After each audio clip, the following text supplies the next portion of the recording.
Welcome to the GunChannels.com lobby chat.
Hopefully some more guys will be coming in from the hit or miss.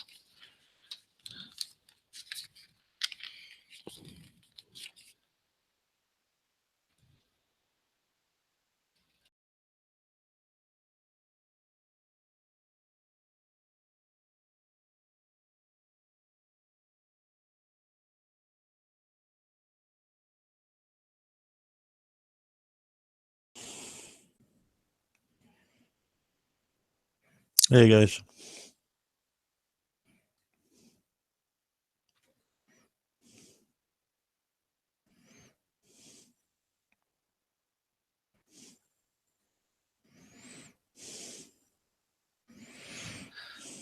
How's it going, Bill? Not too bad. Hey, the new gun that you got, the 40, the SIG 40. I'm the one that asked a question Yeah. about the height. I was just surprised that it was so high up where the wedge was.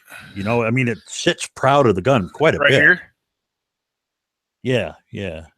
Right here? You know, where yeah, it is no, high. I mean, you could, if you're looking at your own picture, I mean, look at where the dovetail is and how high up the entire sight is off the gun. Yeah, it's because That's huge. it's actually, if you look, the top of the slide is here, so it's the entire sight is cut down into the gun.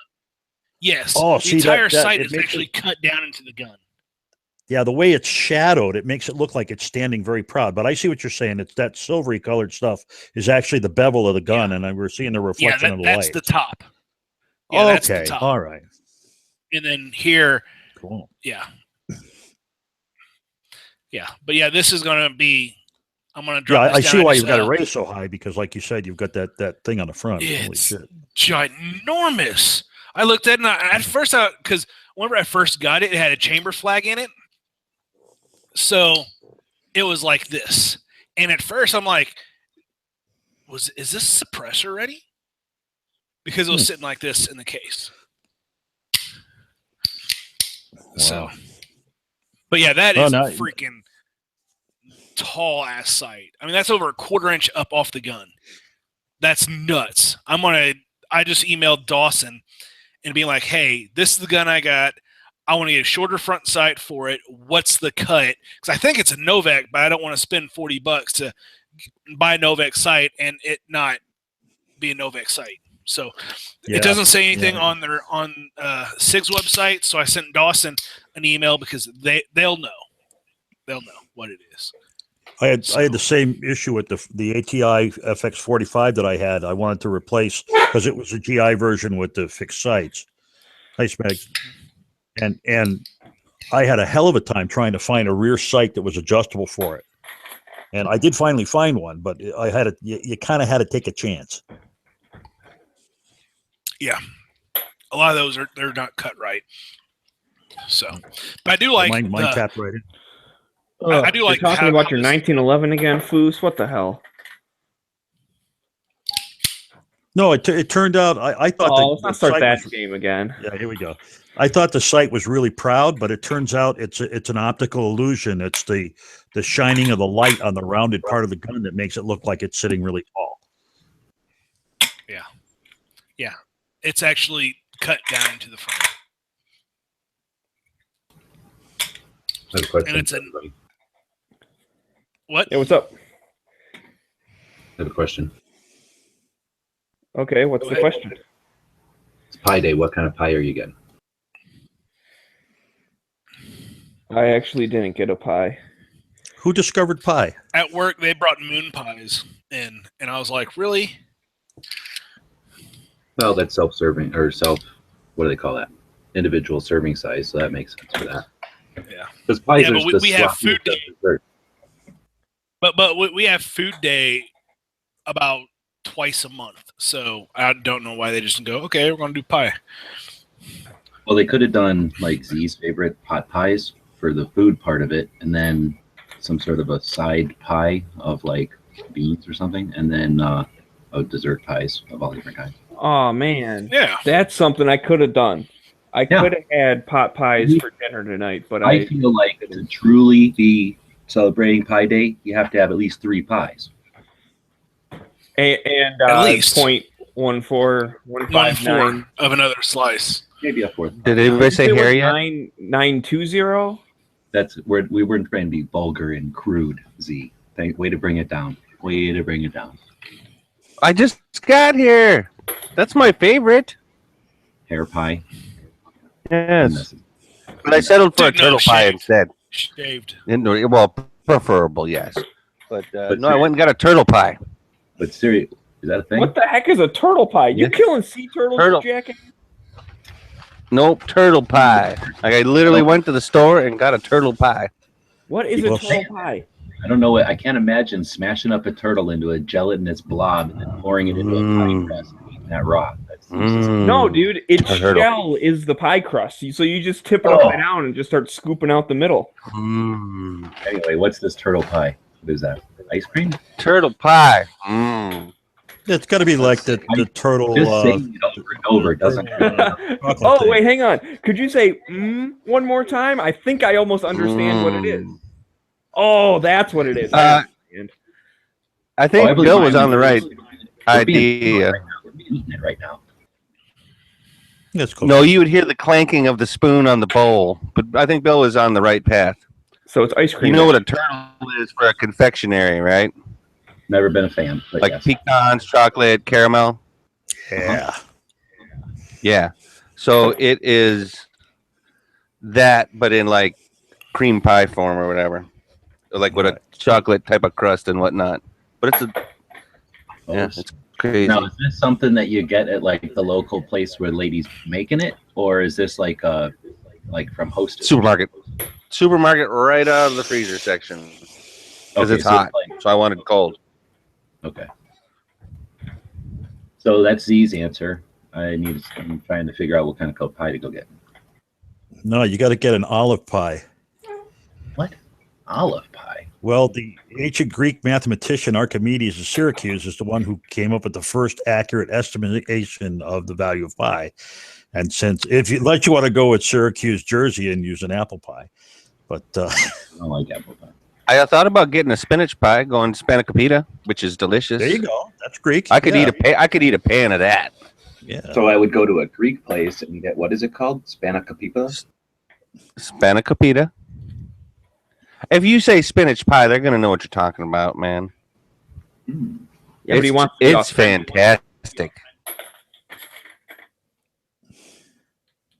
Way safer than dating a Greek girl.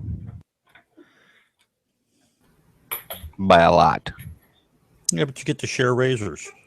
Does cheesecake count? Does cheesecake count as a pie? definitely. Yes. Wait. If it's No. round, yes. If it's round, yes. No. Custard pie counts as pie. Key lime pie counts as pie. Cream pie, whether a coconut or a Does banana cheesecake cream. have a pie count crust as on pie. it? Because But if it doesn't have the pie word crust, it's not a cake- pie. The word cake is in cheesecake. Therefore, it is not a pie. Since I'm a cake preferer, I'm hoping that was sloppy enough of a cake to count as a pie. Nope. Have pie crust. But I mean, hey man, I'm not gonna tell you not to eat cheesecake though. That's somebody else. That ain't me. I'd say eat cheesecake.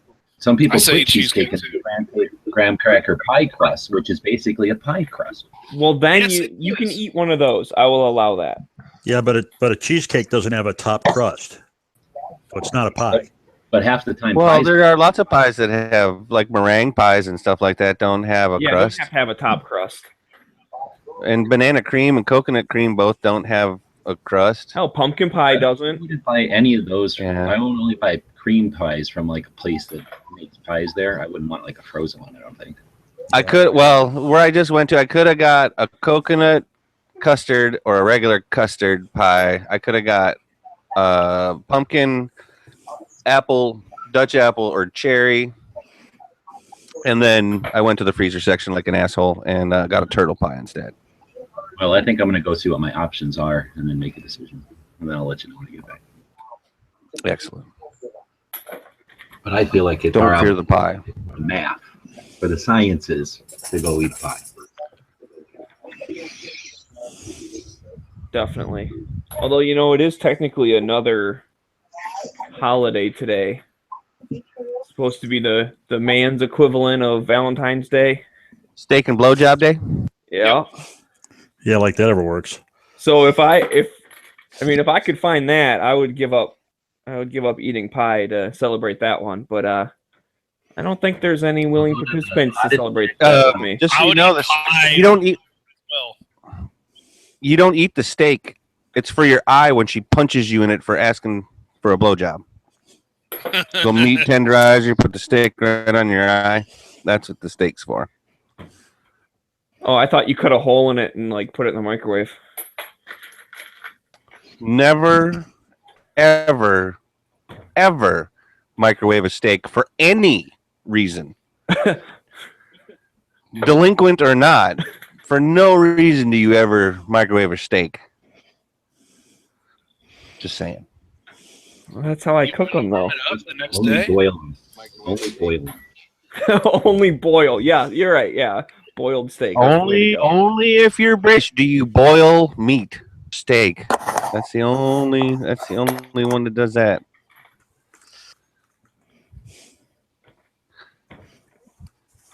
I did not have a steak today. I feel bad. I am gonna Cheesecake eat- doesn't come in a pan, so it's not a pie. It's a cake. Yeah, that's a good comment. It says cake in the name. Yeah, but sometimes the names are That misleading. should be the end of the discussion. No, because sometimes names are misleading. There's stuff that's called things or whatever. Yeah, like Yeah, dog moon Like pie's calling not a big pie. dude tiny. That's not exactly what I was thinking of, but I can't think of any examples right now. Okay. A moon pie is not a pie. It's kind of a pie with It's a 2 cake. crusts. Moon pie's a is. cookie. Yeah. Yeah, it's a I'll agree cookie. with you on that. I'll agree with you on that.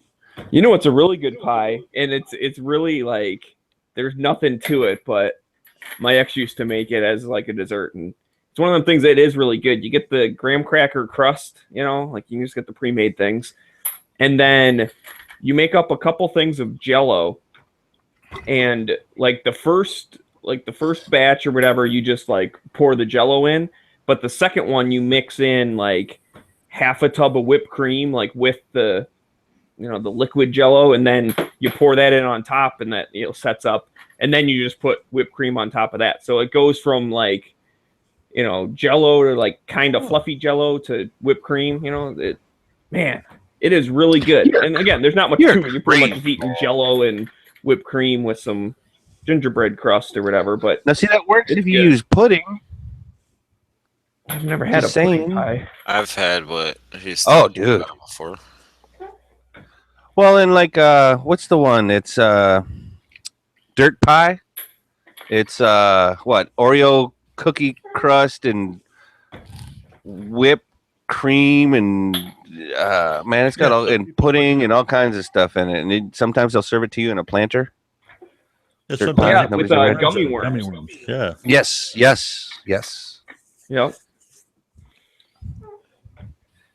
So, anyways, Foos, how's that 1911 coming? Yeah. Put 50 rounds on it within an hour, actually probably within a half an hour of owning it. And I came do home that last too. night. Do you guys do that when you get a new gun? Like you have to go shoot it? Yeah, No. I have a rule that if I buy a gun before I go to sleep the following day, I have to shoot it. No, I will admit So I had to shoot I it didn't before follow tonight. that kind of rule with my rifle. The most recent one I got, the 17 HMR.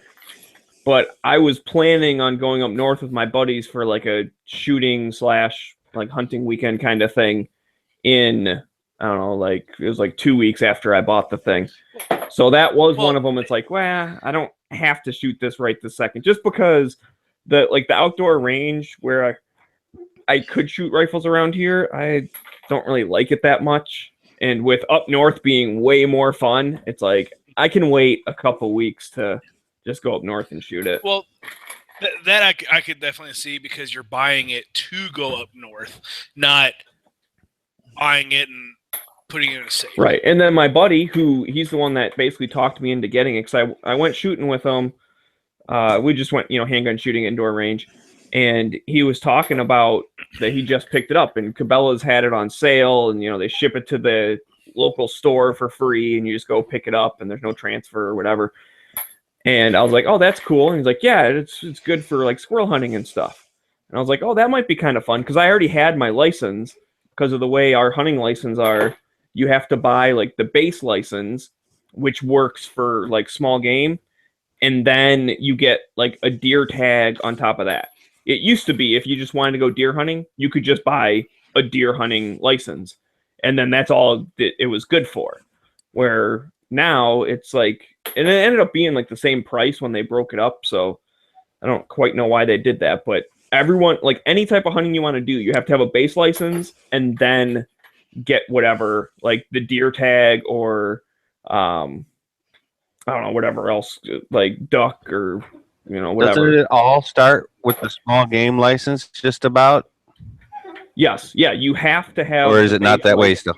No, you have to have the base license, which counts as small game, and then you get whatever else you want. So you get a duck stamp, you get pheasant, you get, like you said, firearm rifle or firearm deer or black powder or bow. That now you basically either get one tag or two tags, and so you can just get one tag. You can use it for archery hunting, and then let's say you don't get one, then you can go firearm hunting with it because you haven't filled your tag yet. It's not season specific. It just means you can shoot one deer this year in whichever season you want. So that's kind of cool. That's they got smart on that, where they stopped screwing you, whatever way you want to look at it. Yeah, because you used to, like, let's say you just got the archery license and then you didn't get a deer. Okay, you wasted that money. And then your buddy says, hey, man, we're going to go firearm hunting this weekend. Want to come with us? You have to go out and buy a deer firearm license. Now you still have, the deer kill tag in your pocket. You say, okay, I can go. And like I said, of course, obviously, if you got one, then that's it. You can't get more. So that's where you have to make that decision. Do you either want a single or a double? And then those are your deer for the year. So you can't just like keep going back and buying more deer tags, because they won't let you. They scan your driver's license or whatever. You can't have multiple hunting license. Yeah, that's a surefire way to get in trouble. Yeah, I think if you get like a doe license, I'm pretty sure you can get multiple of those. So you could. Well, see now, Smags, this is how long ago I was in Michigan. Like, it was before '94. Ah, motherfucker! That was dumb. You didn't. What? God damn it! Did you just put a decapping pin through your thumb? No. So, and sorry to interrupt you, Island there, but okay. So it's got the little like tube that hangs off, the bottom of the ram to collect the primers. So I just emptied that because it was full, and I went to go push it back on because it's just like a little, I don't know, like little nipple or whatever. Well, when I did that, the ram went up and the handle came down and smacked me in the fucking jaw because I was leaning like from the left to the right so I could see it instead of like just pushing it on from the other side. Yeah, see, reloading. Yeah, is dangerous. just wait till whenever you're putting. Just wait till you're putting a piece of brass on and you close that and you put a decapping pin through your thumbnail, or why would I? No, I would never be way up there. Fuck, dude. Oh, I've done it. Never say never. Never say but, never. Like my hand's not even anywhere near the brass when it's up by the pin, so I don't see how that would happen. I've done it. I've done it on a single stage. Now I'm on my other one. But yeah, I've done that. I've smashed my hand several times on a press. It will happen. Yeah. Hey man, and something about Mary, they didn't really know how the beans got above the Franks, but they did. But it does. So anyways, Island, I'm sorry, what were you saying? So last time you were in Michigan was a long time ago, and oh yeah, how you were talking about a doe license and stuff like that. So I was hunting before '94. there was no doe license. There was, as far as I remember, back in the day. I could be mistaken on that, but As in, you could shoot either one, like whatever you wanted, or yeah, no, as in you could not. oh, you could not shoot a doe at all. Yeah, and then Yeah, I thought well- they went to. Then I thought they went to lottery for Yeah. doe permit, and now you're saying that literally you can just get a doe license. Well, no. So they still do the thing, kind of like the lottery thing, right? So you put in for a doe license on whichever, I forget what they call it, like whatever zone you're going to be hunting. Like those ones are specific for the region. And part of that is because on the northern east side of the state, they have a lot of problems with tuberculosis and foot and mouth disease or hoof and mouth disease. And those are diseases that deer spread by like getting like nose to nose contact, like when they're feeding and stuff. So that's one of the things, like they ban salt licks because that's a place where deer are all close to each other at the same time eating. And they would share it off the lick.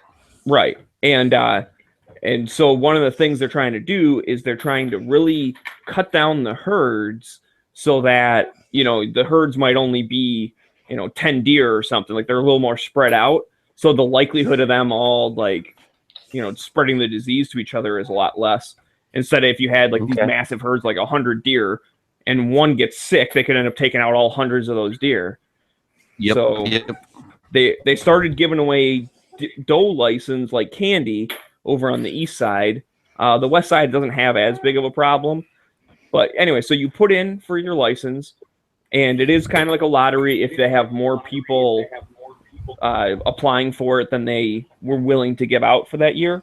However, if they have, let's say they're willing to give out 500 doe license and only 200 people put in for it, after a certain time period, then you can buy a doe license over the counter, like until those extra ones are used up. So until 300 people buy a doe license, then they say nope, no more doe license for the year.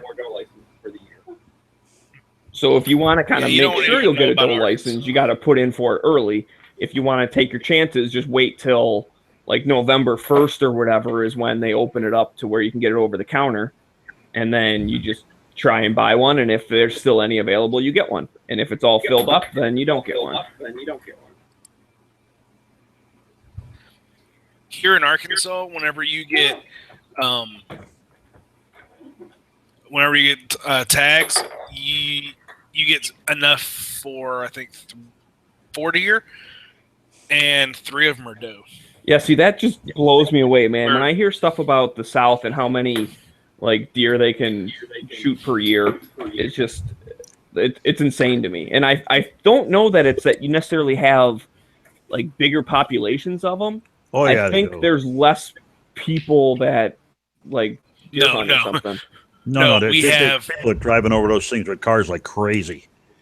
Well, we have more people killed does. by deer and stuff like that than most other things.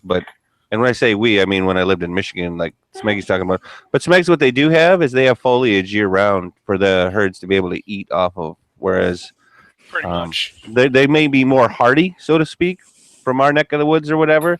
But there's way more. It seems like.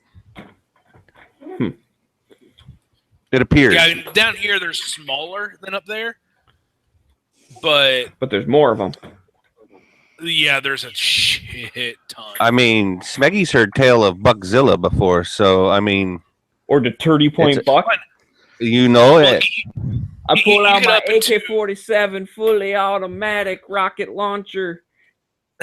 Well, you get up into northern Missouri, Iowa, and stuff like that, where there's a lot of fields. They get massive up there. Absolutely massive. The 30-point buck. The 30-point buck, yeah, you know. So betcha. talking about bucks, do any of you guys know Dury Outdoors? DRURY? Like a Outdoors? TV show? Yeah. Yes. Been a long time since I watched it, though. Well, all those guys are from my hometown. I went to school with the guy who owns it now. His dad and his uncles owned it. But they're like a different version of Buck Commander in a way, right? Sort of. I mean, Kind of, Sort yeah, of, but not they really. go up. Yeah, but they don't sell anything. They just go on hunts. Okay, that's what I thought. Because it's a outdoorsman show, sort of. Drury. Drury, yeah. Outdoors. Matt Drury. He's one of the marketing guys now, and he's one of the sons that I graduated with him and his wife. And that they, whenever they say, yeah, we're going up to the farms up north in northern Missouri, yeah, they're talking about they have, I think, maybe 3,000 acres up there.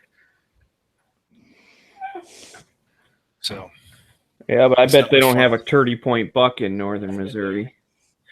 do you want to bet? Nope, that's a Uper thing.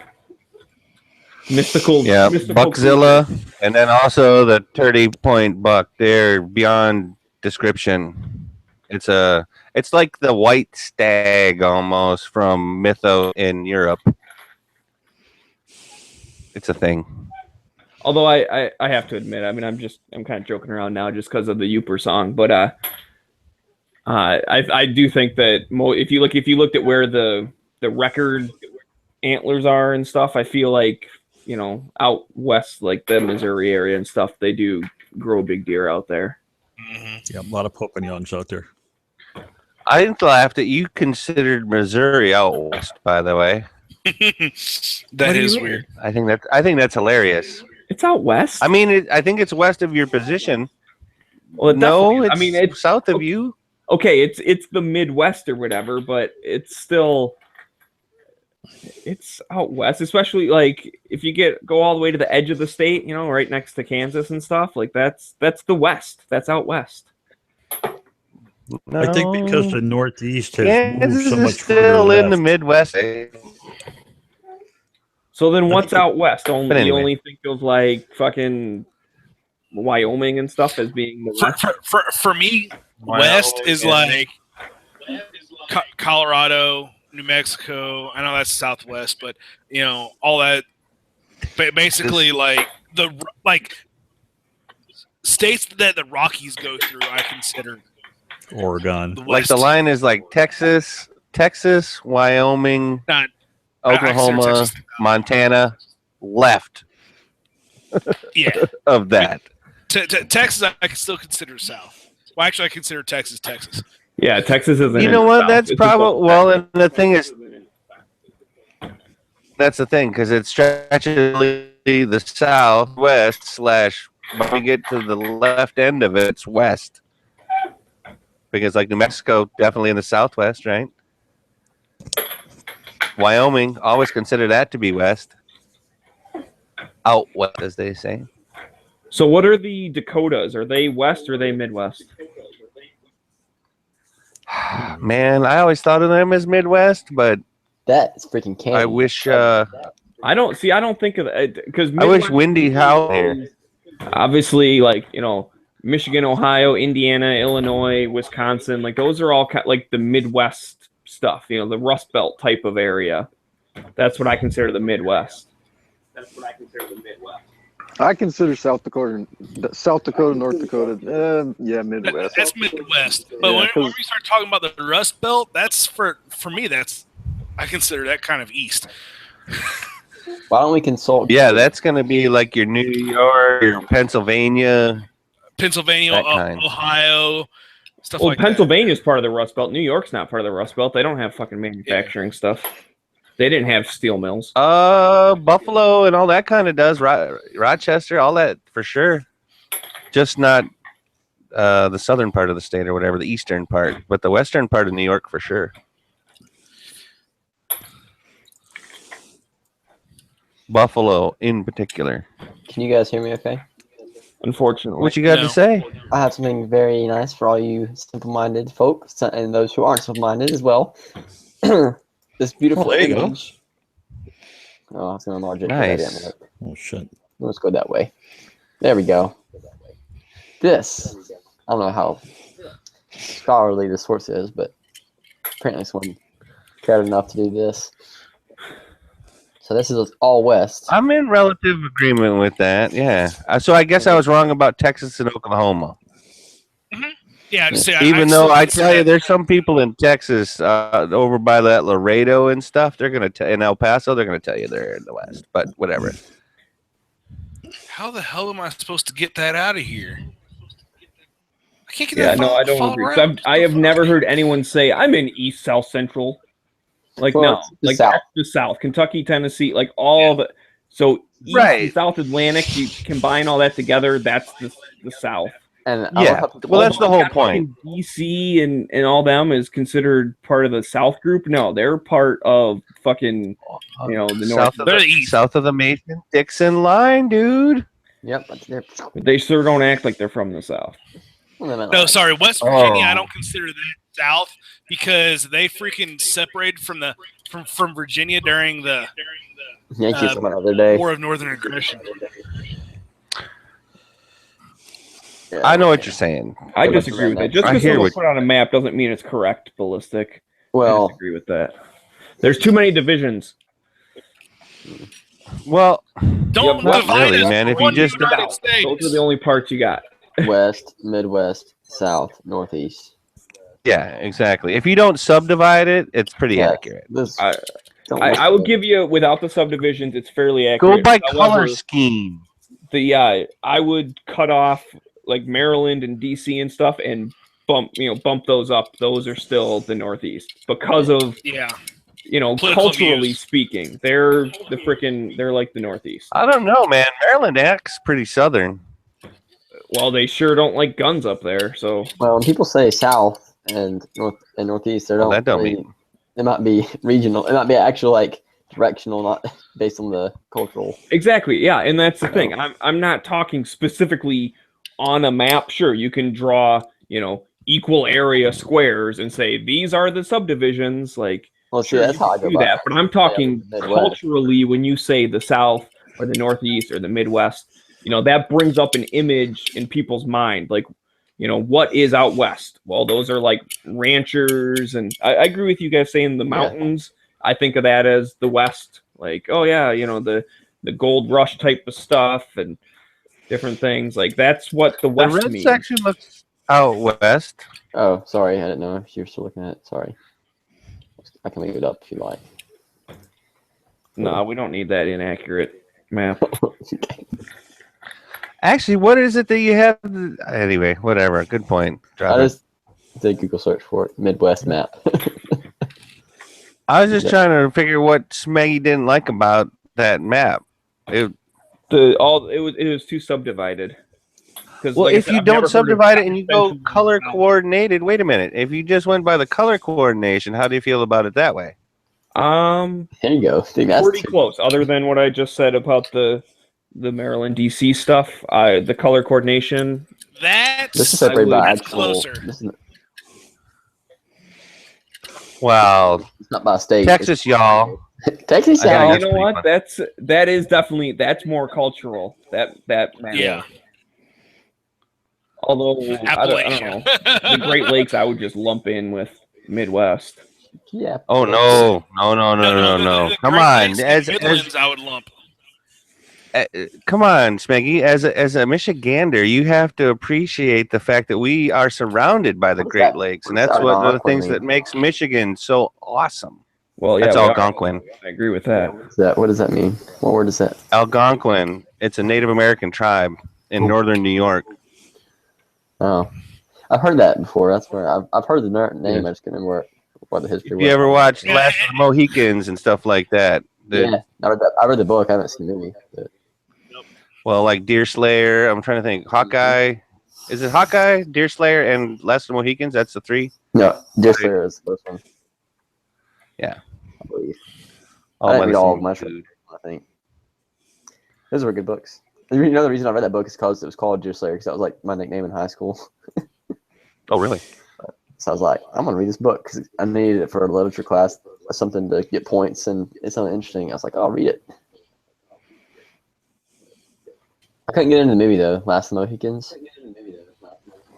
Yeah, it was all right. but I don't know. That's about as much as I want to give it. Like at the time, I liked it. I watched the shit out of it, of course. But going And back, now it's just you're like, kinda- eh. Yeah, like I started it and tried to watch it, and I watched like 30 minutes, and I was like, Are you tuning Like, your would I mags have done all tonight? that for Madeline Stowe? I don't know. Maybe, I guess. What? That's when the stupid British were in charge anyway. You're tuning your mags. Hey, good job, Goose. It's on my picture. Yeah, I had one that went and dropped free. Well, it would, but it was just kind of being stubborn. It wasn't as free as it should have been. Are you using? What are you using on that? It's just Magic Marker. No, that's Dicom. Still layout fluid. Oh. Yeah. Huh.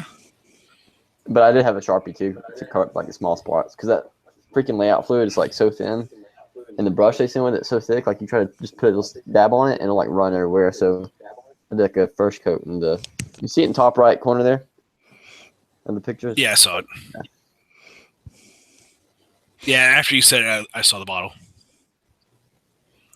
Folks, I'll see you later on. I got to go do some customer advocacy stuff at the state capitol tomorrow morning. Have a good one, Bill. See, Take it easy, guys. Take care. how do you Luck like with that. Tear it up, bro. Yep. how do you like your Big Magwell button? That's Take it not easy, even- man. Nice chatting with you. I love it because that one's like I wouldn't consider that one a big Magwell. Are you talking about mag release? Yeah. Sorry. Mag release. Yeah, that one. The one I have is the Dawson Low Pro, which is pretty much like the smallest one that I know of you can get. Wilson Comet makes one that's kind of small too, and I've held it before and liked it. Yeah, this is just the regular Sig one. And Actually, it's not tapped. it's just the hole. It's just the size of the hole. Yeah. And See, it that one I sticks have out. on mine, the one on mine is just a little bit larger. It's more for me. It's not about the diameter, like how fat the head is. It's about how far away from the gun it comes out. I've seen it come out just See, a little bit. I want to be able to hit it without adjusting my grip, and I can't. I have to adjust the grip. Yeah, you probably pretty much have to, unless you want to affect your left hand interfering with it, because especially with your big hands. Well, For me, my I left could- hand, I have a gap. See how I have that gap? Yeah, Right there? well, so do I. But like, you get some of the bigger ones, and they'll start touching you'll feel them touching your hand there, and I don't know, it threw me off. I had one on there for a while. I think you remember. I used to have a big one on there. I don't know if you remember it or not. But I could reach down and just move my thumb, and that was it. But it would it would touch the inside of my left hand, and no matter how hard I squeezed my left hand, it would never drop free. But it would create some kind of mental block, and I started realizing that it was messing with my grip just because I was afraid of hitting it subconsciously. That's gonna mess And, my. I'm cleaning brass. So I'm on my third batch.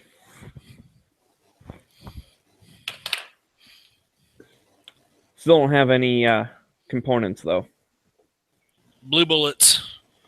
I went and picked up. You're sloughing 180. on the components, Miggy. I know, well, because I've freaking been out of town a bunch. Like, since I got the thing, I will admit I got a little lazy where I probably could have went to the store and got some, and I didn't. A few weekends ago or whatever. But since then, I've been out of town every weekend, and like during the week, I haven't been working in the office. I've been working at like factories that are around here, and it's one of those things, man. After you've been all day running around and going up and down stairs up to the roof and just like doing shit, when I get off work and then fucking traffic coming back from the east side, which is horrible. It's like, fuck, West dude. side. Oh, Like I just haven't felt like going to the store and getting stuff. Although I think I'm You're gonna using hardcore order those now. bullets that Foos was talking about, right? Those blue bullets or whatever. I saved that page that you showed me earlier. My dad got almost nearly 8 pounds of pistol powder for free from a guy at work. He was gonna get it for free, and he's like, "Oh, I'll give you at least $20." And so he gave me $20 for it. oh God. It's like what 8 pounds powder? of unique. Oh shit! Really? Yeah. Damn, that's about that's almost $200 worth of powder. Yeah. Well, his dad or somebody, the guy who he got it from, his uncle or somebody back in the day used to run a reload store. So the sticker that's on it, I don't know if that's what they were selling it for, or if that's just maybe that's what they were selling it for. Apparently, he's had it for a long time because it was like 2009 was the date on it, I think. So it's like pre craziness. It was $105. Jeez. I was like $105 for 8 pounds. Like, dear God, that's a good deal. Which Because is not that far powder from is now. normally what, like $20 to $30 per pound. Yeah. Like I know they're all 20 to 25. 20 to 25 bucks. 20 to 25. I mean, you could get a price break with the big kegs. I mean, so yeah. If you know the right people, if you know someone who has a gun shop, you get the reduced price. Yeah. Like I get mine. The last 8 pounds I got was 130 or 140 bucks, I think. Yeah. Online is about $20 per keg. If you go to like gun stores and stuff like that, they'll have $20 per pound will be about 25 because they have, of course, they have shipping and they need to make some of the gun stores right It's here still 20 some bucks a pound, dude. Yeah, not true. There's still 22.50.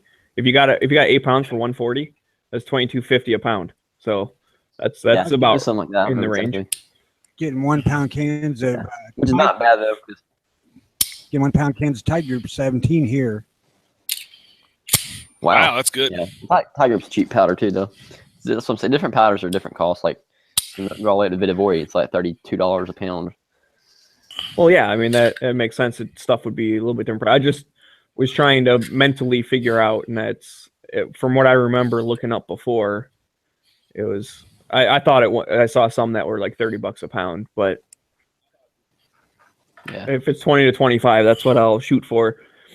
And if I get online, obviously I always divide out. Like I divide the shipping into it. Also, like I don't be like I got this for $2, but then I paid $500 shipping. It's like no, you got that for $502. Like that's count for hazmat. Yeah. Right. So hazmat and shipping, I'd add into whatever it was I was getting. Divide by 8 pounds or whatever. Right, which what I got for the keg was a really good deal because normally you either have to buy hazmat or at like a gun store, they're usually like $160 for an 8 pound thing, 160, 170. Actually, yeah, I must have done my math wrong because 160 would be $20 each, so it's a little less than $20. I don't know why I got 22 from. I got it from a guy who runs a gun store and shoots USPSA. So anytime I need anything like that, I'm just like, hey, what do you have? I'm like, okay, I'll buy it at the next match. Bring it. It's nice. That's how I got my primers too. Other than this last deal I got from the same guy who gave my dad the powder, I bought 10,000 pistol primers from him for how much? $25, 1,000. Yeah, it's 35. Okay, that's about right. Yeah, I think without shipping or anything, so it's pretty good. So yeah, $17.50.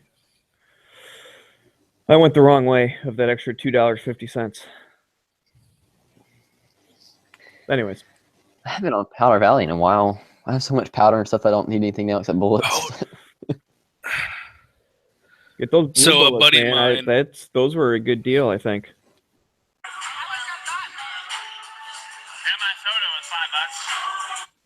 Sorry, a buddy of mine's done spring break right now, and he just sent me a video of a strip club. Nice. So, yeah, I'm pissed, man. It's spring break here, and it's cold, freaking sleeting and stuff. And it's been warm all winter, and I get up spring break, and I want to do stuff around the house and shoot, and it's freaking like windy as hell. And it's terrible. It's just not right.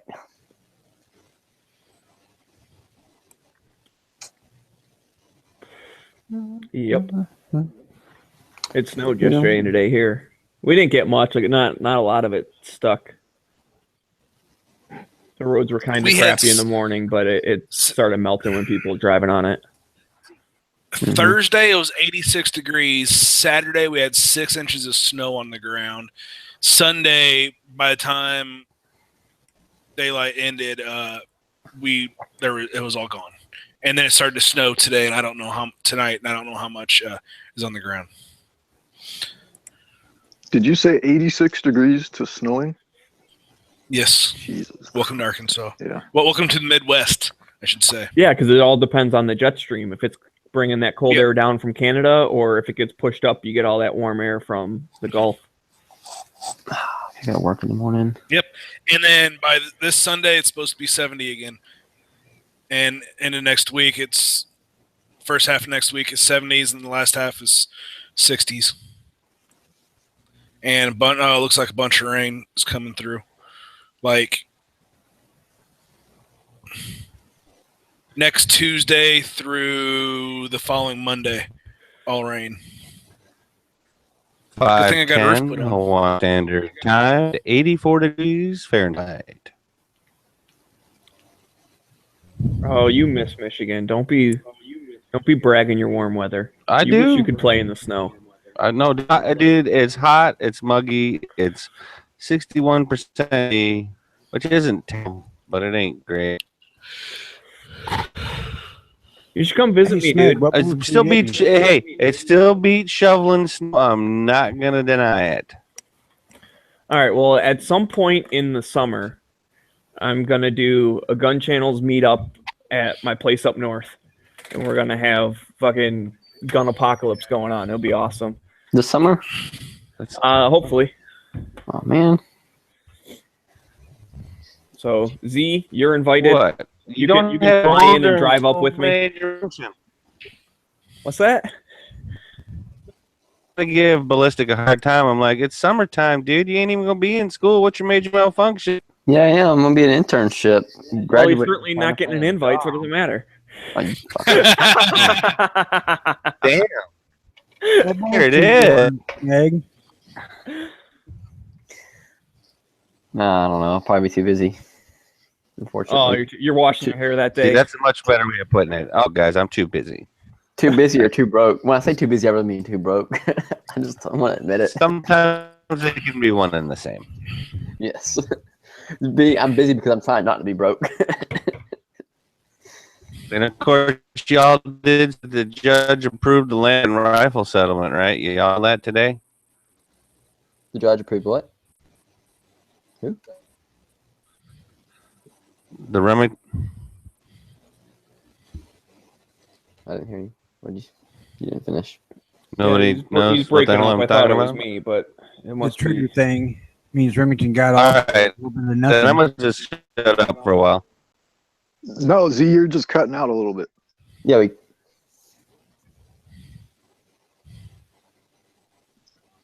I heard something about a Remington rifle settlement. Oh, something to do with that recall, probably. One of the recalls.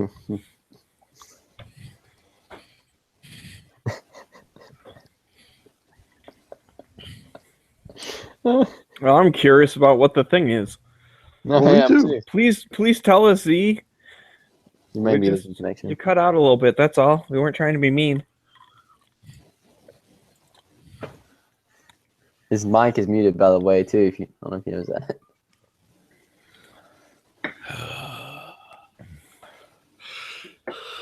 What bullets are you ordering? All right, I'm Snake? gonna watch Yankees clickbait. About the 40. Yeah. And what was that? What Something is it about now? bullets? What did you ask? I'll ask what bullets you was ordering. Oh, was ones Foos were talking about blue bullets or something. Here, I saved the thing. Yeah. I'll send a link. Yeah. Blue bullets, 125 grain, Yeah, they're pretty good. probably, or 150. Oh, you since they're planking, you could probably get 115. Yeah, 115 grain, 3,800 for 242. That's what I just got. I got 2,400 of them. I'm gonna load them all this week, hopefully. So let's see what is that. I hate when they're weird numbers. So 6 cents. 242 divided by 3,800. Yeah, about 6 6 cents. cents. They're weird numbers because that's the way they ship them, so they maximize their shipping space. It's by weight. Yeah. No, it's by weight because they all use if it fits, it ships large Right. postal boxes up to 70 pounds. So they try to keep it about 65, 68 pounds. Oh, actually, no. This is black bullets. Oh, BBS. Yeah, they're cheap too. Might be a little bit cheaper than the bullets. Well, that's what. Yeah, I think that's what. They're That's about where. That's must have been why I bookmarked it because They're it's $1 ended up being a cheaper. little bit cheaper. They're within $10. So you get down to per bullet, it's like tenths of a penny difference. Oh, and that's shipping included. So that I was just about to add the price of that, but that's Yeah, the price. with Blue shipping included. bullets. Blue bullets, you have to add shipping. Black bullets, it's shipping included. Are those polymer coated or just powder coated? They're poly coated, yeah. Like they each have their own.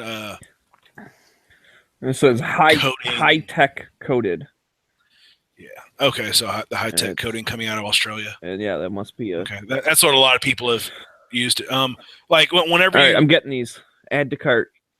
Okay, whenever you click buy. do that, I'm doing it right now. Your hands will turn whatever color the bullet is because it will come off a little bit in your hands. Wear gloves. That's what I do. Wear Gorilla Grip gloves, whatever they. I don't want to wear gloves. I'll just have black hands. Then just don't wash your eyes. Yeah, it washes off. Don't wash your face and stuff. It washes off your hands. Yeah. Well, better. I have bullet feeder and I don't have to worry about that. 4.9. Have you seen these new primers on Powder Valley? Called Unis Gen X? No. They're called Unis Gen X primers. For the pistol ones, they don't have small pistol. Oh, they do. They're only $23 per 1,000. Jeez. It's $5 less. No. CCI is 27. 26, 27. Yeah. On Powder Valley? Wow. Dang, see, this is how show you how long it's been since I've been on here buying stuff. Small. Yeah, check it out. I think it's $26.50. Last I looked.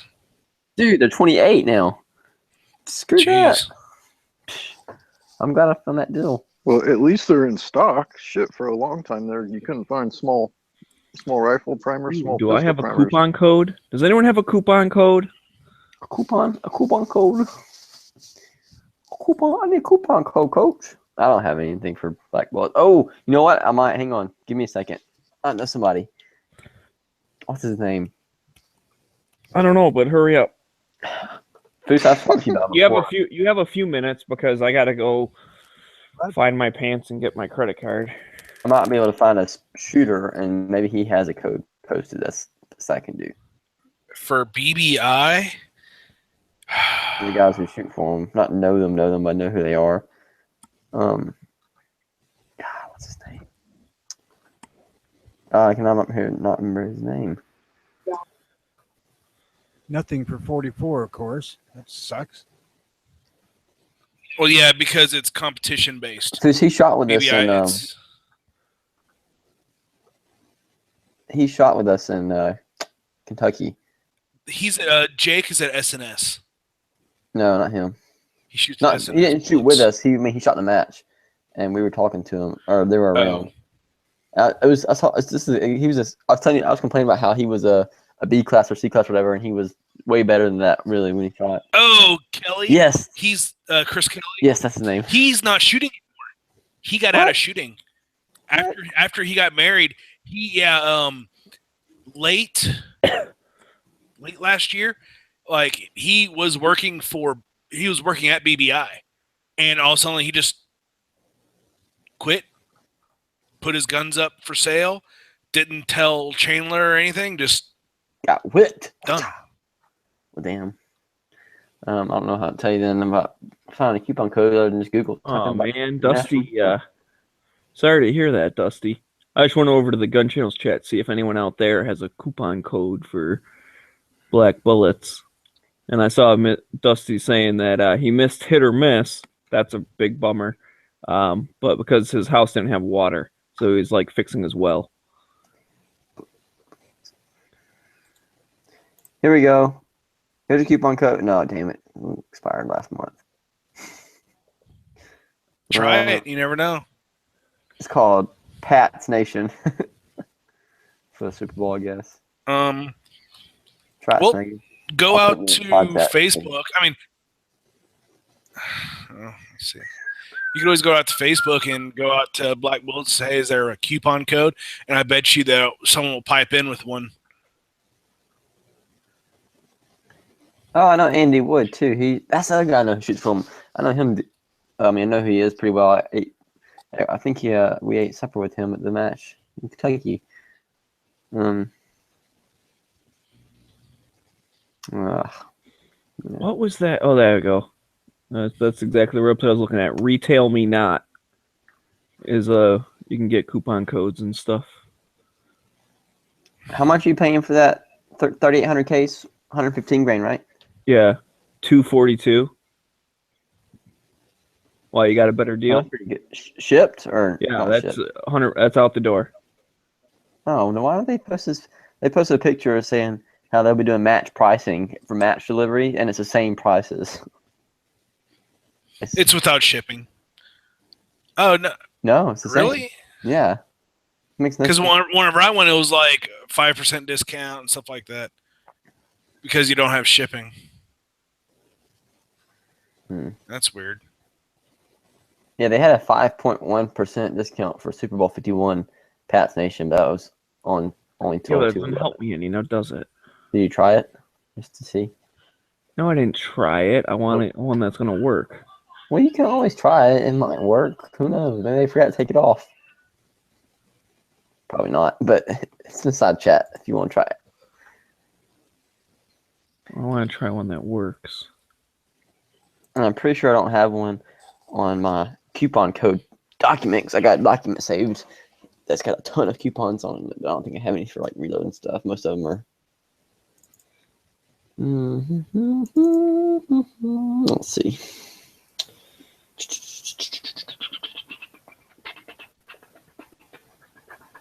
Come on, gun channels, you're failing me.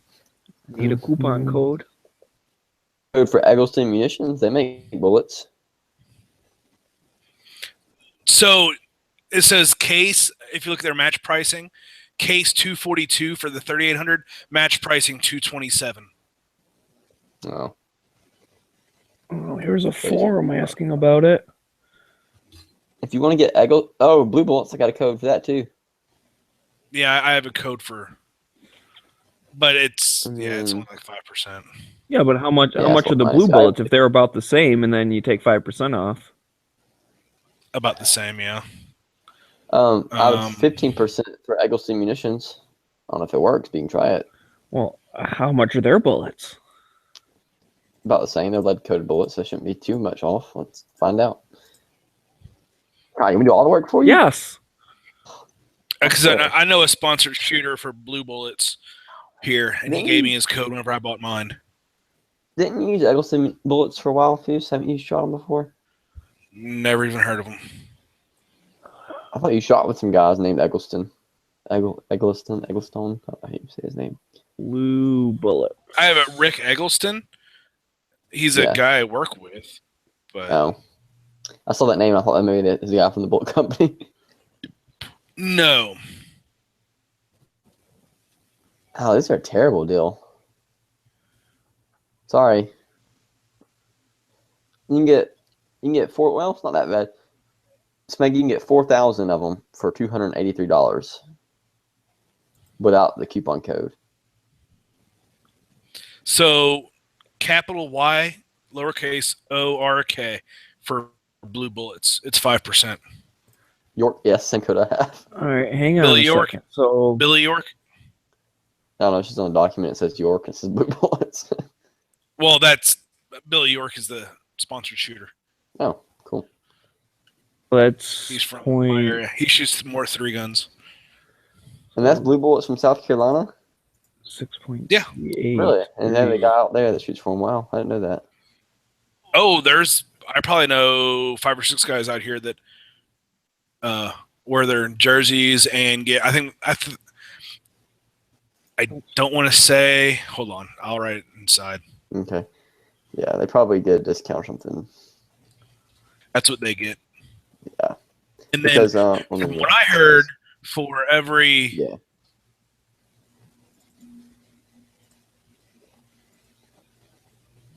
So that's 0.2 cheaper. Okay, I can get you a discount from Eggleston Munitions. $245 for 4,000 bullets shipped. $245 for 4,000. Yep. Well, that's 6.1. Yeah. That's saving me 0.2 cents a round.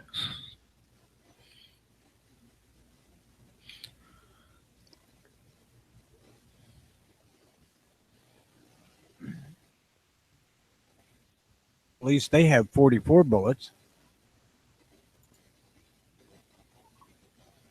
Yes, I mean some of these And that are just. What was the blue bullet one? You said that was 15% off. 5. No. 5%. 5. Yeah. Well, that makes it 6.06 cents around, though. But the blue bullets didn't include shipping, did they? Good point. You're right. Yeah, they don't. Fuck. Here, go. I'm telling you, Goddamn math. I think I got the best deal right here, man. Here, let me send you a link to their website. I'll give you the code. Yeah. Just let me see what the. Those are the bullets that you'd be getting. I guess that's the one. They only sell 2 quantities: 500 count and a 4,000 and 115 grain. And then here is the coupon code. Let me go back and get it here. Why won't it tell me what the shipping? Well, that says 0 for shipping. Or For do what I I have to put in my address or something? No, it says $5 standard shipping. Is what it said. Check out. You gotta add it to your cart and go check out. Put coupon code in. It should total it. No, I'm talking on the blue bullets. It's 0. With Oh. the discount with blue bullets, I can get it for 6.06 cents a round.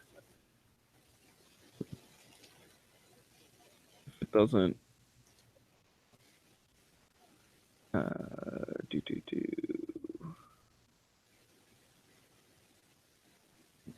see, is that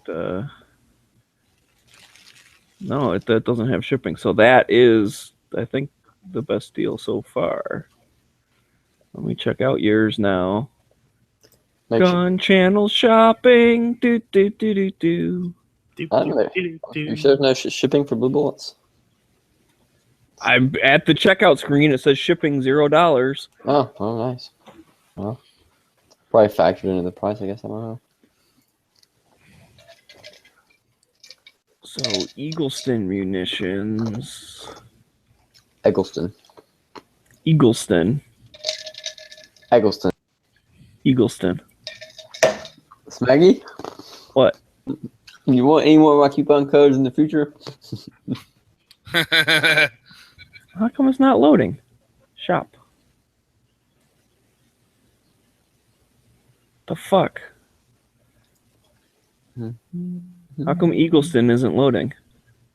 Holy Oh, shit. there we go. That website's working fine. Powder Valley just got a semi full of Alliant powder. Hey, G. Did you get it, Smeggy? Did I get a bunch of pies? Yeah. Awesome. I want pie. Well, it's 3.14, so if you're not eating pie, you're doing it wrong. I don't even know how much time you got left, but let's get cracking. It. I had pie today. He has a half an hour. Yeah, I do. That's not going to happen. Well, you failed pie day. Congratulations. That's okay. Fucking load already. Oh my god, that powder coat That's looks not even trying. crazy. I got a vegetable pot pie, I got a pizza pie, and then I got a shit ton of 50-cent pies. So Smeggy, if you do the Eggleston, get the 356 diameter projectiles. Because you don't want to go 357 or 358. It's gonna be too big for your bore, most likely. 356, that's the standard, because your barrel is actually a 355 diameter. Should be for 9 millimeters. 7 cents. Wow. So it's without coupon code, it's like 7 cents around. But what did you say the coupon code would bring it down to? Sweet. Let me go back to my shopping cart here. You said it was like 240 or something? 245. 240 and 61 cents. And 61 cents. See, this is important because we're dealing with percentages of a fucking penny. So that's 61 cents you did not tell me the first time. Nerd. Oh my god. So that brings it to 6.1 cents, 6.14. And the blue bullets with the coupon code. How many blue bullets are you getting though? What's the count? There'll be 300 or 200 less. Yeah. So. Well, it's price per bullet, dude. Like, so I could just get 2 boxes of them or whatever, and I'd be fine, right? Yeah. If the shipping's free, yeah, I guess it doesn't matter. So you times that by 95. Yeah, see, that's 6.06 cents around. So I'm saving 0.04 cents around at least. Jeez. And What is I can use 4/10 of a penny. God, in this much time shooting, you wouldn't have.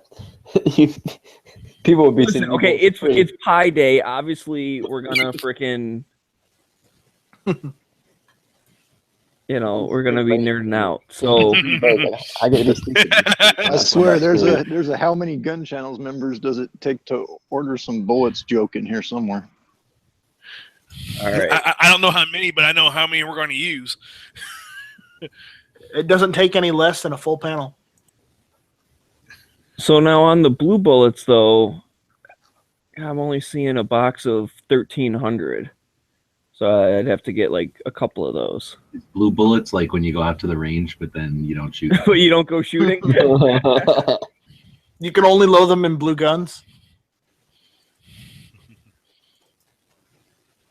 And the coating on the blue bullet is pretty good. Here. Shush. Well, I just noticed that icon they changed to has a shell flying out of that gun. Oh, yeah, on mine. Yeah. Yeah. Yep, right on my own. Actually, there's two of them. One up by my elbow and one by my wrist. Or else you have a spent cartridge tattoo on your wrist, which I wouldn't put past you. No. No, there's one up by my elbow and one by my wrist. By your elbow? Yeah, my right elbow. Like in the crick of it. It kind of looks like the edge of my bicep. Yeah. Ooh. That's pretty good. That's shooting, that's 9? Yeah. How'd you get that shot? There's like a camera set up or somebody was yeah. GoPro. Oh, somebody had it like on a pole? Yeah, a stick or whatever? Yeah, at the very top of those walls, he just clamped it to the top of it. Oh, so it was permanent. Okay, cool. And he was just filming it in stages? Yeah, he just went and, he took it from stage to stage, but he just set up there and let it run for a couple shooters right there. And he sent me that. He sent me the actual video of me shooting by it, but then I just cropped that out. And then I have another one. Part of Sage's... What?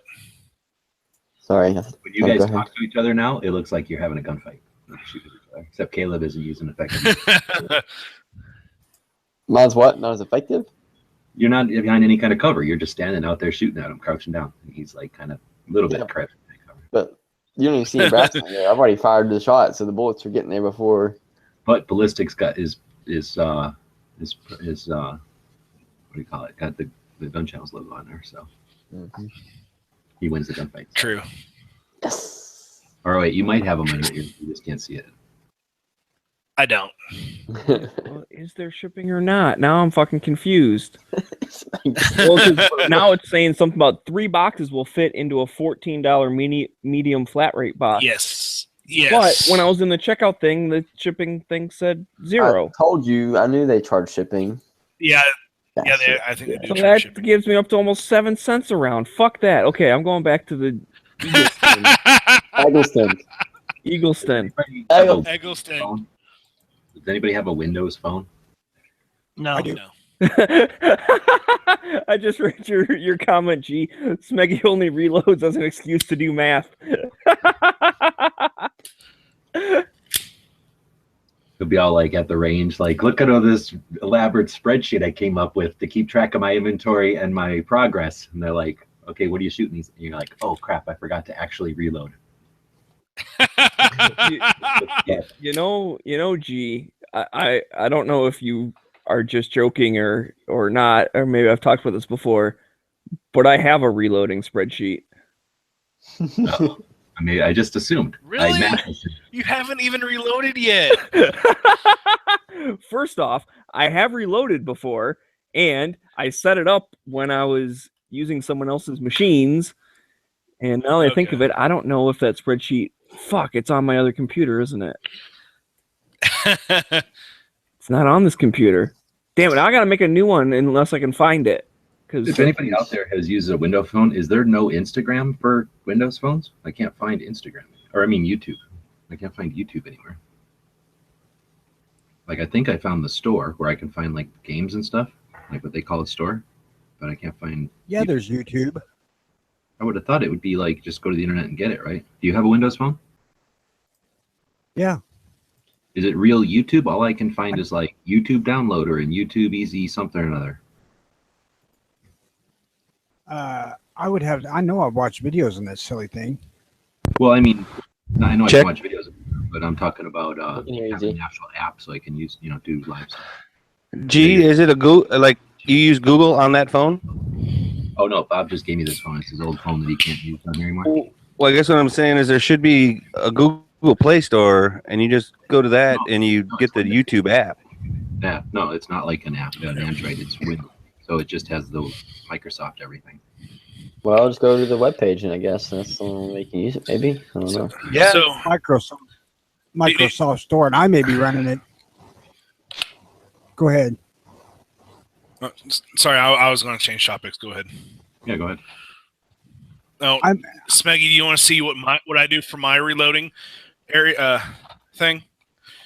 What do you do for your reloading thing? Grains and what the head stamp looks like. 5.5 is full. 5.7 is empty. 5.9 is half, and 6.2 is empty. So I do that, and so I know how many grains I have in each, and then I'll chronograph them and put them into a target, and I'll see what's the most accurate, so I know what grain to load with, and then I just start putting that grain into. And that's the rounds. Sharpie on the back. Yeah, it's a Sharpie. Ooh, I can get red, purple, blue, or zombie green. And you said I want 3.56, not 3.57? 6, yes. 357, 358 are more of your 38. Yes, you want caliber. 6. You want 6.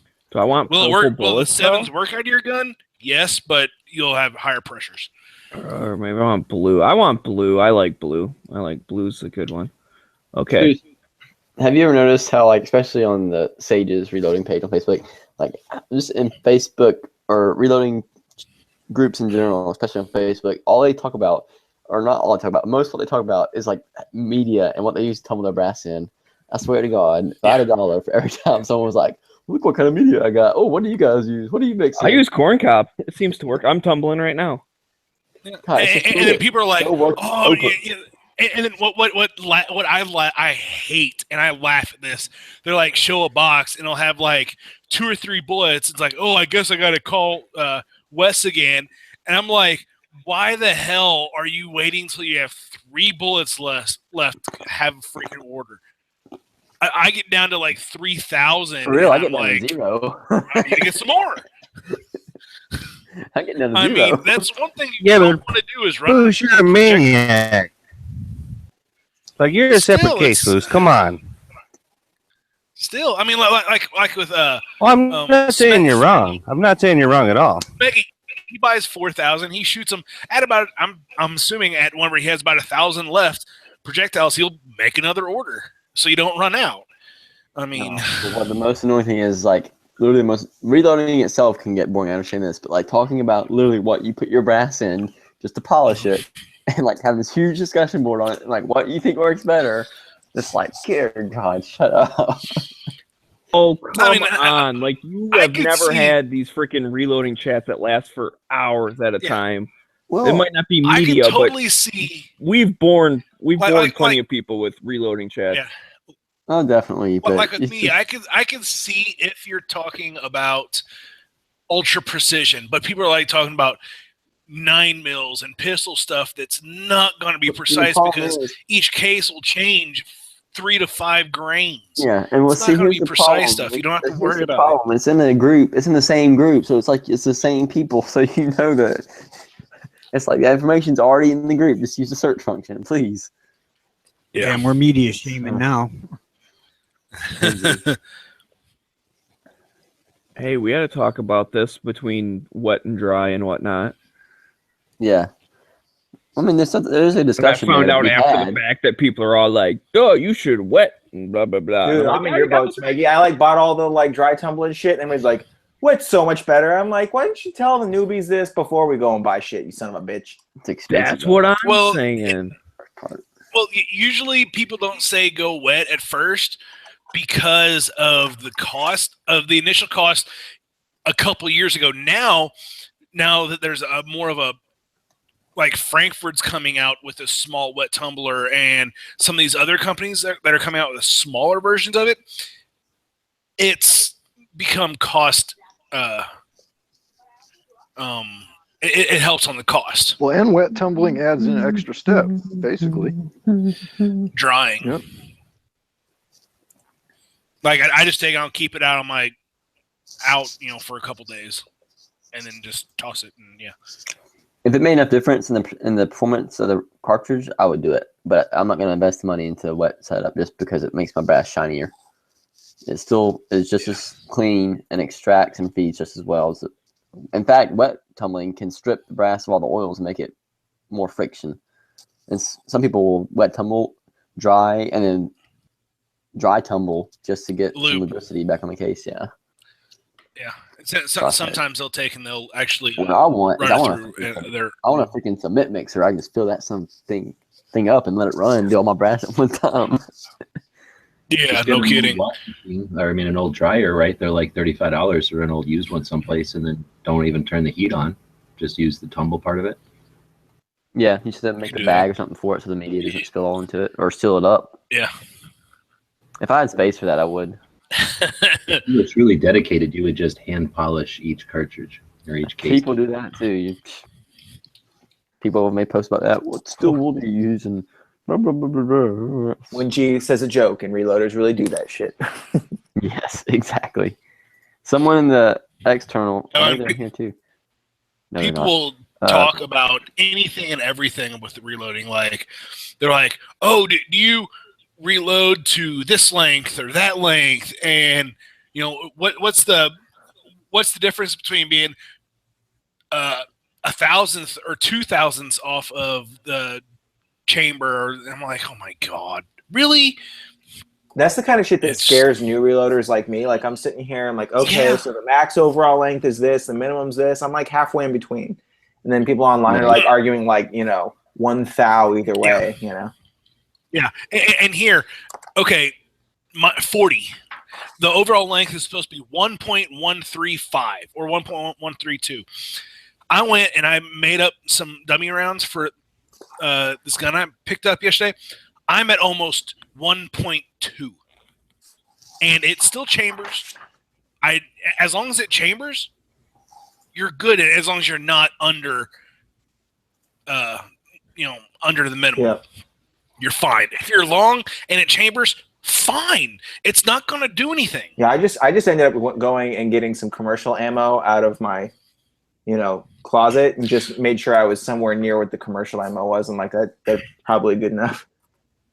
That gets you close, depending on your bullet profile. Shit, if you have a shoulder and you're going with a round ball, like a 9mm or something like that, or especially like you're doing a 45 and you have a semi-wad cutter, and you go to length compared to a 230 grain, where that shoulder is on a semi-wad cutter, you're going to hit your lands, your rifling, because of that shoulder. Right. So you have to go with the same bullet profile to do that. Yeah, like the plated bullets I'm using basically look like the FMJ you get from Winchester. So then you're fine. Somebody commented in the external about Everglades ammunition. They're a little high actually compared to what I found. The cheapest company I found for jacketed bullets is RMR bullets, but I haven't used them yet. But I'm going to next time I order, probably get some and try them. Yeah, I do plated, not plated, polymer coated. What's crazy, I went though, with. Go ahead. I was just gonna say what's crazy with these RMR bullets is their plated ones are actually $1 more than their full metal jacket. It's kind of funny. Wait, hang on. Are you just saying that you found RMR bullets that are cheaper than all these other ones we just looked at? No, these are plated. They're not. They're more expensive. They're cheaper. The cheapest plated bullets. Becky's urge to kill rising. Well, I was gonna say I just bought 4,000 of these ones that we were just talking about. And you're like, oh, and by the way, these ones are way cheaper. Like, fuck you. But okay, if they're plated versus not coated, I'll give you that. Coated or fine. Yeah. This is usually this is the grouping. Your most expensive are going to be your Full Metal jackets, where they actually have a total copper cup. Comes from a sheet of copper and it was molded. The next one is going to be your copper plated, which they either cast or hard strike their projectile and then go through electrolysis to get the coating on. Your next one is going to be the polymer stuff that we've been talking about for a while and that Smeggy ordered. And then your cheapest is going to be the hard cast stuff. But that smokes so much. And a lot of your purists will do that. A lot of your revolver guys will use that. Is that just like straight lead you're talking about? Lead with a wax ring around the base of it. Yeah. Close to the base. Lead with lube. I mean, you shoot it and you shoot a mag pretty fast. It looks like Civil War. Look at this deal. Big old freaking cloud. 20,000 bullets. 20,000 9mm bullets for $1,480. Almost $1,500. That's a really good deal. Brown. I don't know, but I can tell it's a good deal for 20,000 bullets. You said 1,480? Yeah. And then how many bullets? 20,000? Yep. That is 7.4 cents a round. So more expensive than what I just got. Yeah, but they're Full Metal jackets. So they're the best of the best. Well, if I'd shoot open, I'd do that. Heck yeah, that's what I'm going to do. Buy that quantity. I mean, the thing is, open, you can use plated, but the plate comes off. I know a lot of people that shot open after like a couple hundred rounds of their plated stuff, they're selling their plated. It can't hold up to the speeds. The polymer coated stuff is supposed to be open friendly. I've heard some companies say, yeah, you can shoot open and not have the performance. And then other companies, yeah, you could shoot open and be awesome. So it depends on the coating. Right. Yeah. But most people use FMJs because they're going to be the most accurate with the speeds you're doing. Dude, and it's free shipping for these bullets too. And no hassle insurance, $12 insurance. And I can get 20,000 9mm bullets for $1,500. God, that's a good deal. Just do it. Yeah, 7.4 cents money around. bags, do it. I don't shoot 9mm. But for Full Metal jacket, that's a steal. For Full Metal jacket, that's a freaking steal. What would normal Full Metal jackets be? Like 12 cents a round, 10 cents a round. It's like half price. It's not half price. It's like a third cheaper. So Montana gold for what grain is that? 115.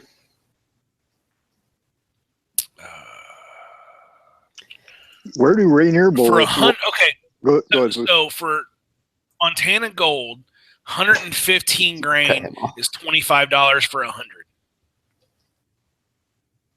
Yeah. How much? $25. Oh, you can't do the $100 price because that's always higher. Okay, I'm going higher quantities than whole. Yeah, you only can buy a case. I think it's at like least the math on that one's easy. Yeah. So 4,000. Okay, so here's a case: 4,000 round nose projectiles, $350. $350. Yeah. And that's 4,000 of them. 8.7 cents a round. Yeah. That is for the FMJs with the lead base. If you want the copper base on the bottom, or the no lead exposure on the bottom, it's $365. And if you want to use the jacketed hollow point, which actually is the most accurate, that's also $365 for 4,000. Yeah. Oops, I don't want a new folder. Yeah, God damn it. What? I made a new folder, but I was trying to make a new Excel spreadsheet. Oh god. So yeah, like these open guys with these super fast projectiles, you will see more hollow points than FMJs because they're actually more accurate. Yeah, they're more can't talk. The jacket's more uniform and profile of them and stuff like that. Yep. Helps. There's a whole article on it I read one time. Robbie linked me to. It's all very scientific-y. All right. Mm-hmm. Dude, this is such a good deal. Dude, how many you can... Okay, you can buy 100,000 for $6,700. Well, think about that. If you do that and get it shipped free, you could sell it at $1,000 a piece and make your money back and still have a couple thousand, several thousand left. God, I love bullets. You never think that just a piece of lead with a little bit of jacket or something on it. It's fascinating. About 10000. And how Yankee says, "Oh, if you go copper and all this stuff, that yes, you could go copper, and right now it may not be as expensive, but it may just be like $1 more a round or whatever. Not a round, but for a case or box or whatever quantities he said, can't remember. But the thing is there's so much lead on this planet. It's going to be it's around forever. Copper isn't going to be around that long. It is, but it's not as near as plentiful. Hell, lead is the most plentiful metal. Well, the other thing is copper has much more industrial uses, right? Like people put that as wiring in their houses and everything else. So nobody uses lead for shit besides shooting shit. No, there's a lot of lead in computers and stuff like that. There's actually quite a bit of lead. Not to the quantity that we're putting in your house, though, right? Like in wires, right? How many big spools of wires you like? That's like minuscule compared to the amount you put in bullets. Let's not forget about the batteries. Could you post any much of a bigger link, Z? Oh my god! Holy shit! When you select all.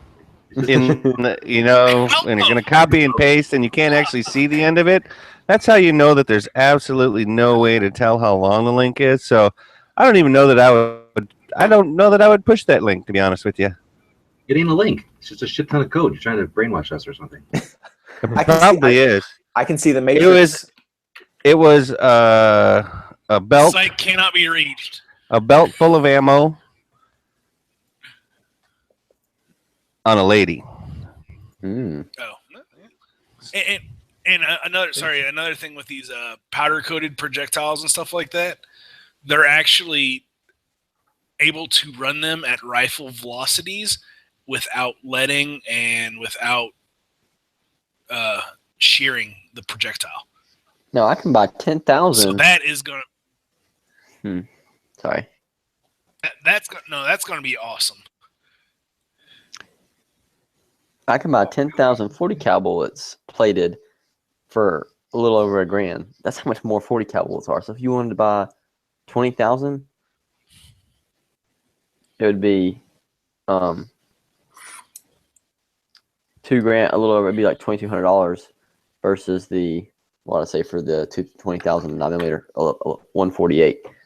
It's like $600. No, it's like $800 more. You guys ever use Rainier bullets? That's what I'm loading right now. Then again, I don't know shit about reloading. Those people do. Rainier plated or they're plated? Yeah. Yeah. That's why I'm sitting here not saying a word. Yeah, but that Rainier shit's actually local to me.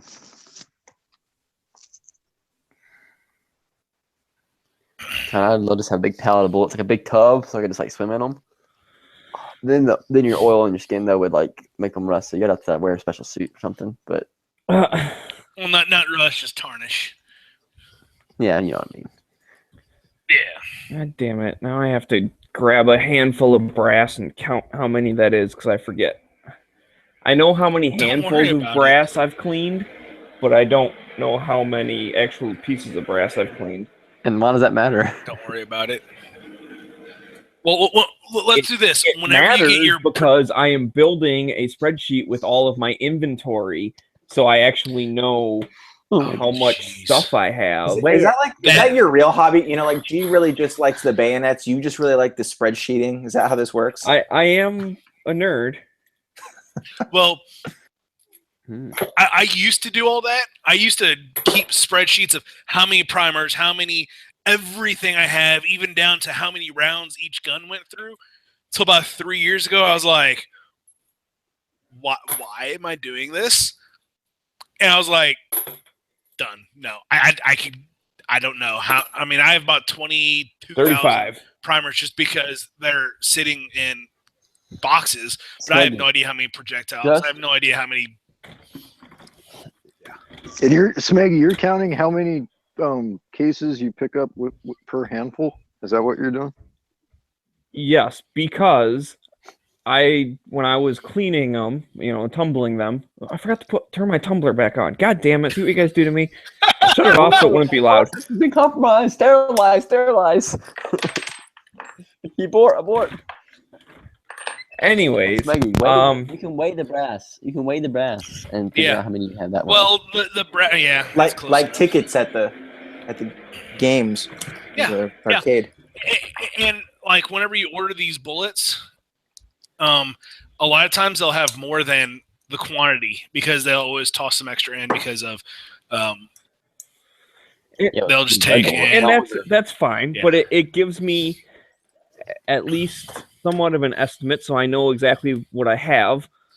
And secondly, and kind of more importantly, is I want to make sure when I buy stuff, I'm going to break it down per round, and then so I'll know, like when I have a completed bullet, I'll know how much money went into that completed bullet, and then I'll subtract that from how much I can buy a completed bullet for, and that's how much money I saved, and then I can justify to myself spending all this money on all this shit. What you need to do is just realize that brass is free. I know brass is free, but you have to. But Smeggy, brass is only free if you have no shame at the range, like I do. Hey, G-Webs, are you still there?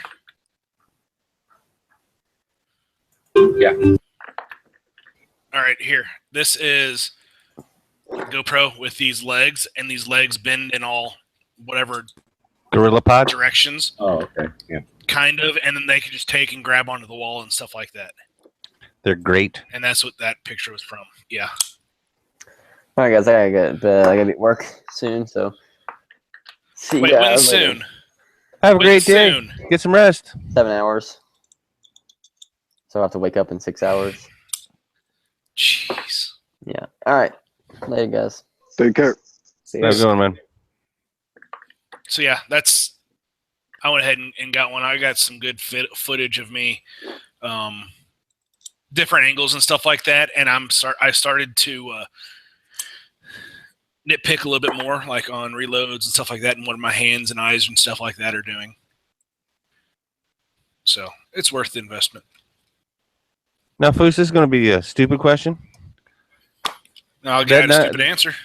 Okay, that 1911 you were holding earlier. This one? That is a 45, right? No. Okay, I didn't think so. Because I was about to ask you how much are projectiles for the 45 going for these days, but I didn't think that was a 45. If you want to know. I just want a heads up. I don't need the definitive answer struck down to the thousandths of a cent or anything like that, like I was hearing earlier. Just a general direction to look. That's all. So, Black Bullets product store. Racist. For 45. Jeez. For 230 grain round nose, 218 for 2,000. 200 grain is for 2200s, 212. Yeah. For 158, 2400 is or 385 grain, 2400 is 230. All right. Thanks. No, fucker. Who's a fucker? This thing. Oh, I was trying to stretch a thing out, and it like moved them instead of like stretching it out. Yes, I want to fucking merge. God damn it. I have to say, man, I kind of miss Excel. This is that, like, the free version of it. And I hate that. No, I mean, it does a lot of the stuff. It's just some of the buttons aren't in the same places where they should be. So that's what she said. Yeah, it still takes me a little bit of time to try and, just do some of the formatting shit, which I normally don't care that much about, but I'm just trying to, like, add some borders and stuff so it's easier to see. You're overdoing this reloading thing. I certainly am. And you know what? I don't care. No, what the fuck are you doing now? I noticed Amazon, there's a workaround, I guess. The brass for arts and crafts, once fired ammo, once fired casings, but they have to put the for arts and crafts in there so it's in the list. Yeah. Let's see, Which where is did I buy it? About how much Funny, are not primers, funny. Foos? Do you have a general idea? Usually 2.6, 2.7 cents each.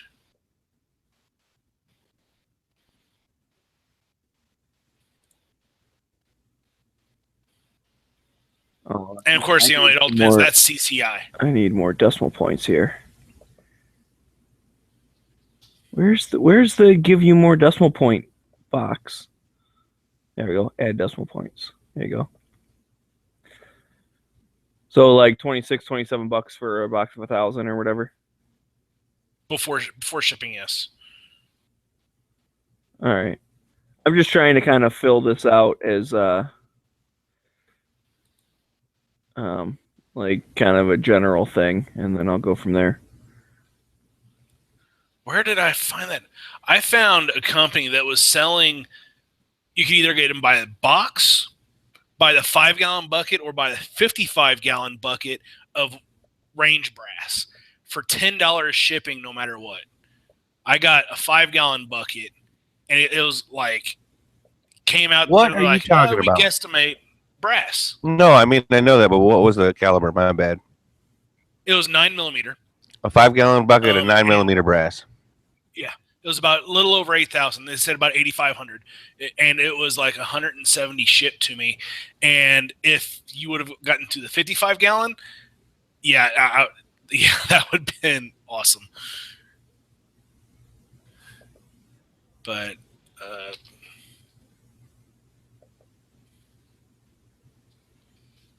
I'm trying to find. Or you just have no shame, and when you're at the range, every single person, you just stop shooting. And you're like, "Hey, can I pick your shit up?" And they're like, look at you weird, but then they go, "Yeah," and then you pick it up. Yeah. Oh, well, that's. I mean, you absolutely. Yeah, I don't know about necessarily the just stop shooting in order to do that, but definitely. I don't know. So you have to go. Like I have range trips where I'm actually going to shoot, and I have range trips where I'm going just to be a whore. So here's one. Oh no, polished, unpolished. Oh my god! So 5,000 pieces of brass for $140.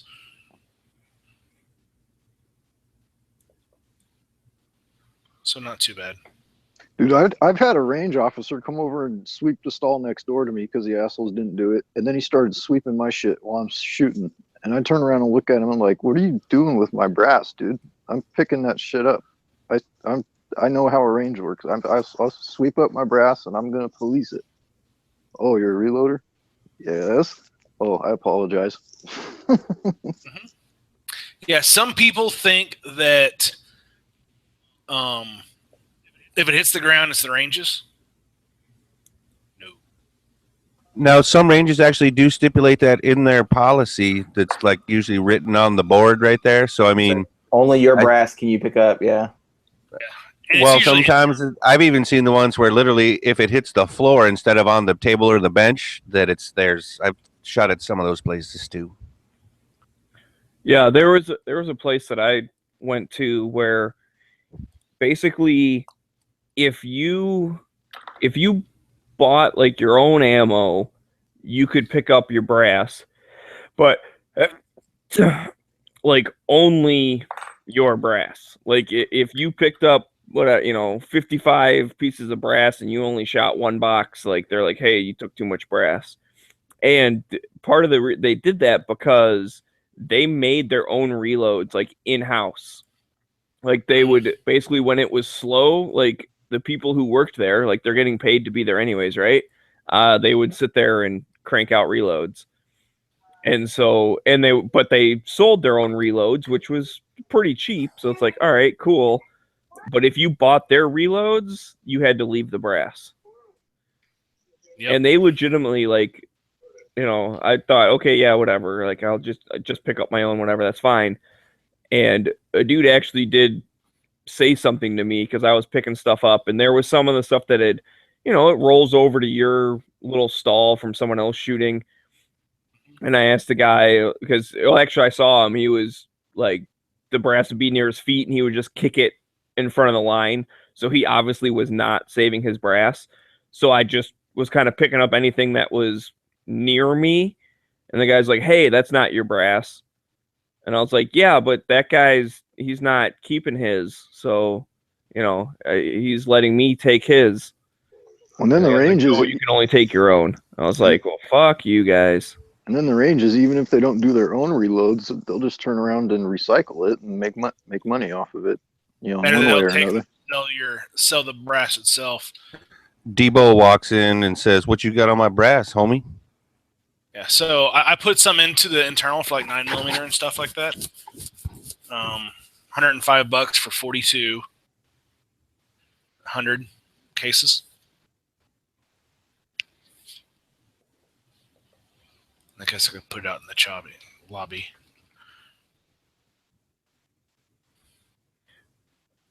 You know that averager is not a word? Or at least it's not what I was looking for. 11. I gotta get to bed. But I don't want to. What word are you trying to look for, Smags? I was trying to type average because I'm, trying to get. Oh crap! So if I, all right, so I'll just have to delete these. You looking for a nice average or a mean average? That's funny.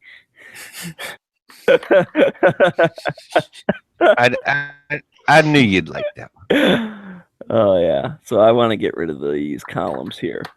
Anyways, but yeah, anyway, so I was just trying to average some stuff up and I typed in averager and I don't know why.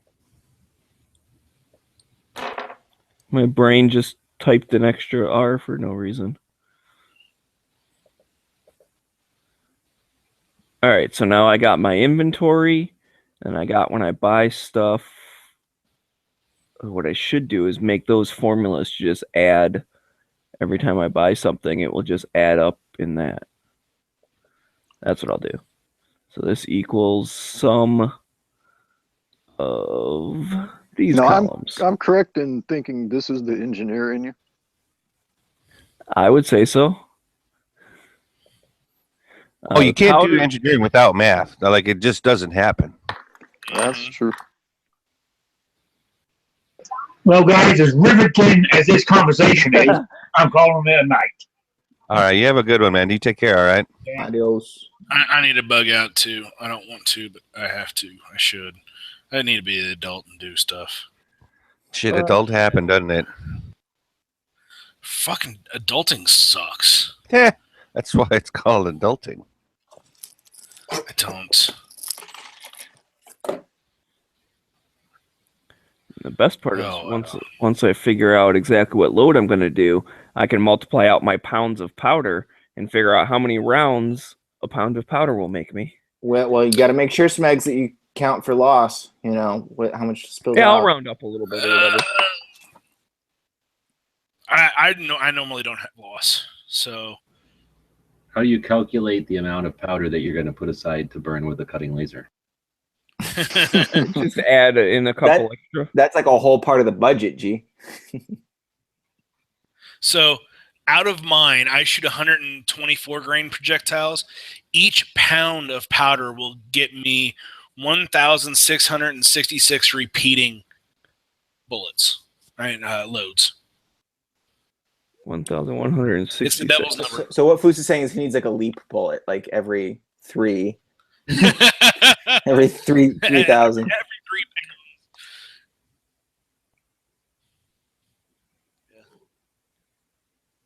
But. Yep. And then if I do 5 point, no, yeah, was that 5? Yeah, 5.5. So if I do, if I use the lowest grain out of this batch that I'm running, it'll be 1272 repeating.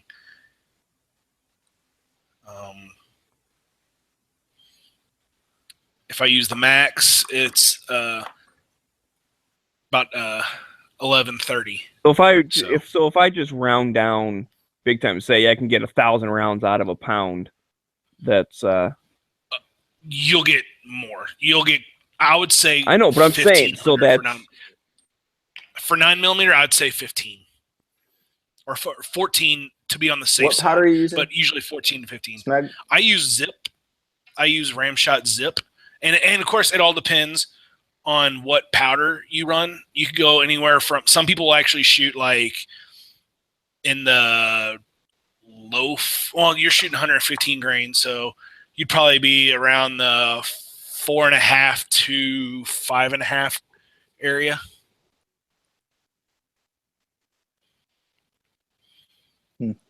So I'm gonna just round down big time, because even at I went with like the highest price and only getting 1,000 rounds out of a pound. It's still only 3 cents a round worth of powder. So there you go. And add that all up. Yep.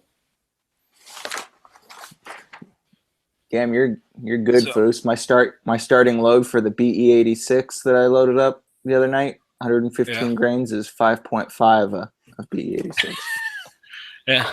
You've been doing this a while. Okay, now riddle me this then. My case flaring like sucks. I can barely get these bullets in here. I ruined so many rounds with shaving them off. Flare more. I have the flare set to max. Do I need to set the die in deeper so it's reaching deeper into the case? Yes. Bullshit. But I thought 15 pieces of flare. Screw your die. I thought 15 pieces of flare was enough.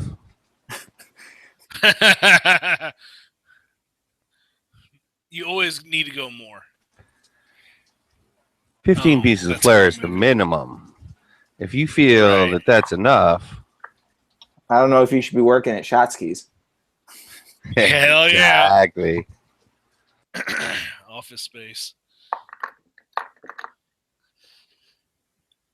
Yeah, anyway, screw your die in a little bit more. I noticed that 9mm, especially, like, I use an undersized die to size mine, so I need extra flare. Yeah. And a lot of my rounds, you could see where the bullet stops because there's an actually like ridge on it. So yeah, that's how the last batch ended up looking. So I guess my die must be a little tight too. Yeah. So I'm sitting here like now before I load this batch, I'm like, I have a couple of bullets. I'm just trying to get them to see if I can kind of get them started. And there's quite a few where they're not getting started, and I'm like, that's the problem. Yeah. So basically, if you could put the bullet in by hand, turn upside down, and it doesn't fall, you're good. Not all can do that, so that's good that I'm checking. You can just go redo the batch with a little bit more flare. Yeah, like I have a bullet feeder on mine. There was a couple times where something happened and I didn't seat the bullet, and I went through, and it was like days later, and the bullet was still stuck in the case, and it was in with a whole bunch of other stuff, and it was rambling around, and it didn't come out of the case.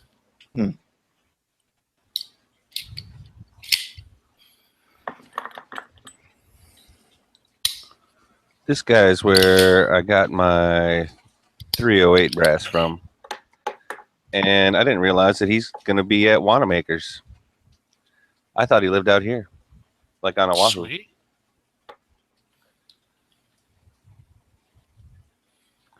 But maybe not. Maybe he's from there. That I would believe, just by his name. Or the name, I should say. Oh, wait a minute. I take it all back. Yeah, if you are on Oahu, please contact us to arrange local pickup. So, yes, it does come from Oahu. I thought that's why I ordered it in the first place. It was one of the ones that was pretty cheap shipping. Shipping? Yeah. Since you're already out there? Well, that and, I mean, it's still weight or whatever, you know. It was some of the it was some of the cheapest 308 that I'd found. All right. Well, I'm going to bed, guys. Later, Getting out of Foos. here, All right. finally. See you, man. Take care, Bruce.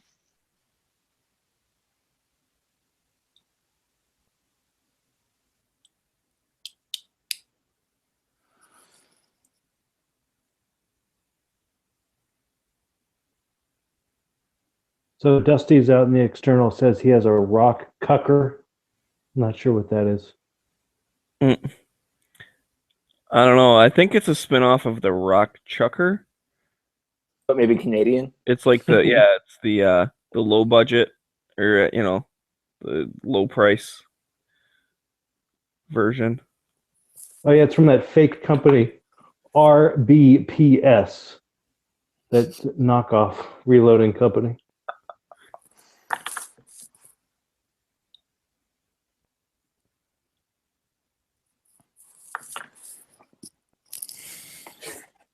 Yeah. How do these chats always turn into reloading chats? It's all because Foos pointed a gun at me. You realize that's what started this all. Don't worry, though. You're made out of Christmas snow. You can't die. Actually, the snow is from the summer. Well, the fall. I think I figured that out. It was September. Yeah, because I found something that I found the original picture and the date on it was September. But I know it was hot out, and that's why it's magic snow. Because I made that snowman when there shouldn't have been able to make a snowman.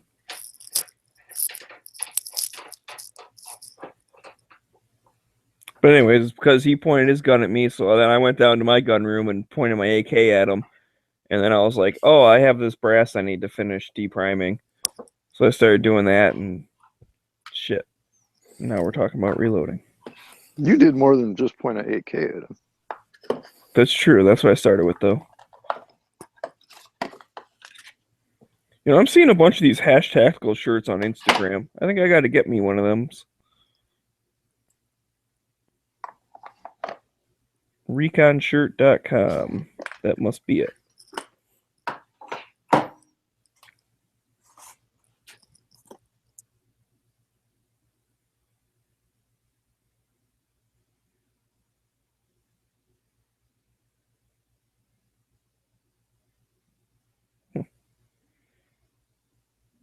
I hate to talk more about reloading, but have you considered incorporating the decapping process in the rest of the process?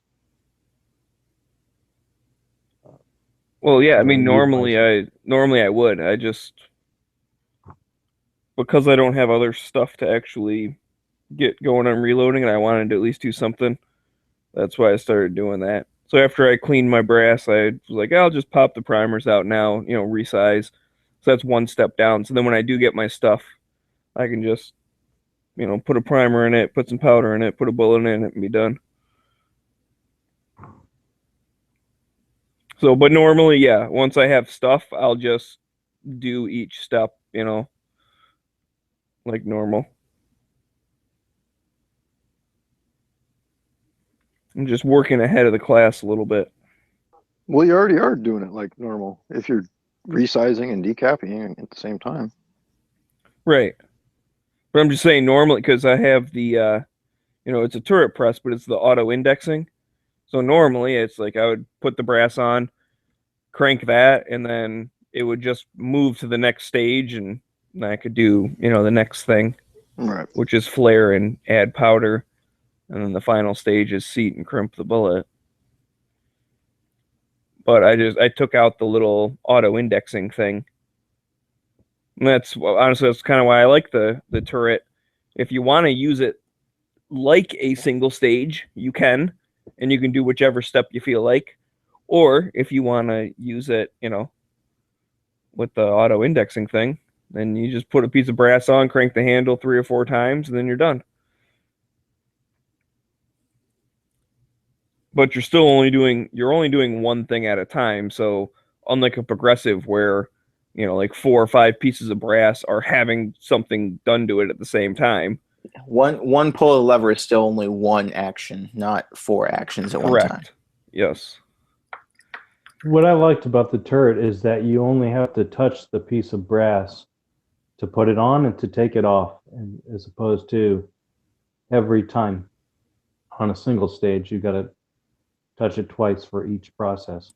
Right. Well, and the thing with the single I didn't like was, okay, so you set your die up and everything, and you crank all out whatever step, and then now you're putting the next die out. Like you're spending time, screwing the die in and making sure it's at the right point. And I know they have quick change things, so like once you set the depth, like then you can just take the thing off, and the next time you put it on, it'll be at the exact same point. But it still just seems like there's still more work with setting the die up and making sure that it is seating the bullet the same distance it was last time you made it, or whatever. Whereas with the turret, once you set that plate, like you have all your dies on there, you can take that plate off and put a different one on to do a different caliber or whatever. But it's set. Like you don't have to touch those dies ever again. If you fine-tuned it exactly how you want it, then it's fine-tuned, and you lock it down, you're good to go. So that's the part I liked about it. Yeah, it is a great system. I wonder if they don't have an active patent on it, because they're the only ones I know of that have that auto indexing feature. I don't know about that. It's just a twisted rod. I can't imagine it'd be patented. But I don't know. Well, novel, useful, non-obvious to others, well-versed in the art. Yeah. I know RCBS has a turret press as well, but theirs is not auto-indexing, from my understanding. You have to physically, manually index it by hand. Yeah, that would get annoying. Crank the handle, index it. Crank the handle, index it. Crank the handle. That would be annoying.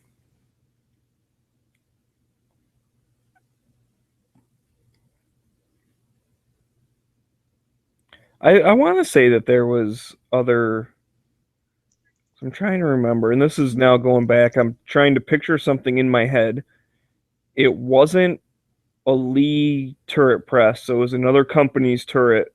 I don't remember what color, otherwise I could probably figure out what company it was. But I want to say that thing had an auto indexing, but like it was kind of weird. Like the guy who had it, he bought it from someone else, like the guy who was getting rid of his reloading stuff. So he got it for whatever, like the whole setup for $50 or something. But he couldn't like get it to work right, and so that's why he was still using a single stage. He had it, but he's like, yeah, I don't know how all that stuff works. It's weird. And I think it had like a different way of indexing, but he couldn't like I said, he never really set it up exactly right. He just had all the pieces to it. I'm pretty sure the RCBS is auto index. It's the Lee 550 that's manual index. Well, the Lee classic turret is. Oh no, my bad. Dillon 550. That's a manual index. The Dillon is progressive.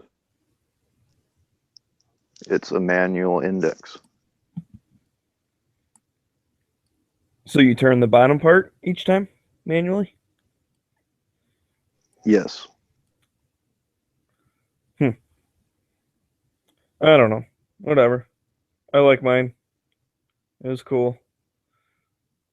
I just wish I would have known that the powder, the Lee powder measure, like what was it auto disc or auto drum or whatever. It needs the Lee flaring die. I wish I would have known that to begin with, because then I would have just bought a set of Lee dies instead of a set of Hornady I remember dies. that chat. They were all telling you, "Oh, you buy the Hornady dies; they're better." And I'm all like, "The Lee dies are fine. You're buying a Lee press. Why wouldn't you buy the Lee dies? They're designed for that turret."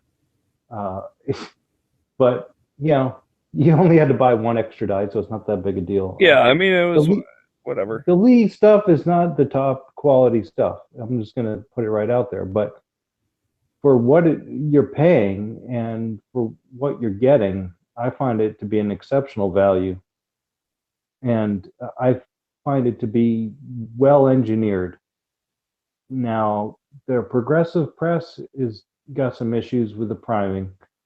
They may have fixed that since I got mine a few years back. But it's really just an engineering marvel what they put together in their turret and progressive presses, I gotta say. They use some very interesting mechanisms.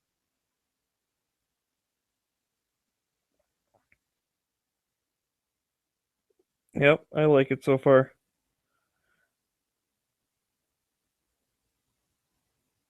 Like you say, oh, it's just a twisted rod. Yeah, well, if they have the patent for that little piece of steel, then nobody else can make that. It's brilliant. Right, but they could have, because I'm trying to remember what the other press, because I remember looking at it saying, well, I could try and figure out how to get this thing up and running. And then it was one of those like, it's a bunch of, screw it. I know how to do it this way. And I was like, okay, whatever. So I only looked at it for a couple of minutes, but I swear it had like a little, what would you call it? I don't know, like a little handle kind of thing that like it slid back and forth and it like engaged the turret and, you know, cranked it one step forward. So it was like, instead of rotating like from the middle, it was like a piece that was on the side that just, you know, almost like how a revolver moves, you know, like the little hand comes up and engages a notch and like pushes it one step forward and then like ratchets back. And then next time you pull the handle, it goes up again and does the next one. Yeah, the Lee Loadmaster has a very similar mechanism. I don't know if that's what you're describing or not, but when that arm comes up, it hits like a protruding. When the lever arm comes up, it hits a protruding arm that then engages the circular motion. Yeah. But it's like plastic, and I've seen people take a cardboard box of primers and like throw it over the end of the thing so that it doesn't have so much friction. It looks really wonky, but I mean, for the price and in terms of simplicity, it's really good. I mean, I don't load 10,000 rounds every year. I just wanted to load like a few thousand, maybe 5,000 max, to have a stockpile. And the Loadmaster was great for that. And I disassembled it and put it in storage, and I plan to take it out of storage and put it back together. And if I got to buy a couple extra little plastic pieces for $5 a piece to keep it running, I mean, I got a bullet feeder, I got a brass feeder.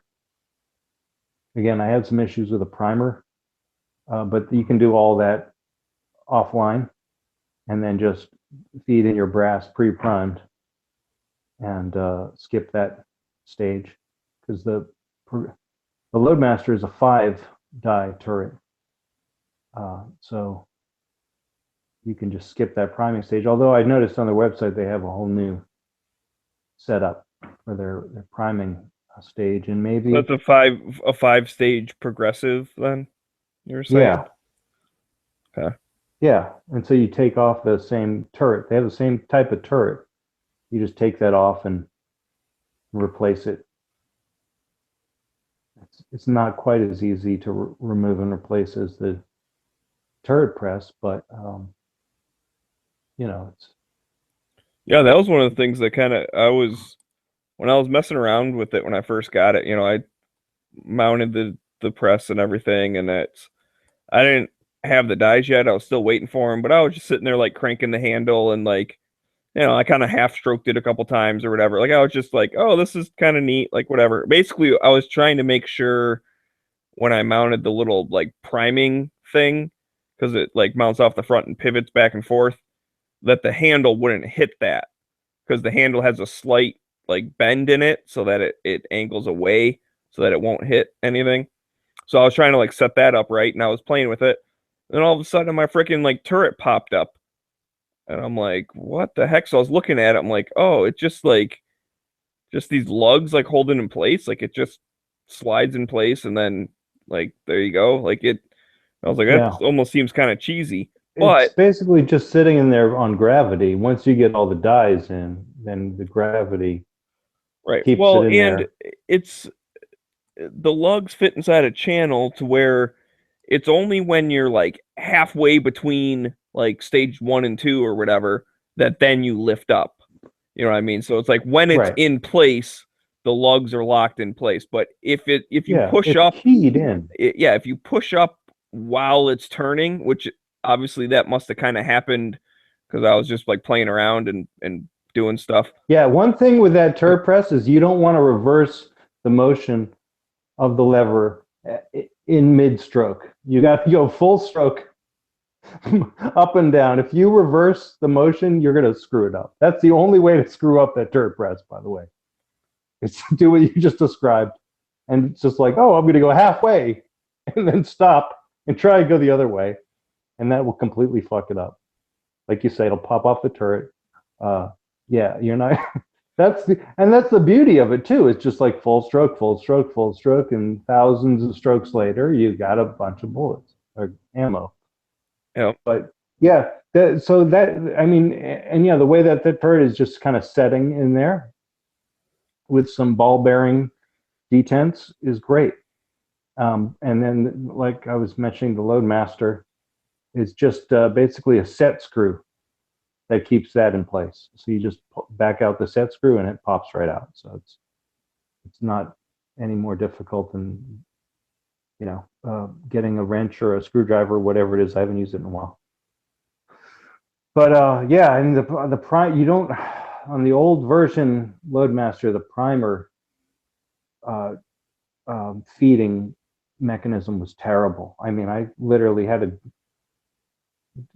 take apart 100 rounds because they didn't get the primer in there. The powder was just pouring out of the primer hole, and it was just about as fucked up as you can imagine a progressive process being. But then I just said, fuck this primer tool, and I had the Lee like hand primer that I bought when I first bought the hand press, and so I just started priming with that. It was like, okay, or I used the turret press to prime it, because the turret press actually primes really well, and I might just have used the turret press, but it's I love the turret press. It's a great transition from beginning to advanced, and you can still come back to it after you've done the progressive.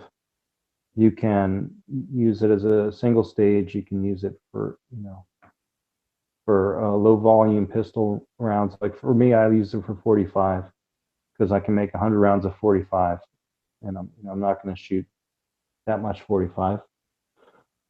But I don't have the 45 set up in the progressive, so that works. And then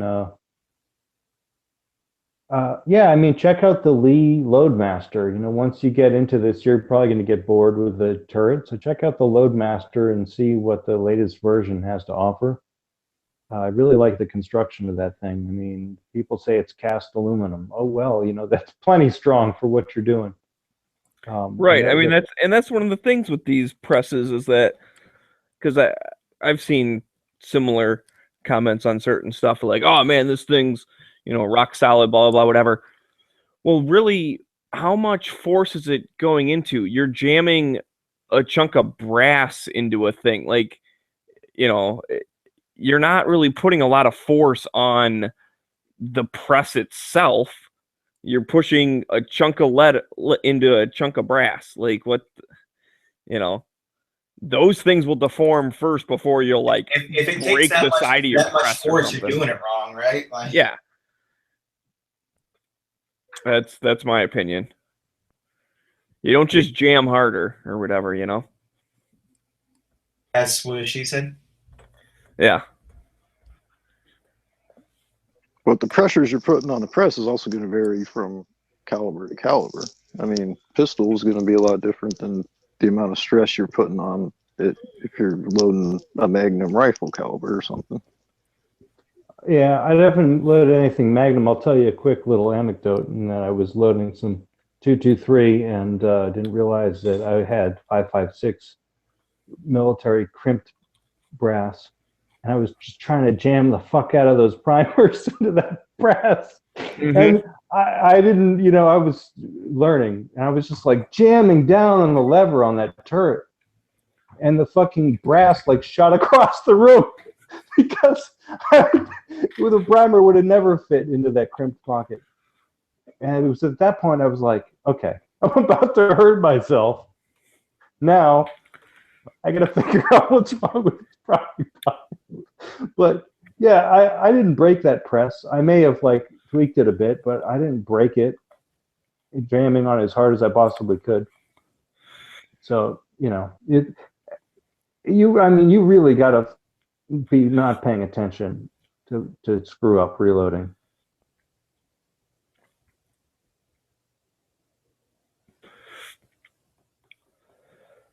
Yeah. Well, the thing with you were saying like the 5.56 brass and stuff. I ran into that because we reloaded some of that on the single stage there. But the thing is, I pick up stuff from the range or whatever, so I don't necessarily always know what I'm picking up. And what's the what do they call that? Right, where the primer thing's different. Like it's got 3 little holes instead of one big like one. The or whatever. Berdan prime. Yeah. And one of the things I thought was pretty neat was that on his like depriming die, they've got the little pin, right, that sticks out and pushes the primer.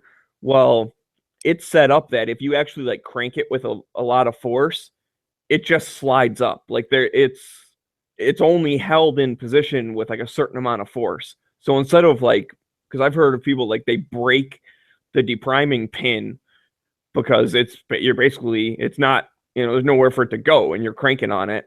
Well, it just like slides up. And so you're like, oh, yeah. Okay. And then you just that does work back down and you take that brass and say, well, this isn't reloadable. Yeah. That's already saved my bacon a couple times. That feature on that die does work. But for some reason, when I was doing 223, and I picked up some questionable range brass and set it in there. And it might have been on the progressive, I forget at this point, but I was going to decap, I was going to, stroke the lever, and the decapping rod just snapped. And I think it was in that progressive. Because on the turret, it seems to work really well, the way that thing slides up. But for some reason, I was having an issue on the progressive, and I busted out. It took me a few rods. I think I had a spare one. I threw it in there, and that broke. And like to figure out, like, oh, this brass that I picked up with this weird squiggly writing on the head stamp is fucked up, and I shouldn't try and use it. So right. I now I go through and I sort out all the squiggly writing brass. But yeah, and then I just went to Lee's website and bought like 5 of those decapping rods, and they have them in rifle and pistol length for $10 or whatever. And now I have a stockpile, and once in a while I will just, on the progressive, I will come into Because you don't notice it on the Progressive. You've got so many things going on. There's such like a mechanical advantage that you're just like, snap. Oh shit, something's wrong. Yeah, it's not like you were necessarily really cranking on it, because that's the thing. And I was new, so I thought like, oh, maybe this brass is just a little more out of shape, so like that's why it's harder. So I just kept pulling harder and broke. I was like, oh shit, sorry. Luckily, he had some extra, pins lying around. And he goes, oh yeah, that happens sometimes. And so then, as I was going through, it's like I'd start, and when it got to that point, it's like if I got any resistance at all, then I would stop and look at it and say, oh, yep, that's a military one. And, yeah, you just go through gingerly every time after that. And you're like, okay. As long as it breaks the plane, then. Right. Yeah. As soon as I saw it was past that point, it's like, okay, it's pushing on something. It's not hitting anything. And then I could push it the rest of the way. And then if you get a little resistance, it's just because it's, reforming the shoulder and stuff a little bit. Because rifle is a little bit harder than pistol, because it's doing a little bit more when it resizes.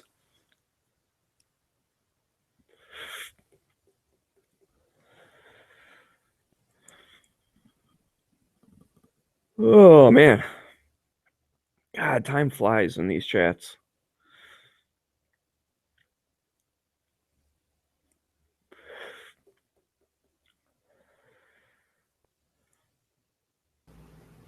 Did you do all your math? I think I'm done with math for now, yeah.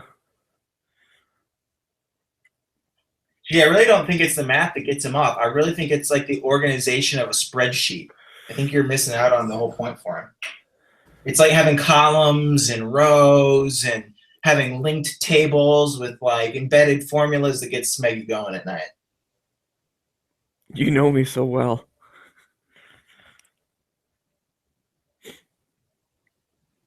And honestly, like I'm not super spreadsheet nerd. Like I said, the formatting stuff, like there's guys I work with, everything's all different colors and all these different merge cells and all this stuff, and it looks really, really nice. And I'm like, mine does the same thing and gives the same numbers. So who cares? Like I might put, some outlines around a couple things to, make it stand out a little bit. But other than that, I don't do a lot of that stuff. So like when I compare it, like I said, when I make something up like from scratch and then I compare it to, like we use different data sheets for some of the stuff, and like we just keep using the same ones and reformat it a little bit based on whatever we're doing. And I'll look at some of those, be like, yeah, these are all like formatted real nice, and they got headers and footers and all this shit. Like it does look nice. The thing that sucks, I can't stand headers, because when you're in the sheet, like you don't see what the header is going to look like. So I always forget that it exists. So I've done it where I made this huge big report, all these different tabs, copied, like once you get one going, you just keep copying. And I printed out a thing, and let's say I'm doing something for Ford, and it's got the fucking GM in the header. And I'm like, God damn it. And so I have to go in the header and put the little Ford icon in there, and then go to every single page and delete the GM one and add the Ford one. And then I forget I did that. So then I'm doing something for Toyota, and there's fucking Ford header. And it's like I already emailed it out because I didn't print it. I'm like, oh shit. So I ended up, my bad. I didn't reread my work and ignore Toyota. Yeah. Well, what I ended up doing is I have just a whole folder of like the blank data sheets that are basically formatted the way I want them for any different configuration we're doing, like different stuff. And I just got rid of all the stuff in the header. So I just have our company name in the header, and that's it. Because it says right in, like on the top part, it will have the, what factory it is and the location and, the company and all that stuff. So it's like, it has on there, hey, this is for Toyota and it's this plant and blah, blah, blah. But, so they don't need their logo on the top. I don't think they really care. So, but I am going to turn my tumbler off because I don't want it to run all night, and I don't know if I'm going to stay awake much longer. Don't fall asleep to the soothing hum of cases getting polished. But damn it, I'm trying to mute. Yeah, that's like the perfect white noise generator. Why not just leave it on? Especially for gun guys, we could probably market that, like the sound of like range gunfire in the background.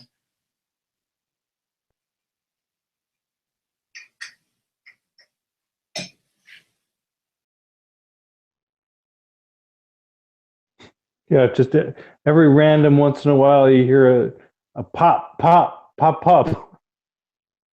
That's very soothing. Last night at about 3:30 in the a.m., some asshole on a poorly tuned Harley just decides to throttle it right in front of my house and tear off down the street. And I was like, holy shit, I'm in a war. I woke up, I'm just like, holy shit, I'm gonna die, I'm in a war. Yeah, see, I don't like the idea of falling asleep to gunfire, because then it's like it's it's so soothing that it, if you ever do hear it, you're not gonna like wake up or something. You'll be like, oh yeah, I'm just gonna keep sleeping while there's like drive-bys going by outside. But yeah, so sorry if you guys heard all that noise in the background. I was trying to mute. You know how normally, like, if you hit spacebar on the Hangouts, like you can mute and unmute with that. Well, it basically, hitting spacebar just does like whatever action you did last. So apparently I had like opened the side chat and then closed it. So when I hit spacebar trying to mute, it opened the side chat. And then I was like trying to hit the button and I lagged out. So sorry about all that background noise. But now I'm good. Now spacebar mutes and unmutes me.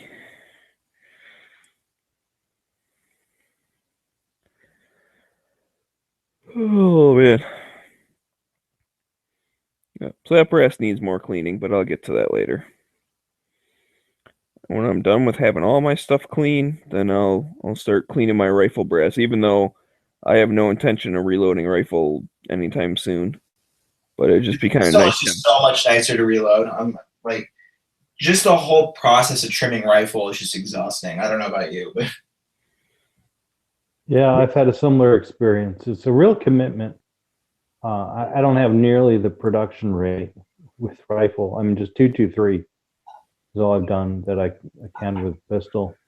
Yeah, and seeing if I were to when I go to trimming brass and stuff, I have like this little like hand trimmer thing.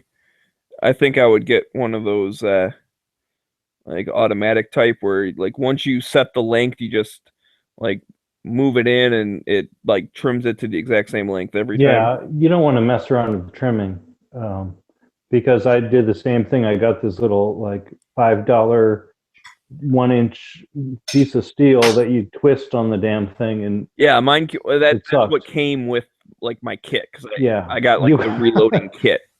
You know? I can use it in a pinch, but I think like wore my fingerprints off. Like the first like 150 rounds I did hand trimming like that, like I had no fingerprints left.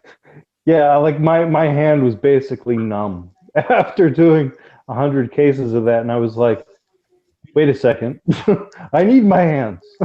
Can't you this is not going to work? Can't you get one of those? It's about the same price that you just chuck up in a drill. And yeah, Two Hotties right. That's exactly what you want. And Lee makes a die that you can throw right in one of your turrets, and it has some like special collet, I think, that you use for a specific brass.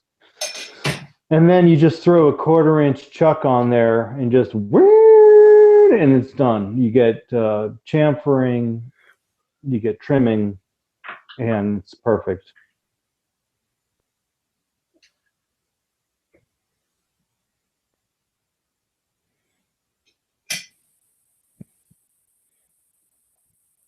Yep, that sounds like a plan. Or even just the I've seen some that are like bench mounted, so like you put it in horizontally and then you just like pull the thing forward and it only goes in like a certain amount. Yeah, there's all kinds of bench stuff, and you can buy a whole center.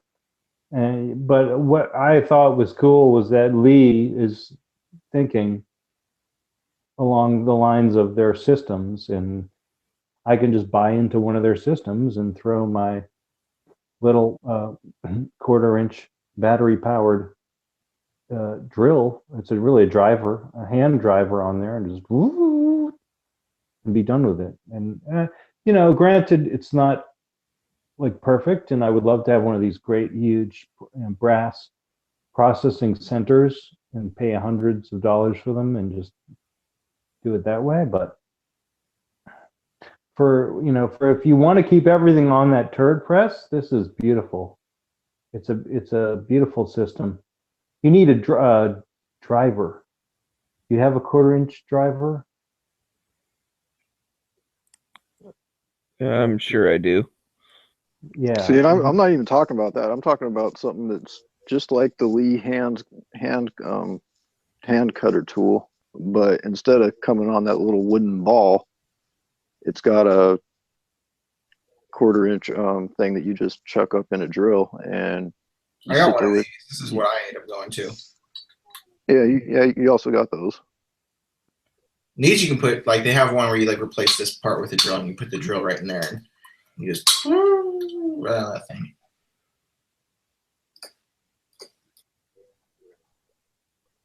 Yeah, but the one I'm thinking of, I mean, you chuck it up in your drill and put the drill over your knee or whatever, and keep it running. The little one that comes with the kit, I mean, the stud is a drill, like, quarter-inch drill chuck on it, but I tried to put it in a drill I had, and the stub doesn't get much grip, so it ended up working its way out. So it's one of those things where it's only marginally useful.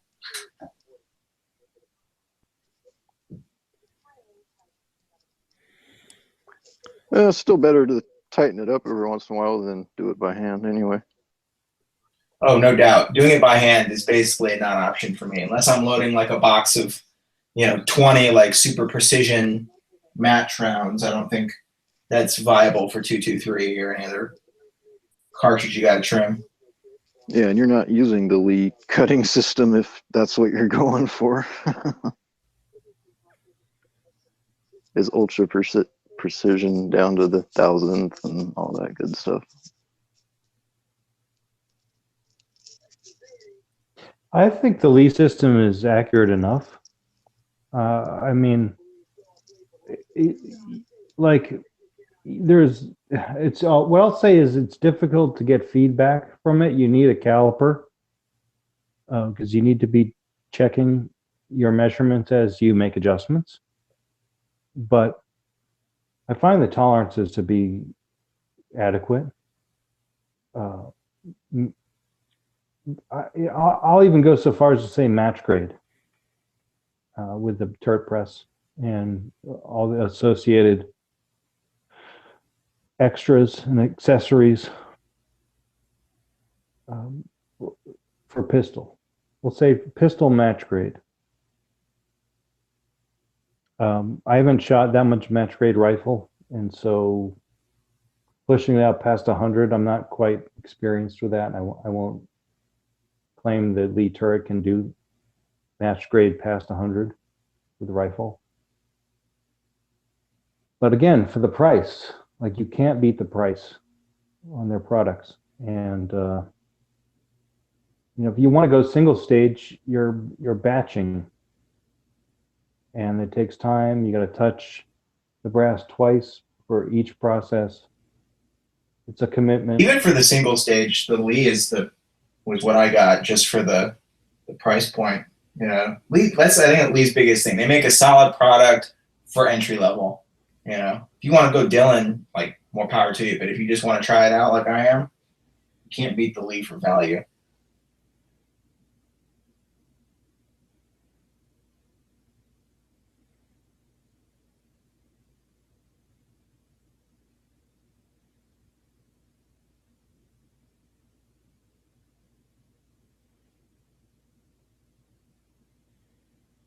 Yep. Yeah, I mean, I feel like their single stage presses are more than adequate. from what I've seen. And I don't even know what they're called, but they have that shape that looks like they'll give you good consistency. And I mean, you can buy RCBS. You can spend more money and buy RCBS and have a great product, or maybe a better product. I don't know. And otherwise, I don't know really what are the other single stage. Does Hornady make a single stage press? I don't. Yeah, the Hornady is basically a direct copy of the Lee system for their single stage. It's got the same quick change bushings and everything.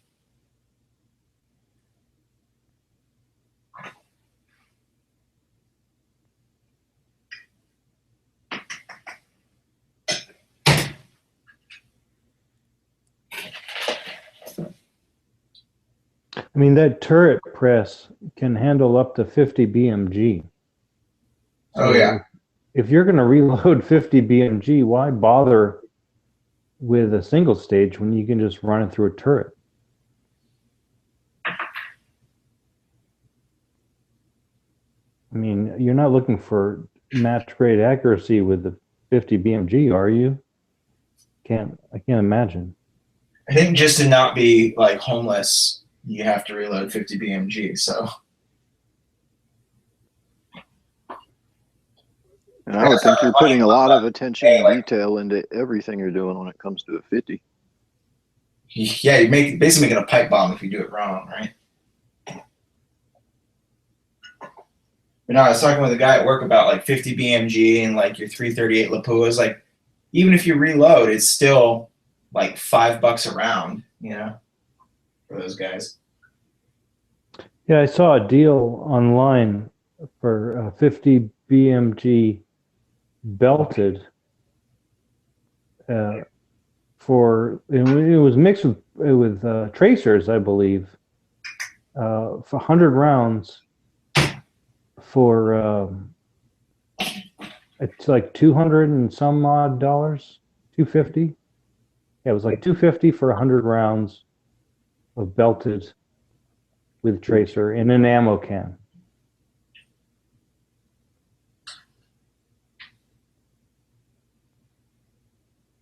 And I was like, wow, at Big Sandy, that would last about 20 seconds.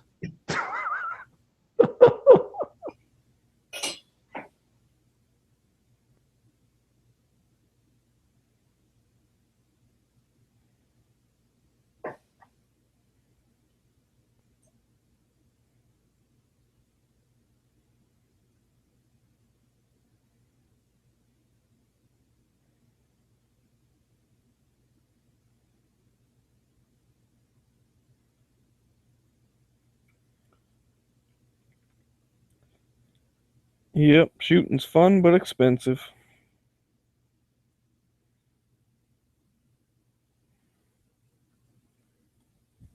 I had a teacher in college that said that he had a hobby of expensively poking holes in paper. And I'm like, yep, that pretty much describes shooting. I once told somebody shooting is basically a really fun way to convert money into noise. Yeah,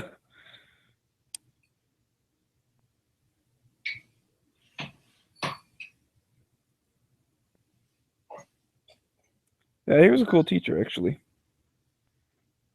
I had him for a couple classes, and I found out, like, halfway through, I think the first class I had with him, that basically one of my buddies was his son.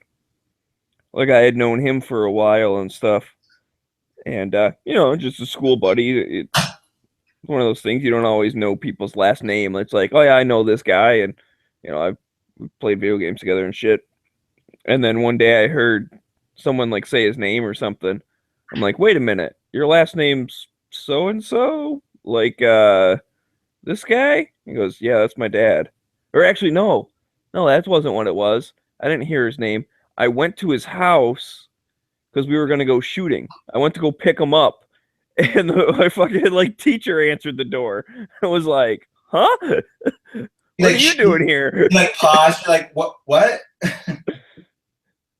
Yeah. It's like, I wasn't picking up my friend to go shooting. I'm gonna go study.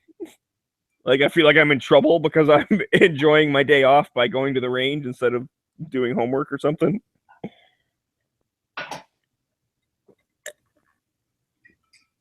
Yep. Yeah, that's what it was.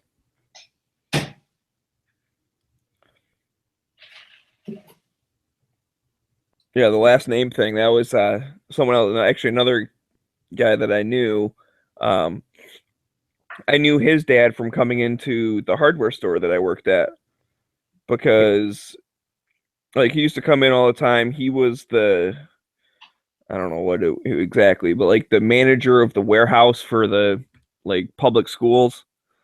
And so he'd always come in and like buy cases and cases of different shit and put it on like a business account kind of thing.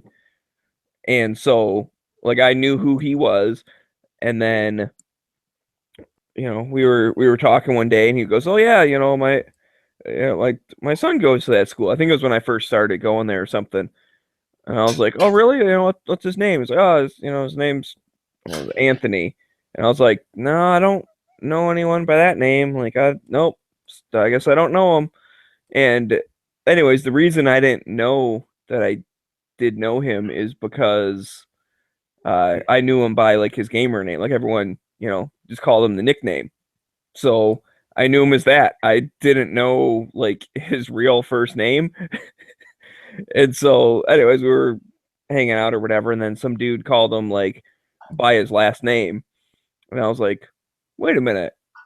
I know that last name. Is your dad so-and-so?" And he goes, "Yeah." I go, "Holy shit, dude, I've known your dad for like 5 years now." It was funny. So then when I saw him, I'm like, "Hey, remember how I said I didn't know your son? Yeah, it turns out I play Counter-Strike with him like almost every day. Like he's one of my close friends at school."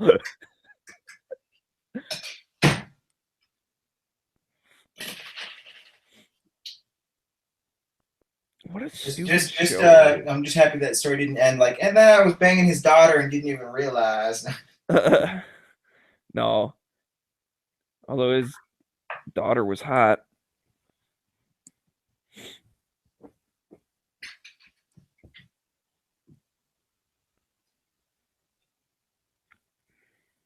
You're like, "No, that was the other story. We're not going into that one right now."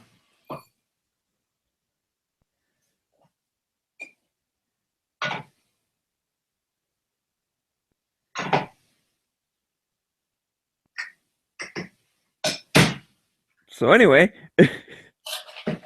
on that note, that's one of those things. Sometimes I feel like when we talk reloading, we kill the chat because like a lot of people get bored and don't want to join or something. But then when we're not talking reloading, we're all just sitting here quietly. So I'll tell you what I'm doing right now. I'm reloading my 40 single stage. I'm glad there's reloading talk because it's all about guns and shooting, and it's the fodder that we need for our lifestyle. And I'm glad that Smaggy got into it. And I was just kind of thinking that reloading is an American experience. I know they reload in Pakistan. I saw some news article about that. But all of the equipment that's available to us that we've discussed, I believe, is all American made. Is that correct? I think you're right on that. All the Lee stuff is, pretty sure.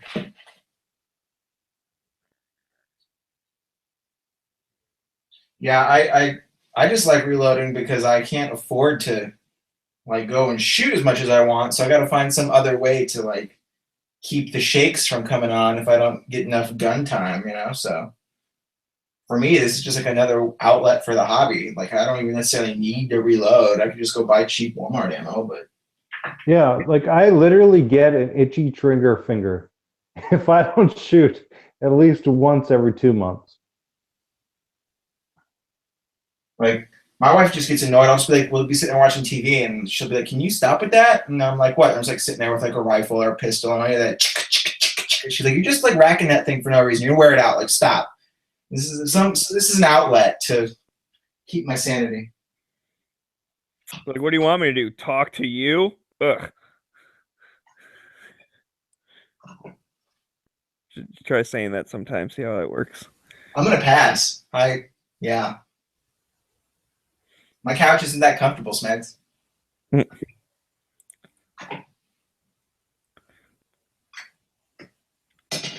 never really understood that sleeping on the couch thing. The last time or the last night I spent at my ex-girlfriend's was on the couch. So from my experience, when you get to that point, you're done. Just leave and don't come back. Well, yeah, and that's the thing that, like, I friggin', I've had breakups before, but at the same time, it's like we still slept in the same bed. Like, for one, I guess if you want to go sleep on the couch, I guess I won't stop you. Like, knock yourself out. But you're not kicking me out of my bed. Like, you can be pissed at me all you want, and we can sleep back to back and, like, be all angry at each other. Like, that's fine. But we're sleeping in the same fucking bed. Like, I ain't going anywhere. Yeah, well, it wasn't my bed, and I didn't want to be there. So couch was the only other option. Yeah, it's just, if you had like a spare bed, you'd probably sleep in that. And I know people who sleep in different beds in different rooms, and that's a marriage. I don't know. I just I slept in the same bed until she moved out, type of thing. So, back in the day, didn't the man and woman sleep in different beds? Wasn't that the thing? No, that was only on TV because censors wouldn't allow a man and woman to be in the same bed. It never actually happened. That was like an artificiality of like TV in the 50s.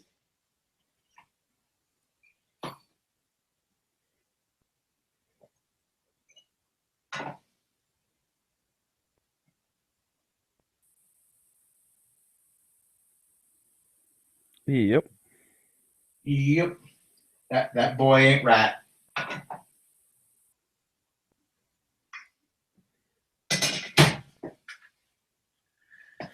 But yeah, let's see. To catch up on what you guys were talking about when I jumped in the chat, let's see. I got 165 grain, 40 cal, Rainier ballistics, projectiles. Got range pickup brass, Winchester small primers. I use corncob media, dry tumbling, but I do wash them in a bucket with soap and water first, so just to get the grime off. Kind of a pseudo wet tumble, And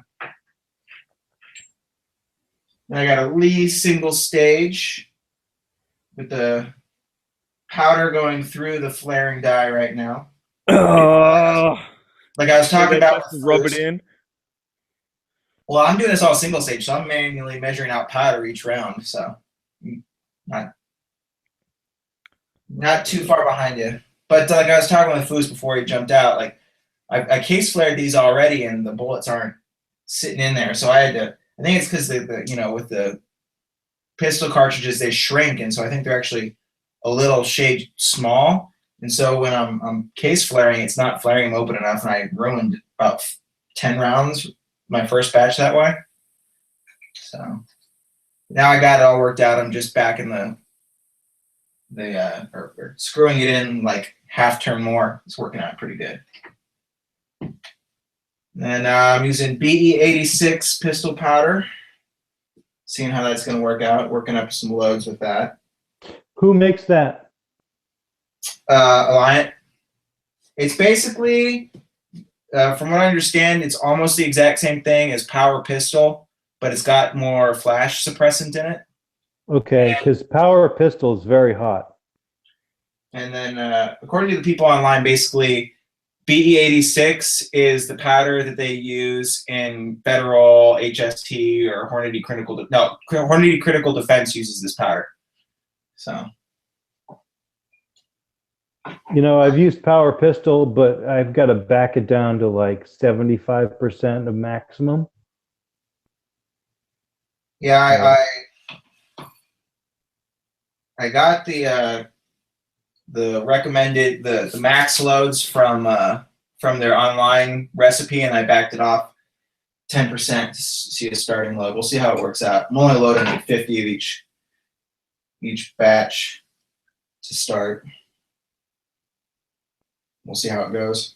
Yeah, I loaded up some 45 with Power Pistol to 90%, and I took it to a night shoot. It's a steel shoot at night. The fireballs from this shit, it was 45 with 230 grains. The fireballs out of my Glock 30 were like 2 feet long. And everybody at the shoot was like, oh my God. Because it was at night, right? They're like, oh my God, look at those fireballs. Everybody's losing their night vision every time you shoot. I was like, well, it didn't blow up the first time, so I kept on shooting through the mag. But yeah, I dialed that shit back. I think I went to like 80%.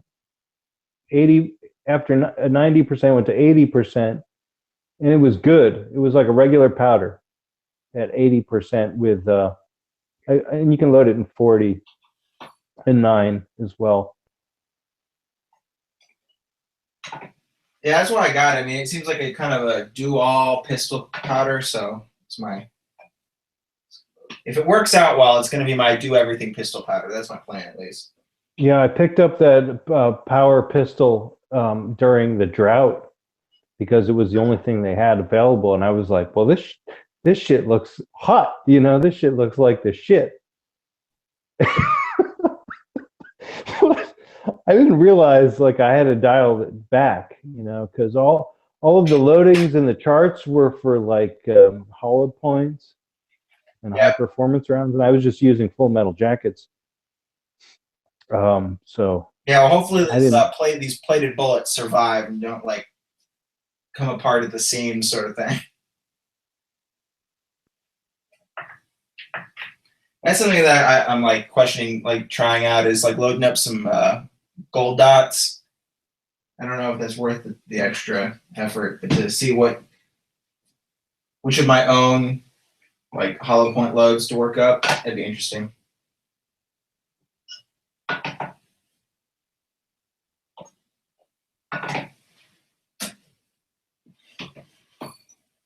Yeah, at least with the pistol, like if this works out well, I have it kind of just, you know, torqued down, that'll be fine.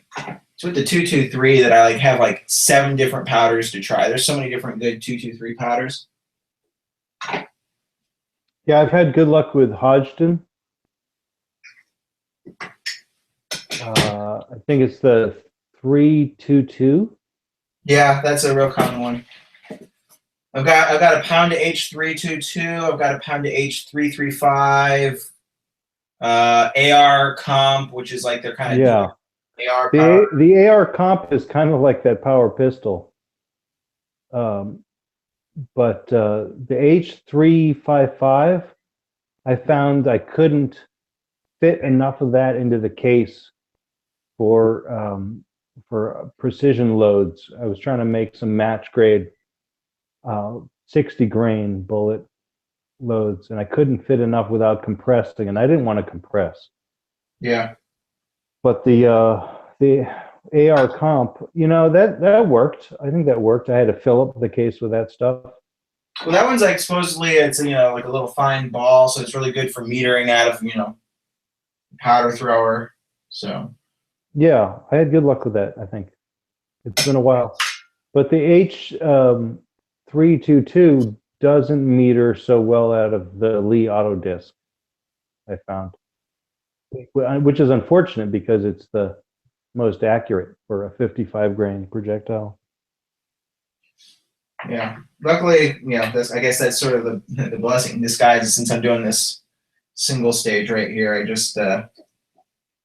just doing the little Lee powder thrower. Here, let me see if you can see me on the setup on the camera. Yeah, so I just got the little powder thrower right here, and then scale and press. I'm just throwing a charge, checking them occasionally on the scale, making sure they're right, which they're all pretty darn spot on, and then charging and going from there. So after I get this flat of 50 done, then I'm just going to go and seat the bullets. So Well, that's the best way to do it is to measure by weight.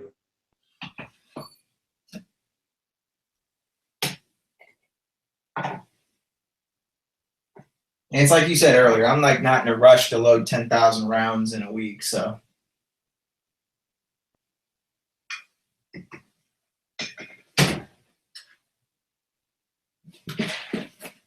if I get, 100 rounds a night over the course of a couple of weeks, I'll be more than happy.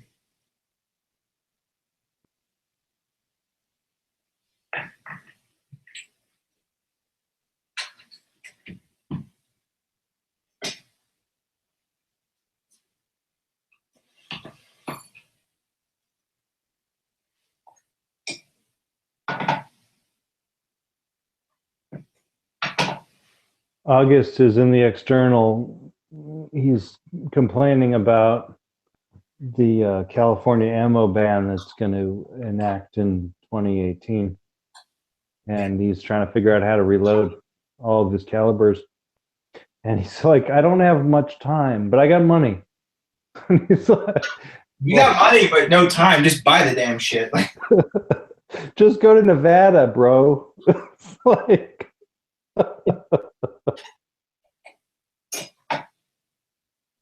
It's like, have you seen on Facebook the ad for that like ammo bot that you hook up to your Dillon Progressive, and basically you have like an ammo factory in your house?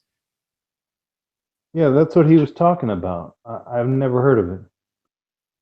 Basically, it's like a little machine you put on the lever arm for your Dillon Progressive, and it just runs the Progressive for you.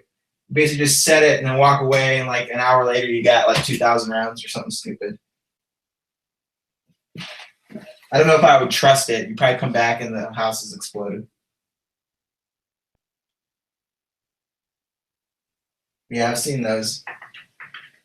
There's a lot of cost of investment when you get to that point, though. Like, you better put out the volume to make your money back.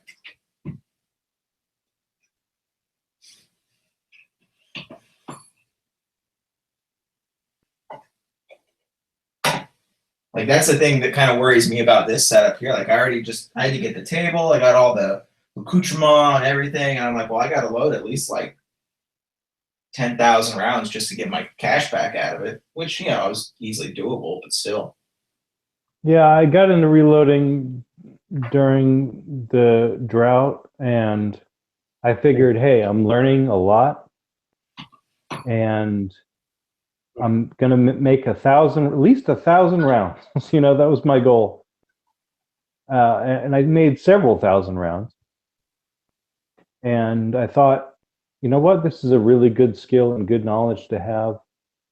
And I could make 10,000 or 20,000 if I had the time and energy and materials. So this is great. I'm glad I have the equipment. But I moved on, and when store-bought ammo got less expensive and more affordable, then I just stocked up on that, and now it's at prices I've never seen before. So that's a good sign. I'm glad we can stock up on factory-bought ammo. Well, that's exactly my plan. I had basically a similar idea a little bit down the line, which was, if Hillary got elected, it was my insurance policy to try and be able to keep shooting longer. And now that Trump's elected, it's like, I'm just going to grow that pile in the closet as deep as I can go in the next 4 years,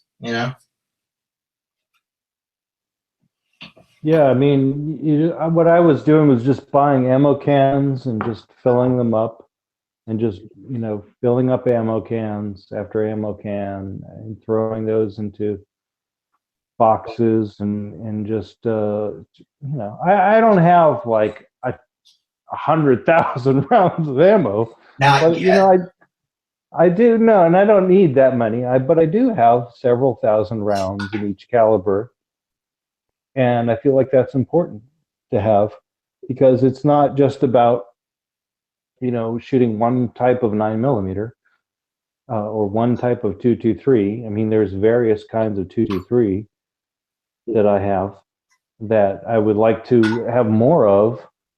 I mean, just this year I got into sub 55 grain projectiles. I bought 100 rounds, or was it 200 rounds? I think it was 200 rounds, yeah, with an ammo can of Hornady 50 grain projectiles in Fiocchi cases for a steel at Cabela's. And it was just like, I've never shot 50 grain. You know, the lightest 223 round I've ever shot was 55 grain. So I bought it for varmint hunting, and I went out into the desert and in my AR-15, and I shot a rabbit with this ammo. And it's amazing. I mean, it's Hornady bullets, but the Fiocchi casing was flawless. And for the price, I'm like, this stuff is great. I don't care if it's made in Italy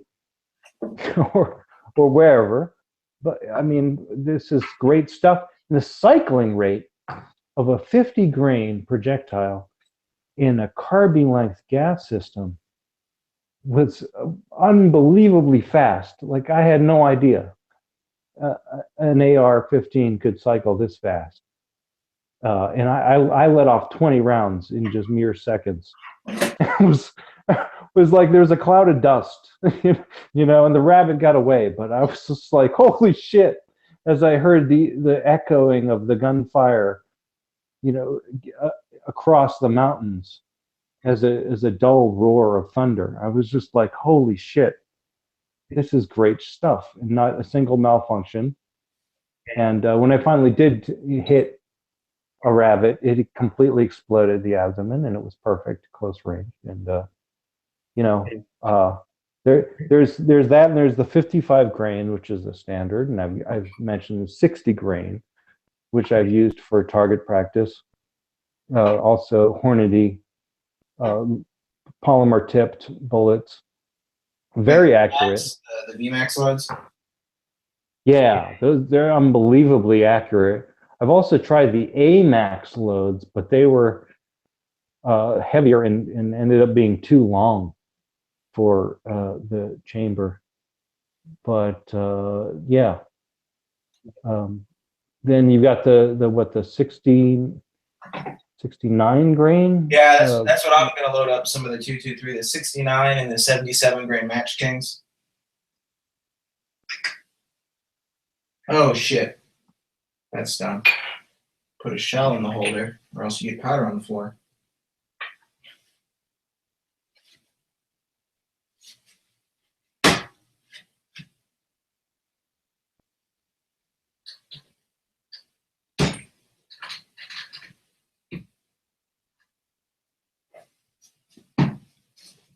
There we go. Now we're good to go. That's what happens when you change over. All right.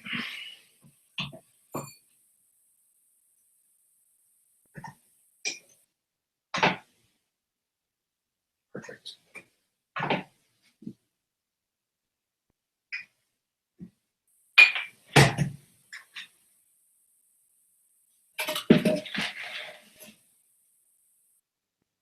So Guns is in the external saying that in California, they cannot buy from other states and import. I'm assuming this is after the ammo ban or ammo restriction legislation, whatever it is, goes into effect. And I'm sorry to hear that you can't import from other states, because that's unfortunate. So if I had said anything previously about going to another state and purchasing ammo and importing it into California, I'm sorry, and I redact that statement. And I made that statement in error, and I take full responsibility for that error at this point.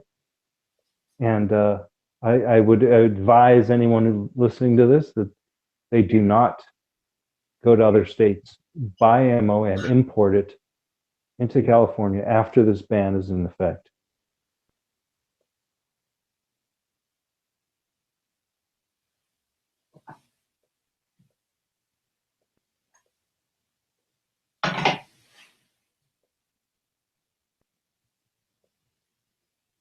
I would, however, advise anyone who's an active shooter or gun enthusiast in California to get the hell out before that ban goes into effect.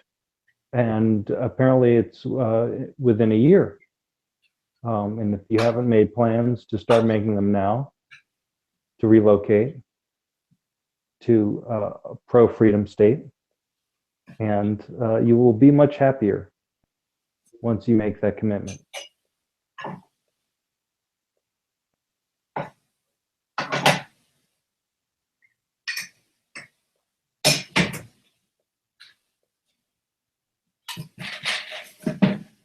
Do any of you all watch the sports ball? Like March Madness? Yeah. I generally do. I'm in Tucson, so obviously I'm going for U of A. Other than that, I really don't know people in particular. All right. Whatever. I'm going to save this bracket, and I will... Well, let me 63 hear it. picks, I What missed do you one. got, Smikes?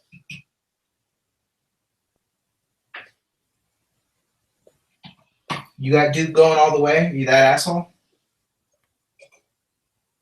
No, why? Are they supposed to be really good this year? Yeah, they've had a weird season, but they're supposed to be really good. I actually have Michigan going all the way because they looked fucking amazing in the Big Ten tournament. They're a 7th seed, so that would like upset a bunch of people's brackets. Which, I mean, does happen sometimes. Yeah. Actually, I don't like this bracket at all. Whatever. I don't feel like I'm pretty sure I can change it later, but at least it's filled out, so I'll have something. I just want to point out to all the haters on the interwebs that the Pac-12 has 4 teams in the tournament this year.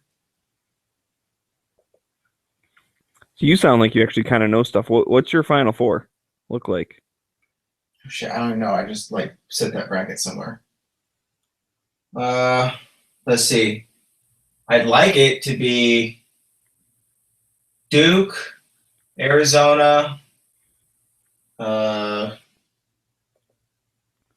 on one side, and then on the other side, Jesus, I don't even remember. I have to go look at it. It's somewhere out in the house, and I'm knee deep in powder. But no, I don't know all the teams. I know the Pac-12 teams because obviously that's what I watch. But I can tell you that. Yeah, I don't like this bracket. Somehow I ended up with all of the number 2 seeds getting into the Final Four except for the one where Michigan beats. And I don't like that because at least one of the number 1 teams is going to get through, I think. I actually saw something on the. I'll have North Carolina get to the Final Four. Why not? They can beat Kentucky.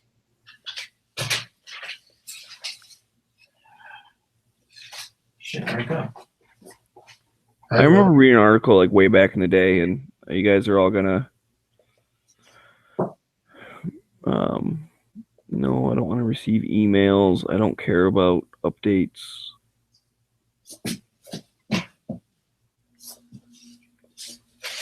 But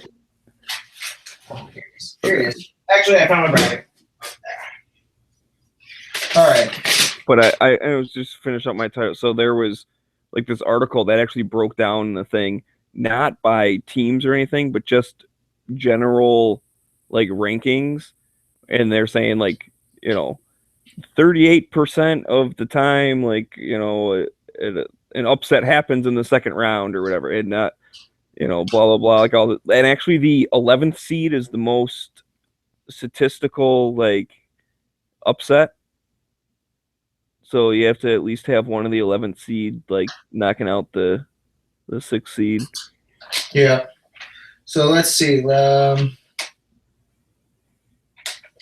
I have Arizona in the West because that's actually the easiest quarter of the bracket because Gonzaga is an overrated team because they didn't play anybody hard this year. Whereas Arizona. So do you have Gonzaga winning the first round and then losing? No, I don't. I just don't think they'll go all the way to the Final Four. I think they'll get to the 8. I think they'll be a Elite 8 team. Yeah. Hmm. And then in the East, I like Duke. Duke to the Final Four. Villanova will go down in the Elite Eight. Yeah, and then I have, even though I'd like to see USC advance in the first round, I think SMU is going to go. I'm kind of biased towards SMU, though, because I used to work down the street from there. That's just like a little side note. Let's see. In the Midwest,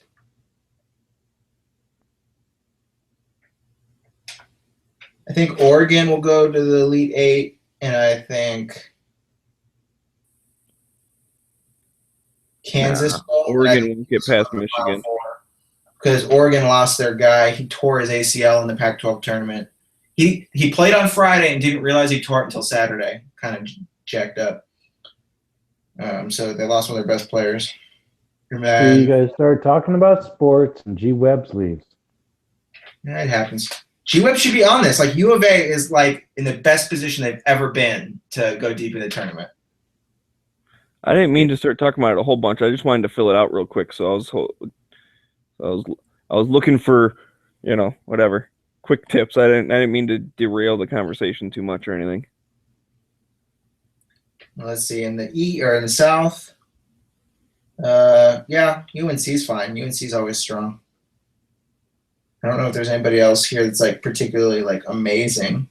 UCLA was really good this season, but they also had really shitty games this season. So what are some juicy upsets you got?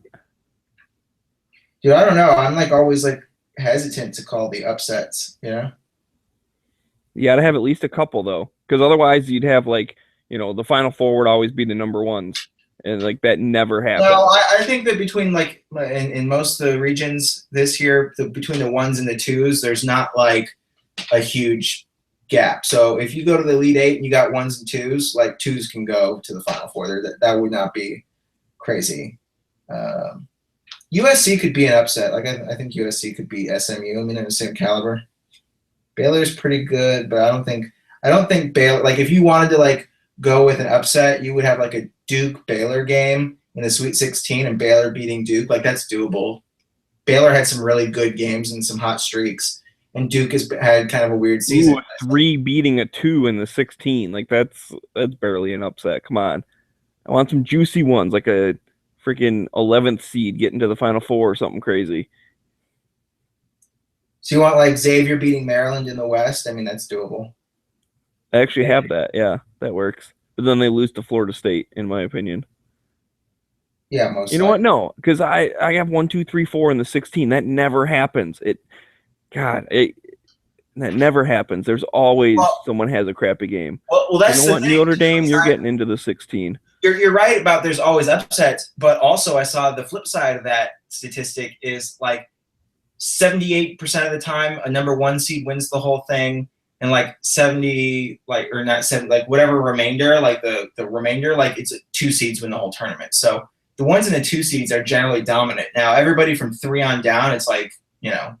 Well, yeah, and that's the thing. So as long as your Final Four is okay, like I said, I'm not having like a crazy thing. I was kind of joking about it. If you are like a gambling man and you're doing like a bracket for money, the games, you really only need to get the Final Four to win a bracket, because that's where all the points are, because the early games are worth less points in bracketologies. Yeah, but I like having like the second and third rounds like locked up too. And that's where you see some of the, like I was just looking, and it's like, when I was looking at the 16s, I have like 1, 2, 3, and 4, 1, 2, 3, and 4, 1, 2, 3. It's like, no, it never fucking happens. So one of the 3s is gonna lose early or something. One of the, something crazy. No, I don't like my bracket. I already don't like it. I gotta make some changes, but oh well. Just choose like a 7 seed to go to like the Final Four and like freak people out. Well, I have a 7th seed winning the whole thing, right? I said Michigan's going to win. Oh, yeah, you're right. Dude, that's enough of an upset. I don't know how much of an upset you want, like the improbable bracket. No, I want one that's going to do good. So I don't know anything about the East, West, or South. So I want them. But again, like I said, I have like first and seconds fighting each other for the Final Four every time. And it's like I don't think the 8 is going to be all 1s and 2s. There's going to be a couple other things, like a couple 4 or 5 or something in the 8. Even if they don't move on, they at least have to win a couple games. So that's what I need to go back and find an upset guy and give them a couple more games.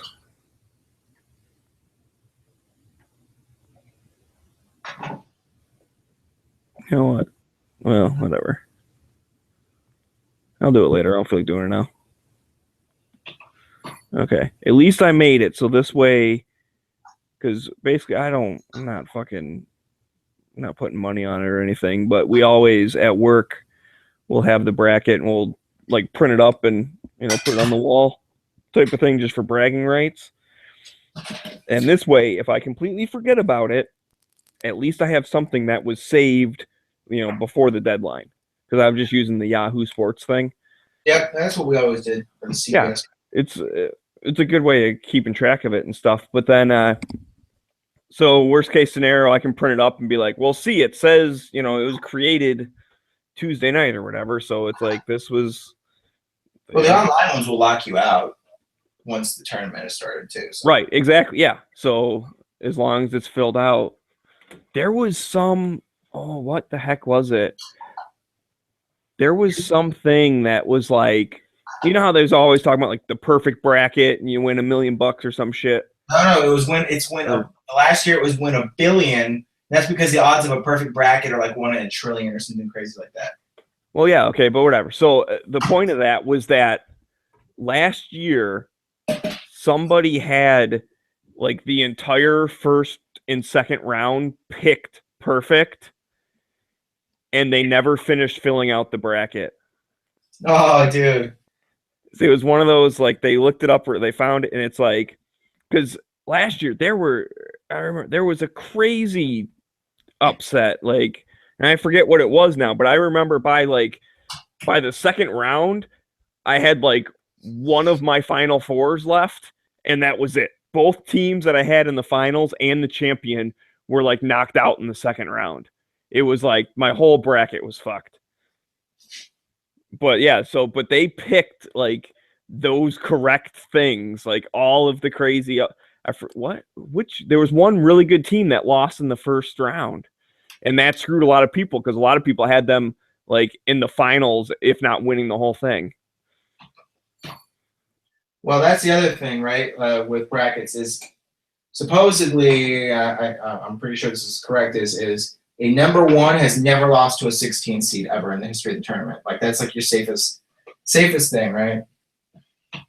Like if that ever happens, that's like a bracket destroyer for everybody ever. Well, yeah, but maybe it was, yeah, I don't know, it was something else. But there was something that, like, you know, a number 2 seed got kicked out or whatever, and they were like a number 2 seed that everyone thought was pretty damn good, but whatever, it doesn't matter. And the point is, this guy had like a perfect bracket going, but they never finished filling out the bracket. Can you imagine being that guy, like kicking yourself? Yeah. I always wondered is how long does it take to fill out a bracket, and like how many possibilities are there really? And could you make a bot that like enters like freaking every possible bracket, and then you win $1 million? Like that sounds pretty good. You'd have to have, I guess you'd have to have like a bunch of different email accounts or something, right? Because you, like for the $1 million one, you have to like enter it separate. You don't just make one on Yahoo. Like you click a little thing to like enter the $1 million challenge or whatever. You get one challenge bracket, right? Yeah. Yeah, but if you had just a gazillion freaking emails, and even, yeah, I don't know. But like you said, the whole number 1 always wins. Well, that cuts out a handful of options right then and there. If you, okay, I'll always have this do it. Like, you could make a computer program that could make 100 different brackets that are all fairly realistic, and that would increase your odds like crazy. Yeah. God damn it. I said I was done with math for the night, but you sucked me back in.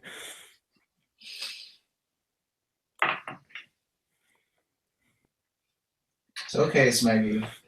Math is your friend. I'm gonna have to find that article again. Maybe tomorrow when I'm on lunch at work or something. I'll try and find that thing, because the year that I followed that, I actually did pretty darn good. And like I said, all it said was, like whatever, 75% of the time this happens. And so you look and okay, like out of the 4 divisions, 3 of them, like I'll have the number 2 seed win, and 1 of them I'll have the number 2 seed lose, or whatever, like that type of thing. And then so I did that, and then I went and I looked up articles of like a lot of people have, your biggest surprises, right? Like your biggest upsets, or most likely whatevers. And so I went through that, and then I basically did a summary like, oh, a lot of people think this team's going to be the upset. Well, I need to have whatever, at least 2 of the upsets. So I'll set that one, and then I'll like have another one win, like I moved my stuff around. So I was like, well, I had a couple of number 7s moving on, and they say this number 7 in particular is good. So I'll make sure I definitely have them move on, and then I'll make the other one lose. Well, that's like the thing too, is you can kind of aggregate opinions and try and get a good feel for it. Right, because I don't watch college basketball. Well, even if you do watch college basketball, I mean, like I watch U of A games, and there's 2 games a week normally, right? And so, okay, you follow your team. Maybe you follow your whole conference, right? Like the Pac-12. Maybe you watch Oregon's games and UCLA's games, or you follow Oregon and UCLA and Arizona. Like, how many teams are there in college basketball to keep track of? It's just a lot, Like, I know there are people who are like into all that shit and they like follow basketball. I'm like, you have to be into basketball as much as we're into guns to like know all that shit, Right. You know what? I'm going to have to bring this up. We should do on the Daily Gun Show like a gun bracket where you have, like whatever, Glock 19 versus 1911. And so and so. Yeah, a fucking March Madness gun bracket. I'm going to bring that up and see if they want to do it. And if not, maybe we'll do it a couple different weeks on Hit or Miss. I don't know how many.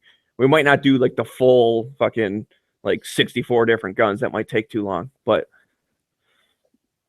And they just have like people like vote for which one, or like the panel vote for which one they like. And then like it'll move on each week. Right. Like maybe we'll do, like we'll do all the round, like the first round or whatever. So we'll do all those matchups, and then maybe the next one, like, cause I'm thinking we could spread it over a couple weeks, but not make it last forever. Cause March Madness is what it starts up the end of this week and it goes on for just a couple weeks. Yeah. The final game is April 3rd. Yeah. So maybe we'll just do like, I don't know. Yeah, like you could do like a Daily Gun Show one this week and a Daily Gun Show one next week, and that would get you through the first and second rounds.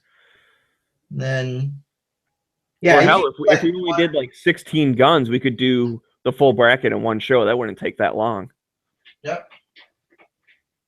Yeah, just do it, have it planned, and then you guys do it starting on the week of March 23rd, 24th, whatever those days are. And so you do your Sweet 16 when they do the Sweet 16. Right? I like the idea, Smegs. Yeah, I'm going to the Daily Gun Show shared document right now and putting that in the notes. So I remember that I came up with that awesome idea. So I'll just have to look, maybe, it'll be like alternative gun topic or something. We have a couple topics that are a little more open. I don't want to necessarily put it in a place, but where the hell? Where's all the tabs? There they are. Ideas. That's the tab I'm looking for.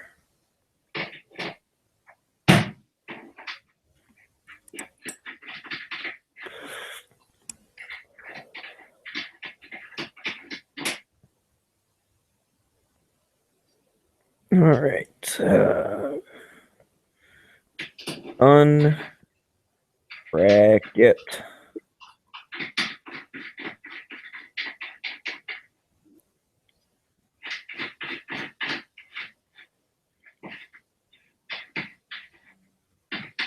That's a cool idea. Go, Smeggy. You're awesome. Gun bracket. All right. Cool. Set. Back out. 3 full turns.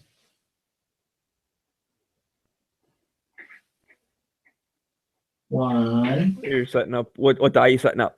2. Bullet seating. 3. Yeah, I have the quick change, press, but I need to go buy the stupid quick change collars. Because it comes with one, not exactly quick change. So at some point I need to go buy the freaking collars so I can actually just set all these up. And I need Right. And that's what I like about the turret. And I have the quick change, but once you set that plate up, once you set the turret up, like it's done.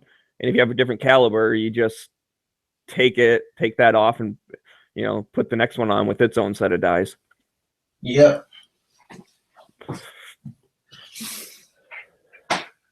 Very nice.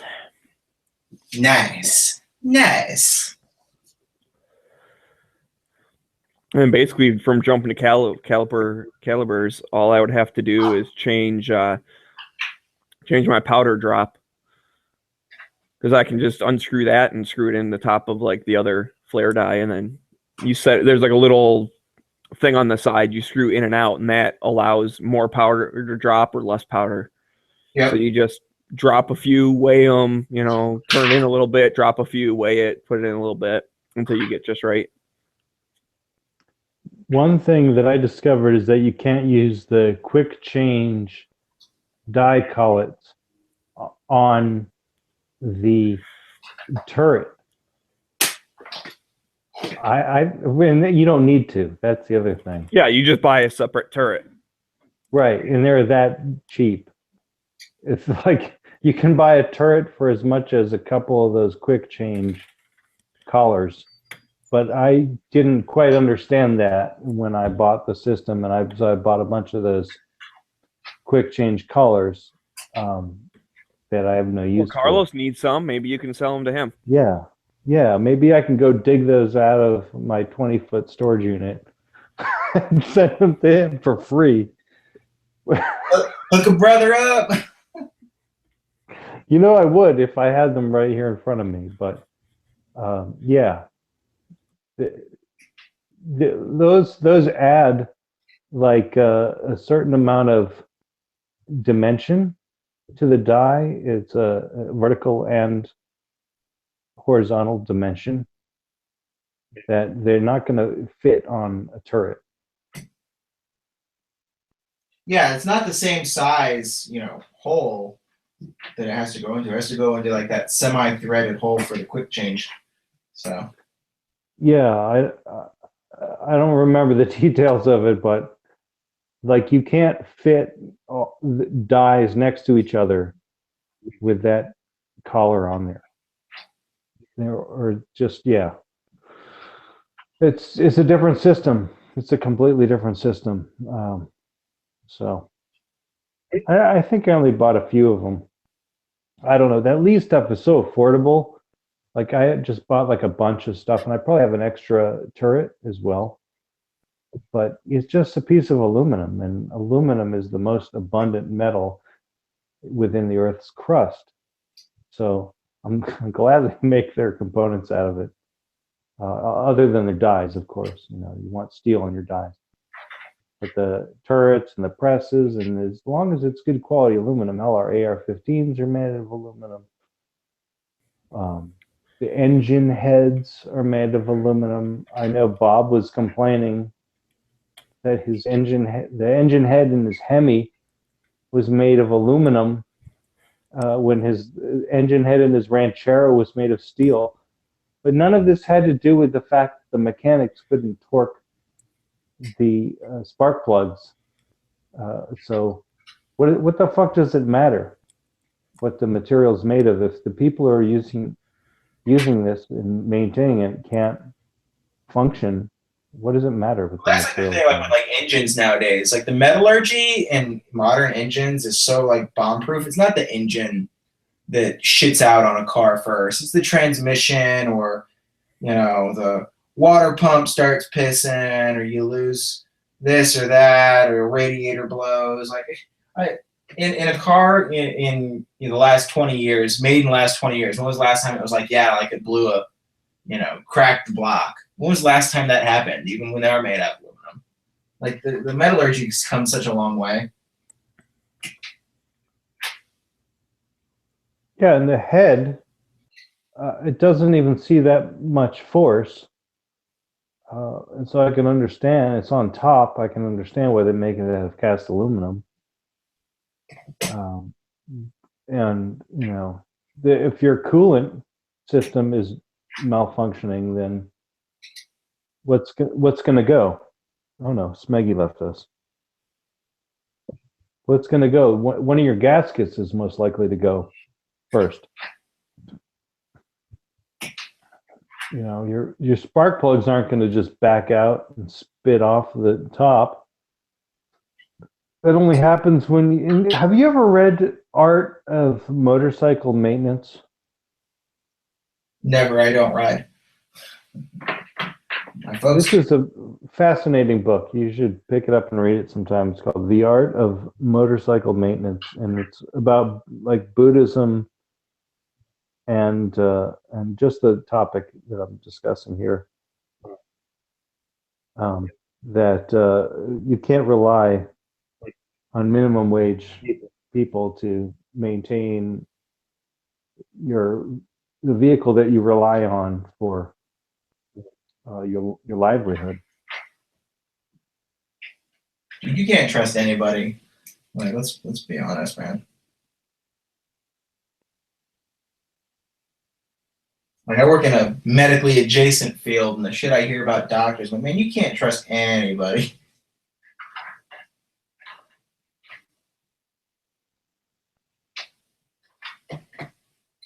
Well, I guess the thing about the motorcycle maintenance is specifically important because you're trusting your life on two wheels, and if something goes wrong, you're going to die or be severely injured. But yeah, it's a cool book. I'd actually like to go back and read it again myself. It was called Zen and the Art of Motorcycle Maintenance. That's what it's called. I have to link it now.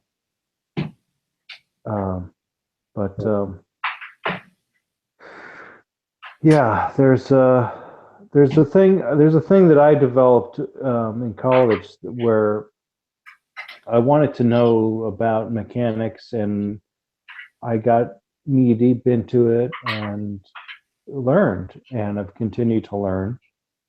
And I got a thing about spark plugs. Like, I want to change my own spark plugs. If it comes a day when I can't pop open the hood and change my own spark plugs within 8 hours, then I don't want to be driving that vehicle.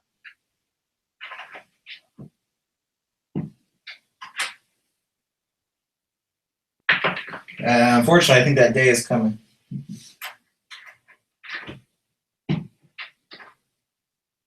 If not just from the technological standpoint, like of where, actually changing it. It's one of those things where, like, nowadays everything's controlled by the onboard computer. If you don't reset that, and the car like won't do something stupid, it's ridiculous. Like oil changes, you have to like reset the onboard computer for nowadays.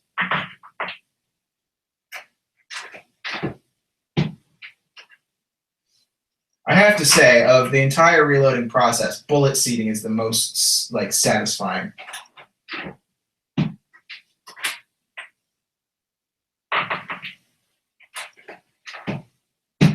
You're like, I'm making a round. Are you crimping? I have a separate crimping die. I have a factory crimp die that I go through next.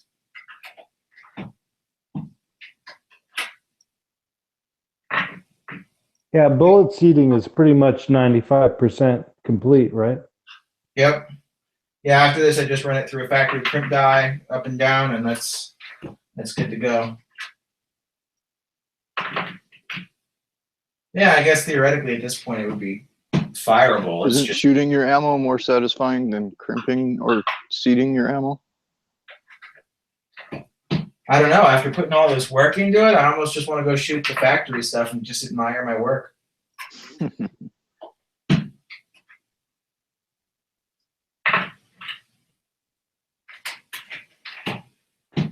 Are you going to post some photos to Instagram? I should. I don't have very much on my Instagram. I have one picture of my dog. Should post my reloading work.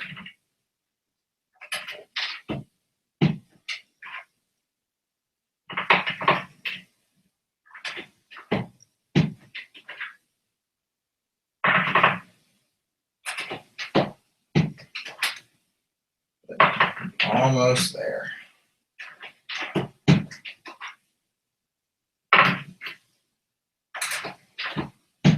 Then the real question, like you were talking about the BE-86 and the power pistol, will be, where do I stop with my final charge? You know, up or down? What do I do? I don't know. Like I'll just be happy if they go bang nice, but like, I'm not trying to make any like super high speed IPSC rounds or something. I'm just trying to make a good plinking, copy of a Winchester white box. So where should I stop? Should I just kind of mimic that power factor just by feel? It's a question I have yet to answer for myself. Yeah, I would just go in 5% increments and working down. If you're using power pistol, I would start at 80% and work down to 75% and see if it still cycles. I had a little bit of an issue.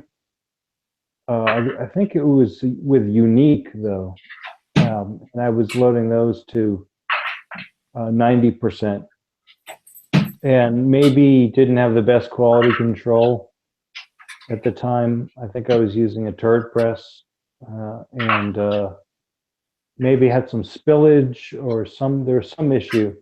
But I went to a class. Right? It's like cornflakes almost. So.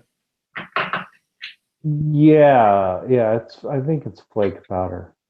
Yeah, it's great because I bought a big 8-pound jug of it, and you can use it for anything, and it's really soft shooting. I had very little smoke out of the stuff I was shooting. I mean, I don't know. Maybe it's smoky, but I never had an issue with smoke with Unique. It's soft shooting, very low muzzle flash. I went to a low light, no light class with some reloads I had. I'm pretty sure it's a pretty low power powder from what I understand. It's for shotguns, really. It's really designed for shotguns. So I think the loads were loaded at 90%, maybe 85% at least. And I went through the class, and I remember loading in my first few mags, and I had a failure, and I had a tap rack bang, and then it was okay. And I was just like saying to myself, I was like, oh shit, the only thing I brought with these reloads, if they're all malfunctioning, or if they're all like soft shooting or underpowered, then I'm gonna be fucked, because this class, this is a class I paid for, and I don't have any other ammo. But it seemed to work. After that first malfunction, I loaded in a bunch more mags, and it seemed to, I worked through the rest of that class, at least a couple hundred rounds of 40 caliber at very low light conditions to dark conditions with minimal muzzle flash, and all functioning rounds, all cycling the action after that initial malfunction. And it was cool. It was cool to have like, hey, I've got these hand loaded rounds that I know I use this one powder that's like a slow burning powder or whatever for low light conditions. And I figured some shit out at that point. Like I knew I wasn't going to bring the power pistol loaded 40 caliber ammo to that class. So yeah, it was cool. I had the night sights that I had installed on my Glock, and I was shooting the Glock 23, and had a light. I had a couple lights. They were just some cheap Chinese lights that worked pretty well. But yeah, I think it's good to know. Like that's what I enjoy about reloading, and that's what I've extracted from it is like the different powders will give you different flash patterns, and different bullets and different seating depths will give you different recoil impulses. And this isn't something that they write on the outside of a box of ammo that you buy at Walmart. Yeah, that's the sort of thing where it's going to be a whole rabbit hole, right? Because like just getting a plinking ammo is one thing, but then recoiling softer or flash or smoke or all these different parameters that I just think most people don't consider. But we're sitting here going, oh, we can affect that. That's why this is really cool to me. So.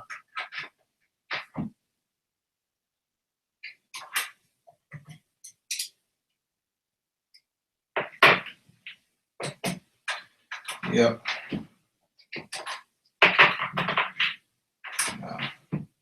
This weekend is going to be a good weekend. I'm going to go try out a whole bunch of different loads.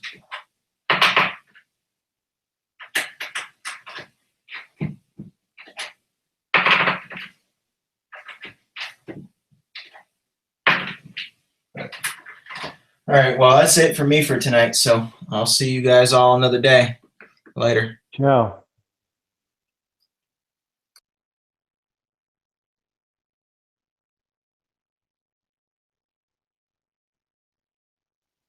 Looks like it's you and me, Scotty.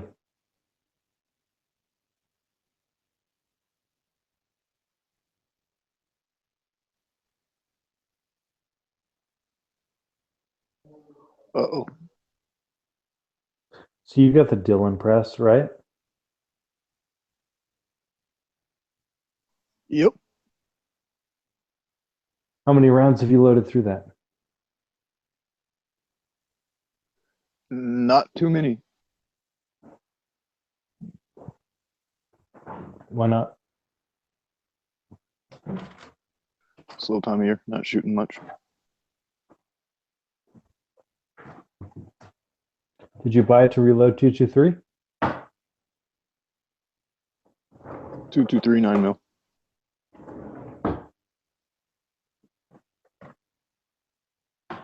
Why not stockpile? I don't know.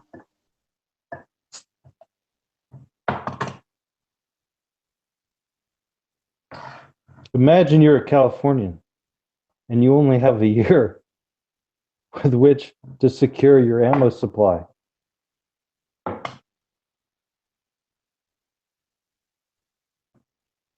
Yeah, no thanks. Well, how long do you think it's going to be before Washington is California?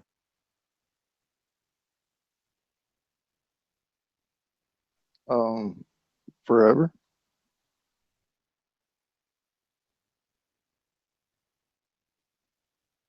I think Washington will be California before Oregon.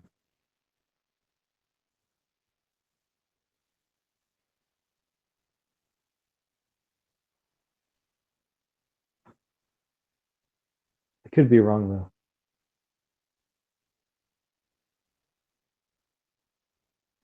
Yep, I hope you're wrong. Well, I mean, if we look at the legislative actions, isn't it Washington, isn't it Seattle that's pushing the California type measures? All that shit's already been killed in committee. Well, that's good.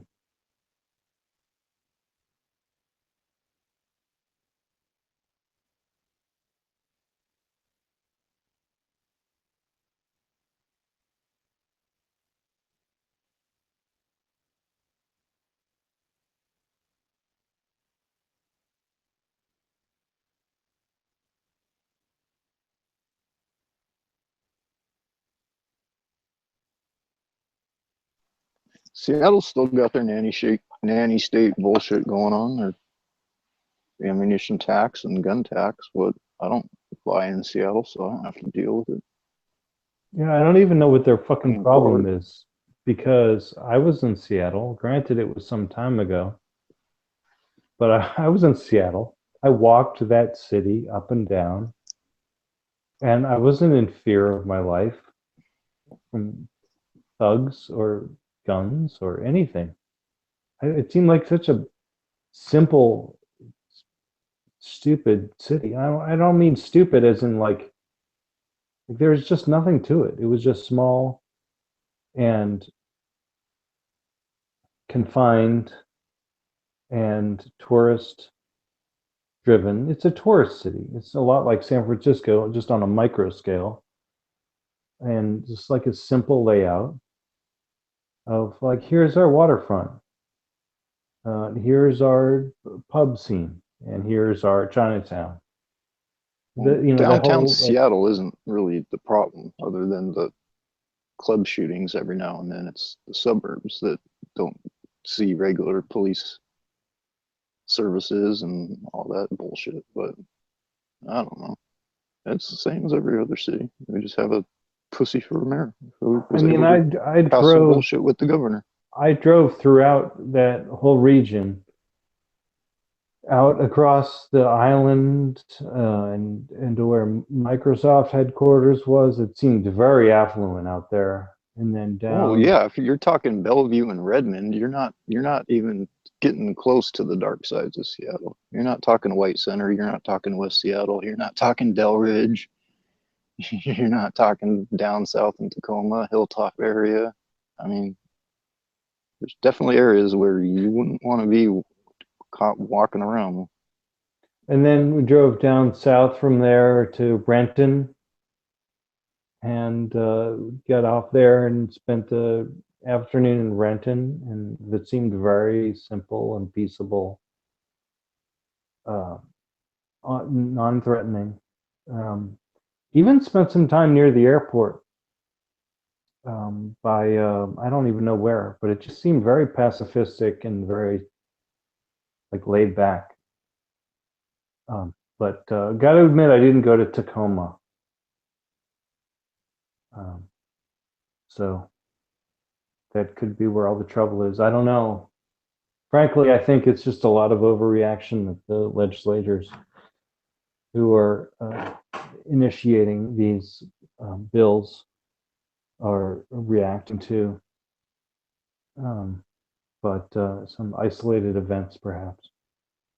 But it seems like a very safe area, from my experiences. Not anything like the places I've been to in California that are fucking terrifying, to say the least.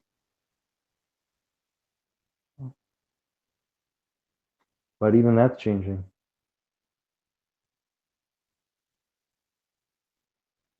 So, yeah, I think the more people with guns is a safer situation.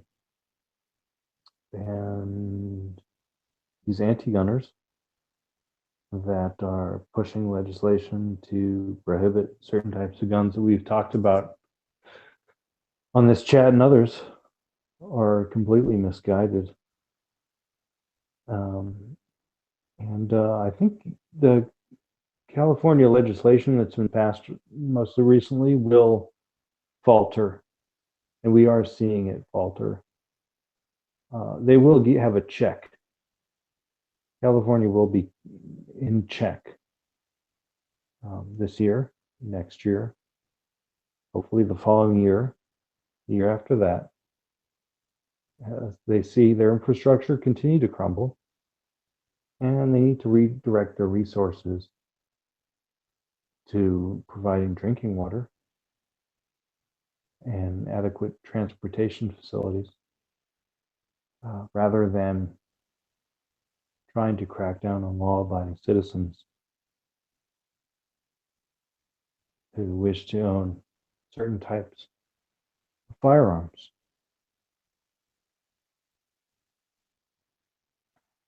But that doesn't change the dynamic or the mentality of the people who live in the Western United States, who live in the coastal regions, who live in the cities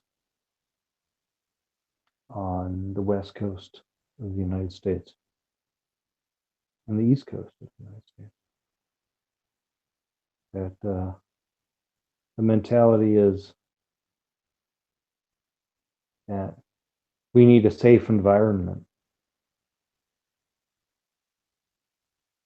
And we want the state to provide that safe environment for us through legislation.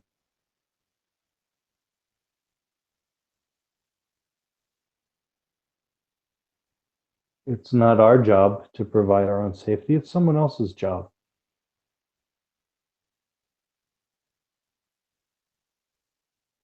We go to our places of employment and we earn an income and we pay taxes and we expect our security to be provided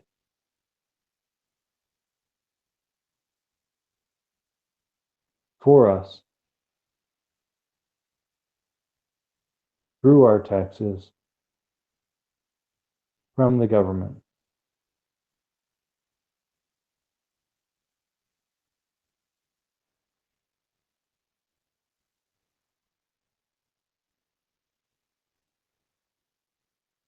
That mentality, I don't believe is going to change. I honestly don't believe that mentality will change within my lifetime. Because it takes a tremendous amount of effort.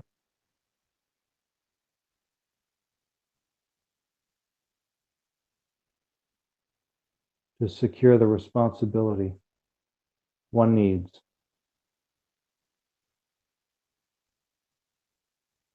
provide security and protect themselves and their community.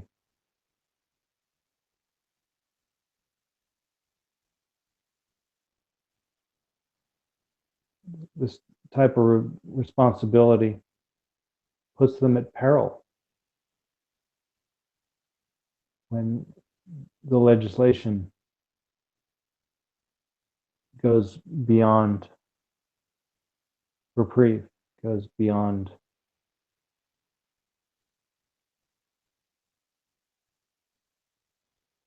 its capacity.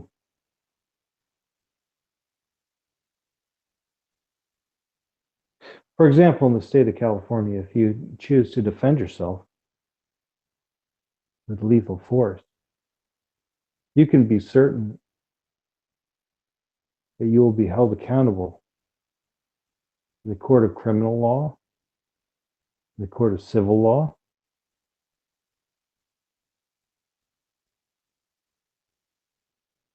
while there may be a Chalced doctrine, you will most certainly be held accountable in a loophole in the law, in a wording within the law that allows for prosecution of those who choose self-defense. The law is written so vaguely and so anonymously that it protects no one. And I encourage you to go and read the law someday.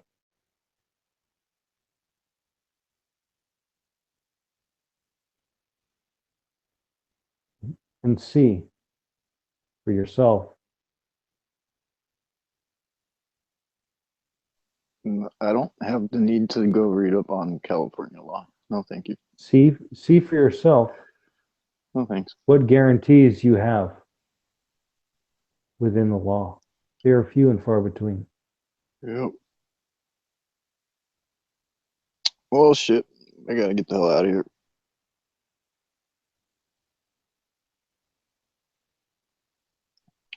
Have a good one, Clay.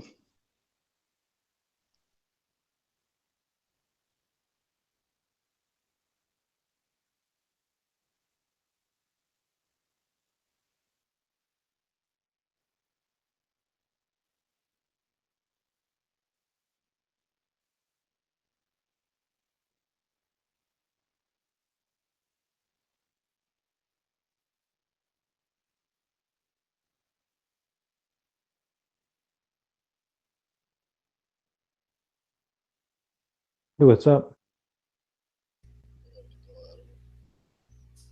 All right, man. Good night. I'm not even coming. Yeah, there you go.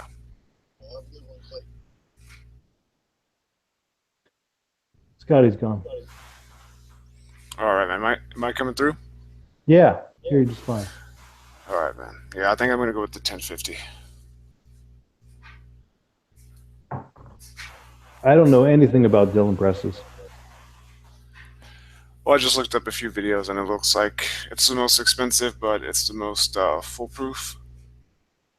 And even if I don't get the automatic option that goes on top of it from another company, it say it again.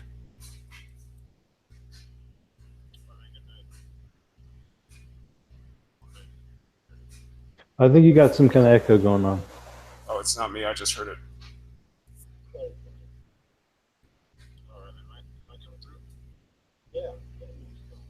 Well, it's not me, and it's not Pink, and there's no one else in here.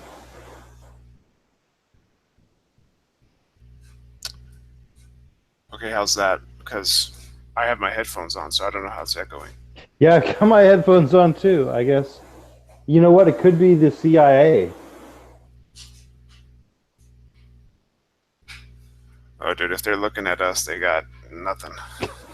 This is what happens. They got nothing better to do. When the CIA gets involved. You get nothing but echo. But that was a huge echo. That was like a minute of a delay.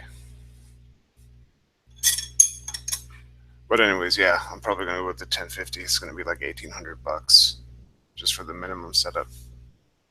Where are you going to buy it from? I don't know yet. I'm gonna do some shopping, and I'll see if I can get any deals from anywhere. But by the time it's all said and done, it's probably gonna be closer to like $2,500 once I buy all the dies and the extra equipment.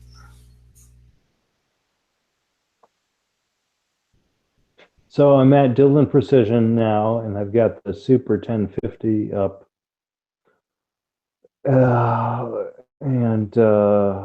It's the most advanced reloading machine in the Dylan Precision products line. It will accommodate the common cartridges from 32 ACP up through 30-06.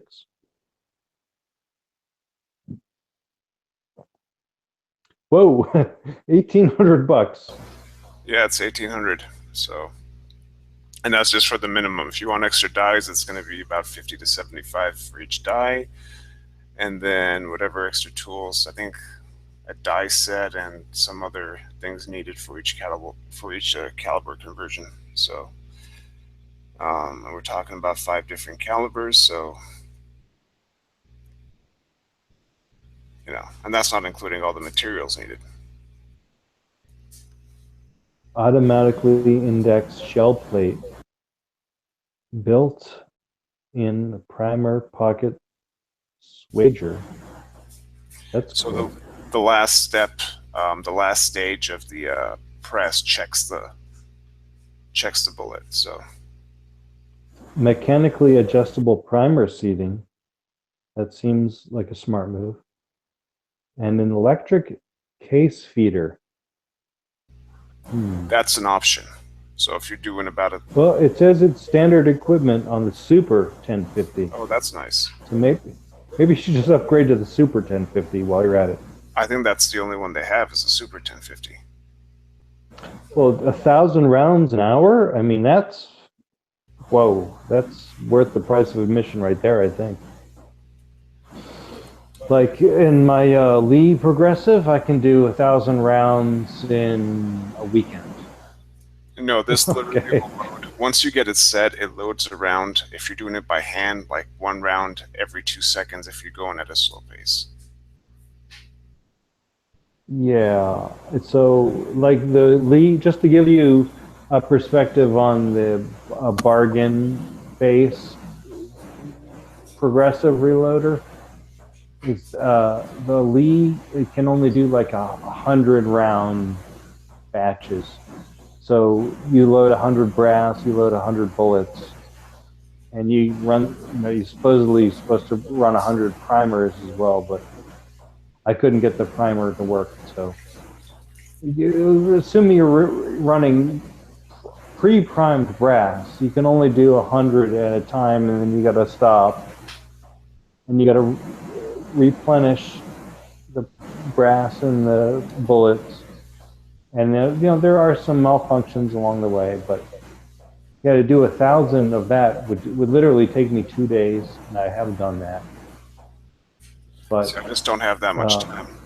I'll have maybe a day every 2 weeks to do it. yeah, I honestly don't know anything about these, but if what they're claiming is true, then you should be able to just pound out what you need and then go about your daily life and come back to it when you need to and get it up and running. Everybody raves about the Dylan, so I'm not going to say anything bad about them. Well, I've seen the Lees too, and I don't mind them either. It's just, it's a matter of me. I need something that checks, that's going to be as easy as possible, so I can just check everything and make sure everything's set up, take care in the primary process, and then go. And then if I want to add on the automation to it later on, I can with this. So that's an advantage it has, and it's a slightly beefier system, and it's got some nicer bells and whistles to it than let's say the 650. So it functions better than that, but it's a ridiculous cost, man. Like $1,800 just for the initial setup. But then again, if I want to buy 2018 comes, I want to buy a case of 223, I'm paying an extra $75 on the whole thing. So, well, the thing that bothers me about the ammo in California with the proposed regulations or the approved regulations, whatever they are at this point, is that you gotta put your name on a list. That's stupid. Right. That's stupid. Well, here's a very stupid thing. You already have we already have to have that handgun safety, we have to have it for rifles now too, where you have that little safety test they make you do for $25. And that's supposed to go to a gun safety fund, but they're using that to raid people's houses. They have a task force for that. And you're registering, you have to register every gun you buy on top of that. So if you have a firearm or even that handgun safety certificate or even a CCW, why do you have to register your ammo? Yeah, why do you have to wait 10 days for a new firearm? None of it makes sense. No. I mean, the way they justify the firearm is the cool down period, which isn't proven to work. But you've already got however many firearms you have. Correct. It doesn't make sense. I've wasted a week of my life waiting for that stupid, having to go back a second time. I've wasted a week of my life.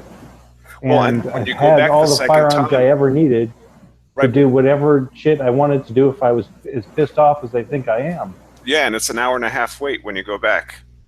You still have to wait in line. It's just the driving time. It's just driving. There are no gun shops in my county anymore. I have to I drive an hour. I drive an hour and a half to my gun shop of choice. Yeah, I have to go out of state at this point, and that's exactly what I'm doing. I'm leaving the state because it's retarded. No, I can't. I tried, but I got a 2-person household, and the second person can't get a job out of. You will find a way. At some point, you will find a way as a gun owner, if you live in California, to move to another state.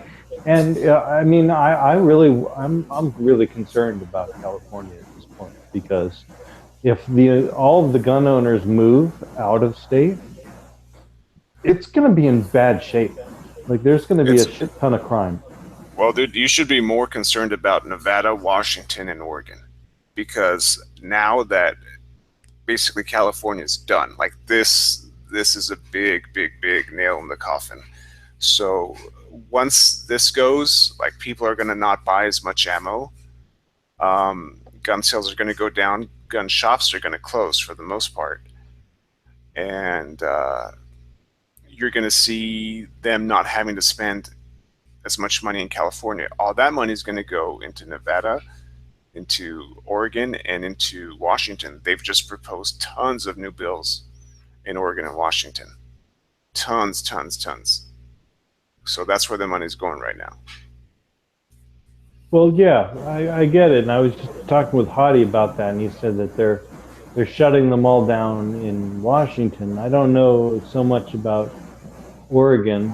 I haven't heard that much about that lately. But right. Seattle this is, round.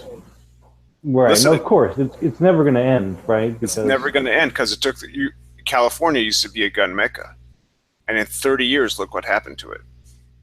Yeah, 30 years is like not even a blink of an eye in human history. But yeah, like the thing that Nevada has going forward is that it's inland. The coastal frenzy that millions and millions of people want to flock to because it's by the coast. So I think Nevada has the best chance of being like a borderline frontier state, way more so than Washington or Oregon. And you and I have seen that backlash when they tried to pass these background checks for private purchases, and the state being like, "You're fucked. This isn't going to work." Well, here's and the federal government being like, "You're fucked, and this isn't going to work." Well, and they only made that happen because of a technicality. I mean, you got to remember, most people voted that in. That was voted in, and they had to kind of, in a sense, repeal it because they're like, well, we can't really do that because of this technicality, and that's how it fell through. But people voted that in, so enough people were that stupid. It is the scary thing that just by about 10,000. Right. And maybe that was all of Las Vegas that they thought that was a good idea. And it's sad. It really is sad. That it's a whole fucking state, a western state, nonetheless, with the volume of land area that it has, can be controlled by a city that relies on gambling and tourism to control its freedoms. No, exactly. Well, what do you think, man? LA and San Francisco control this whole state, so, and that's what they're doing to Washington. They're going right into Seattle. That's what they're doing into Portland. They're going into Eugene, and they're going into they're going into Eugene and Portland for Oregon, and they're going into Seattle for Washington, and they're using those major cities as their little basis. And once they control those, the whole state goes. They're like fulcrums in their lever of gun control. They can literally balance stupidity off of these coastal cities that people flock to primarily because of their climate. Well, I don't blame people for doing that. I mean, I don't want to wake up at 5 a.m. and shovel snow every day. That's bullshit. I don't want to live someplace I know Michigan's beautiful. I would never want to live there. As bad as in here, because I don't want to be in that much cold for that much time. And we have opposite problems with some other states. Some other states are way too hot, dude. I don't want to live in Arizona. So, because it's way too hot. So the Pacific Northwest is a really nice place. However, it's next. So it's the next on the downfall on the list. So.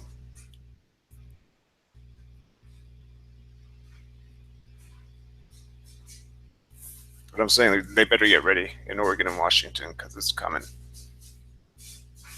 Well, I mean, it already has come. When I first started listening to these chats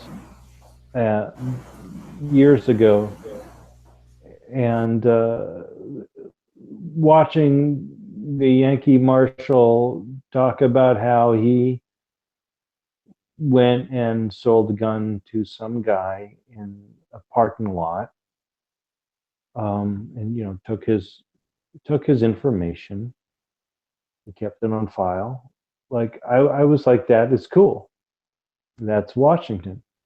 That's and I took a road trip up through Washington after I had gotten my Utah concealed carry permit. And I was like, cool, I can have my gun like on the passenger seat as I drive through Eastern Washington where there is nobody. And it's totally legal. And the year after that experience, no more. You can no longer buy a gun from someone in a parking lot.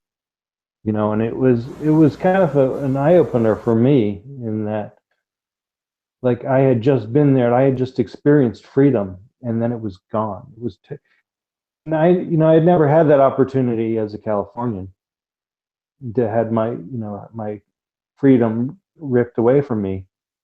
And because we've always had that background check thing. And, while we've gotten completely destroyed in the last year, we've pretty much lived under the thumb of government as a firearms owner for as long as I've been here, almost 20 years. No, you're right. I mean, it's something about when you live in LA and when you live in San Francisco, it's like you give up so much of your independence and you have to rely on other people for so many things. You become very specialized at your job. And either because of time restraints or not being able to learn new things, you just get into this rut and then you rely on the government. So it's like being on welfare without being on welfare, like without officially being on welfare, like you're dependent on the government. And people start thinking, well, services, we need more of this, we need more of that, and there should be a law for this and there should be a law for that. And that's the mentality. So I don't know how to get people out of that mentality.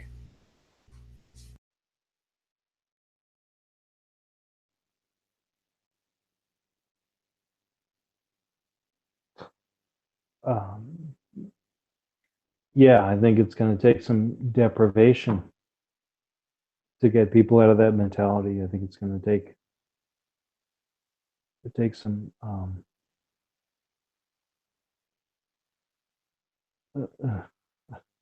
I don't want to say hostility, but I believe it'll take some discomfiture to get people out of that mentality when they wake up one day and they realize that they don't have the ability to walk into an emergency room and get codeine for their condition that's caused by smoking. That kind of awakening that may cause some hostility, that may get them to wake up. Unfortunately, it really just takes a lot of education. And it's not the education you can get by going to a school, college, a high school, preparatory school. And none of this is going to give you the real education that you need of actually going out there and listening to legislators and doing your research and finding out what the hell is going on in the real world. Well, I mean, there's a concept of independence and self-reliance that is lost. That is completely lost. And if you're growing up in Southern California, there's no Boy Scouts, there's no camping, there's no going out and hunting. There's nothing outside. Like you'd have to drive miles and miles and miles to get to some decent woodland. And then you'd have to have a parent that is familiar with that and willing to take you. So forget about all the inner city guys doing that, There's guys in the inner city that haven't left their city. There's guys that live 10 miles from the ocean that have never been to the ocean because they can't get out of it.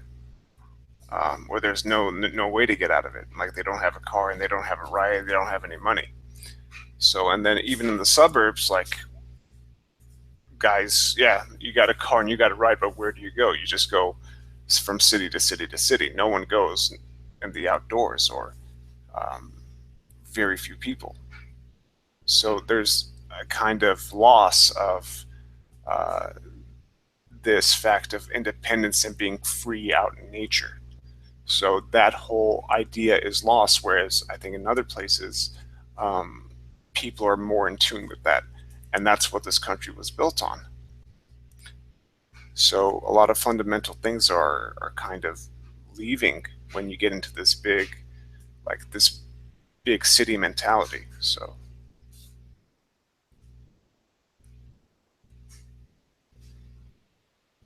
I don't think it'll recover. Yeah, I mean, I totally agree with you. I think, as much as I hate to say it, guns are about hunting, and the reason that we have guns is for hunting, and that it may have transpired that the weapons that we use for hunting are good for killing other people, and that's why they're used in war, and that's why they're used in self-defense, etc. But originally, a spear or a bow and arrow was used to get dinner. And it's funny because one of the first things I did when I moved to California was I got a hunting license. And,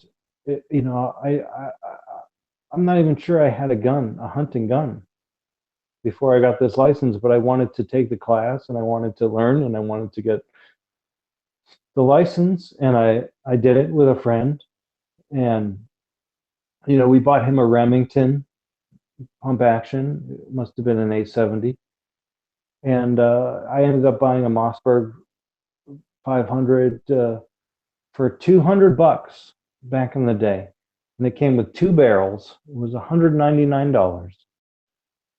Two barrels, a 28-inch vent rib and 18.5-inch home defense.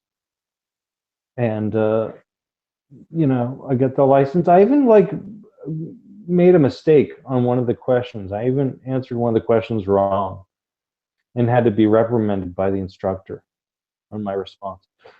But I got the license and I learned from that experience, and I went out and I hunted. But of all the millions of people that live in the cities, none of them are hunting. I mean, you'd be hard and that's why you have a majority. Yeah, and that's why you have a majority of handgun ownership. I mean, the majority of gun owners in California are handgun owners. And it's people that buy it, put it in their, in their little safe or their little drawer, and they leave it there. Most of them are probably unloaded, to be honest with you. After 30 years, my dad just started loading his revolver because he picked it up. He saw that all my guns are loaded all the time. And then he thought for a second. And then he turned the lights off in his bedroom and he tried to load his gun with the speed loader. And he goes, I can't even load it with the speed loader or by hand easily. He says, if something happens, I'm screwed. I said, yeah, no shit. It took you 30 years to find that out. But I will disagree with you, Clay. I think it was a offensive weapon.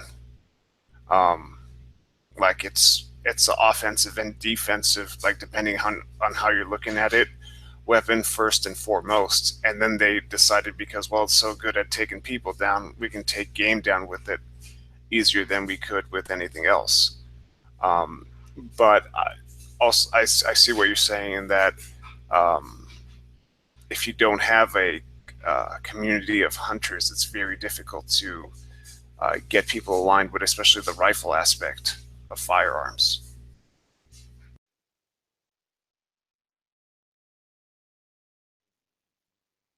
Yeah, I mean, I'm going to admit to everybody in the world that as a Gun Channels member, I lived in a house with an unloaded gun locked in a safe for a decade. Okay.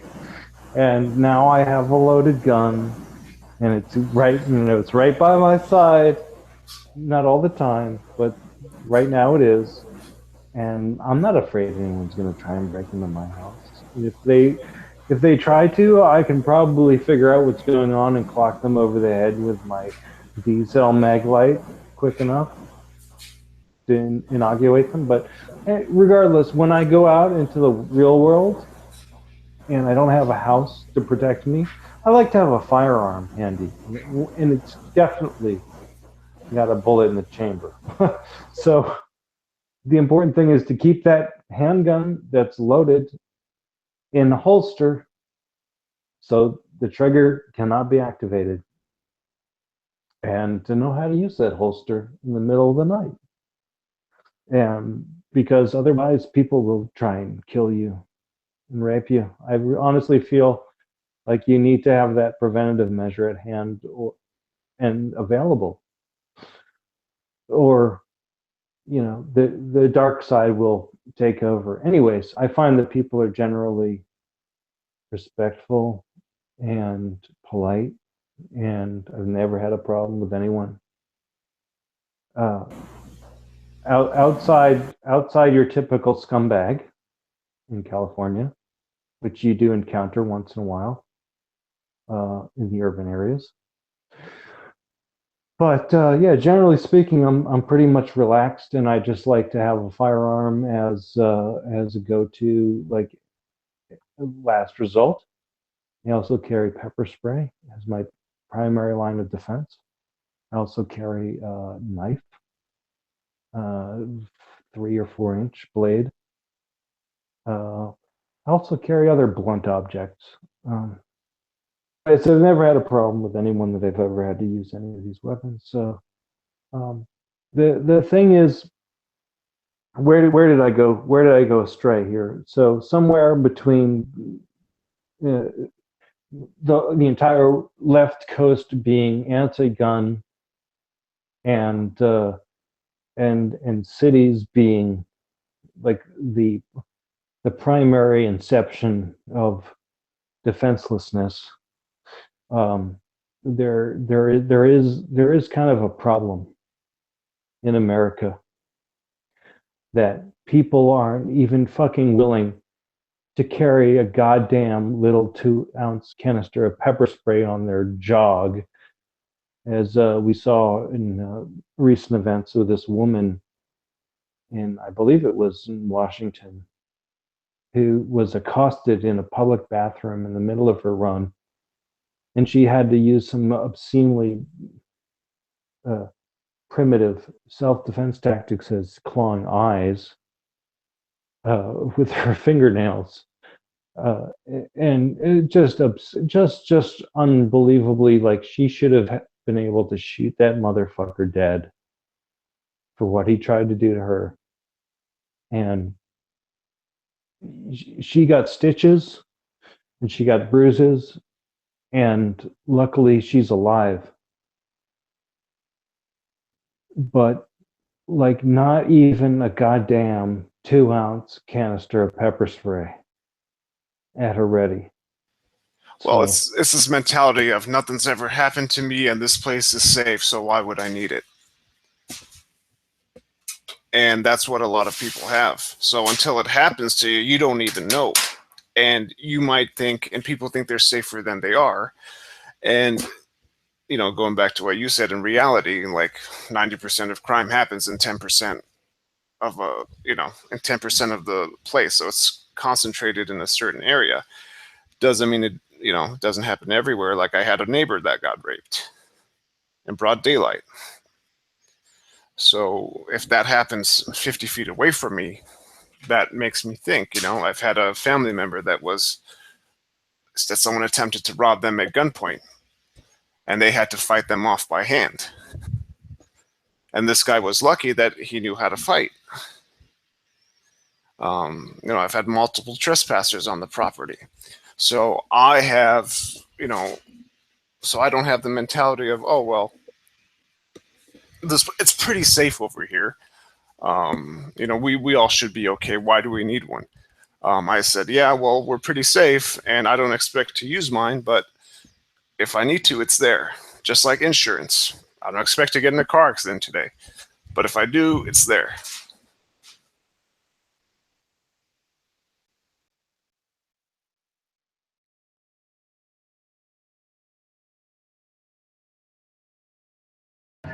One of the saddest self-defense methods I've heard recently was in an ad on the radio. I don't even want to portray this to be any more than it was, but something to the effect of, you're walking to your car late at night. You've got your keys gripped between your knuckles. And so on and so forth. Like, I don't even know what the ad was for. But they fucking mention keys between knuckles. And I'm like, yeah, I've done that. And yeah, I put that in someone else's face to tell them to fuck off. And yeah, I was wholly underprepared for any type of self-defense situation at the time. But that's what they're advising people to do. Like, that's the go-to. Put your fucking car keys between your knuckles and you're good to go.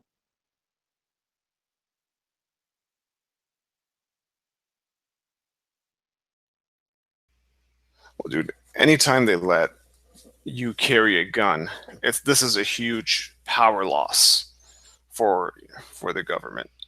Because now they're saying they have to admit that they cannot keep you safe and that they are incompetent. And then people start questioning, well, what other things are you incompetent in? And then they start losing, when people start losing confidence in their government is when government has to kind of change or it loses power. So our system, the way it is right now, how broken it is, cannot change and cannot improve. So it can only lose power. They don't want to do that because it weakens them. And, their main goal, just like any government, is to grow and to control. So they have to spew these lies and these nonsense arguments at people, which people will believe. And therefore, like, yeah, I got my keys in my, I have pepper spray. I have keys in my hand. If someone comes up to me, I'm going to hit them in the crotch. And I'm like, you have no idea what you're doing. Yeah, I just picked up a copy of Massad Ayub's In the Gravest Extreme maybe a few weeks ago. And I've just been reading it. It's really heavy. I mean, it's only a thin little book, but the content is actually quite... He puts a lot of stats and a lot of case studies in books, so they might not look like they're yeah. Have you read The Gravest Extreme? I've read a couple other ones of his works, especially Deadly Force. I think this is his first one. In The Gravest Extreme, I think was his first published book, and it's heavy in like what is the word I'm looking for? In like a responsibility weight. I mean, you read, I'm into like the second or third chapter, and I'm reading this. I'm like, man, like fuck. This is life or death. Every single paragraph he puts into that book is like, and he puts it in the title. You know, he's not pulling any punches when he calls his book "In the Gravest Extreme."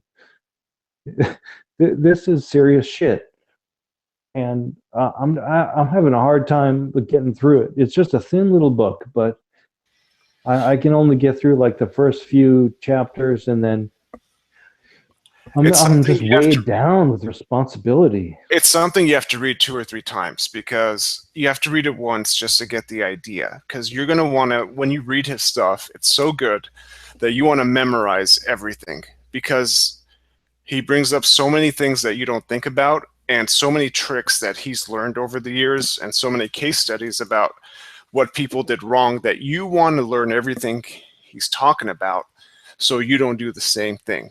But it's impossible to do it in the first run. You have to just power through it the first time. The second time, I would read and take notes on what you forgot that you read the first time, and then the third time is when it's probably going to all sink in, and you're like, okay, I got it. Yeah, I mean, I feel like this book, In the Gravest Extreme, is kind of just a once through. Like it's nothing that you can't pick up the first time, but it's heavy weight that you're picking up the first time. And so I'm reading through. I'm like, yeah, don't shoot somebody who's running away. Okay, got it. I pretty much figured that one out on my own. But the way he's a very eloquent writer, and the way he puts it into words in such succinct manner is just really like an exercise to absorb.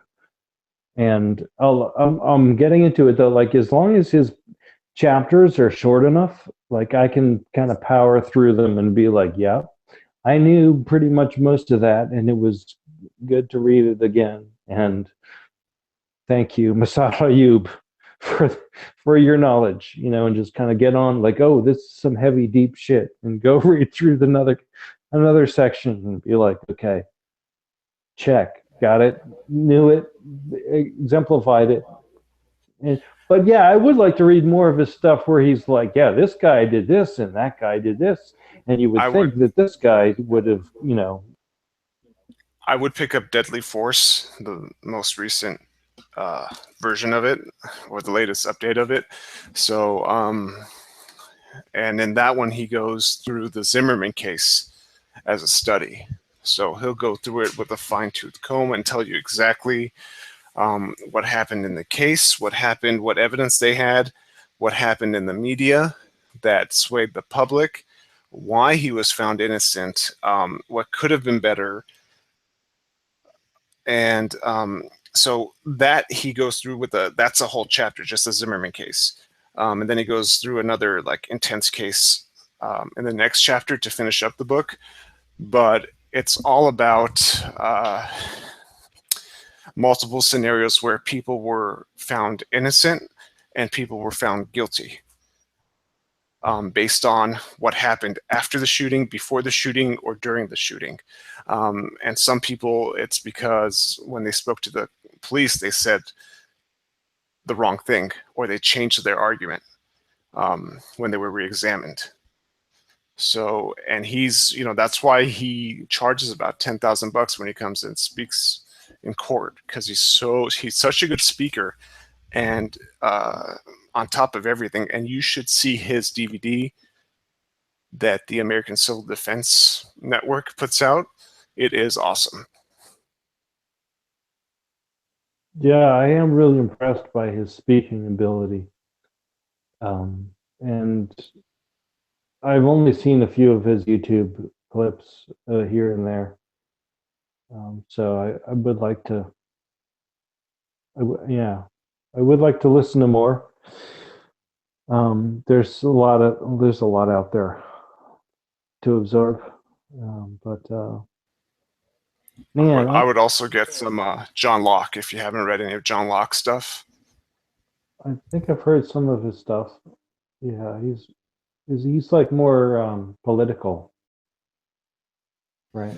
He is well, he's got a PhD in economics, but he looks at gun statistics. And he's compiled tons and tons and tons of gun data to back up the gun rights side of the argument and to refute anti-gun or gun control claims. So he debunks so many things, or gives you tools to debunk so many things, and on top of that, reinforces what we already know. But it's hard statistics put in a very concise and nice way, so you can look at it. Yeah, that guy is cool. He's got a book or two. It's funny because like I remember buying a book based on this. It was a Second Amendment book. I'm trying to remember. It's getting late here, but yeah. Every Second Matters had this guy on the podcast, and he was promoting his book, and I went and I bought it, and I just started reading it, and I'm like, wow, this is heavy stuff, and like, but it was all very prevalent. And it was from 30 and 40 years ago, the articles that this guy had written, and were just basically reiterated in this book. And I'm like, man, none of the arguments have changed.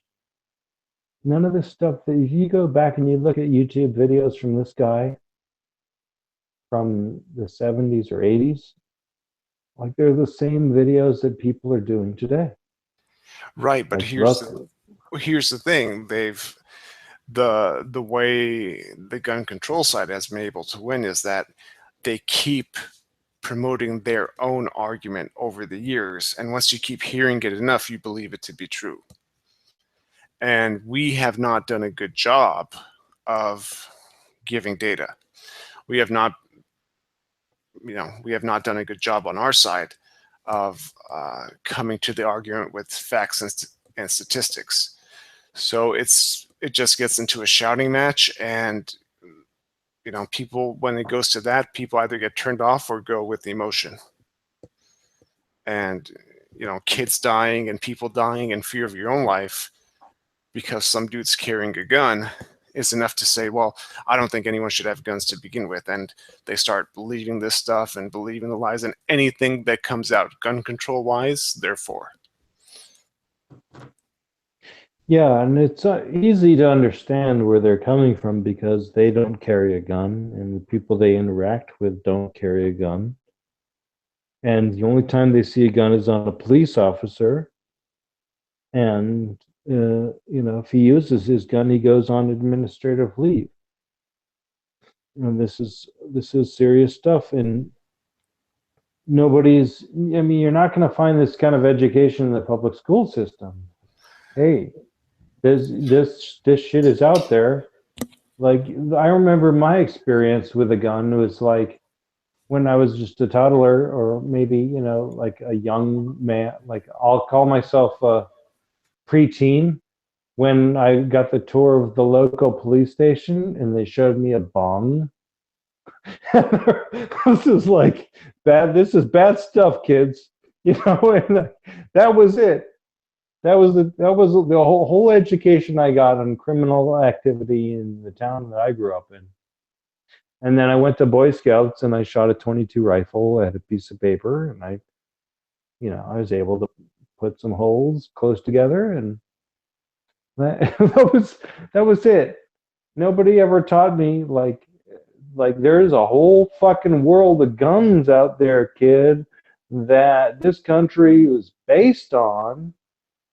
And all that shit that you read about the Revolutionary War and what little we're going to tell you about the Civil War was pretty much all about guns, shooting and killing other people that either claimed or were Americans.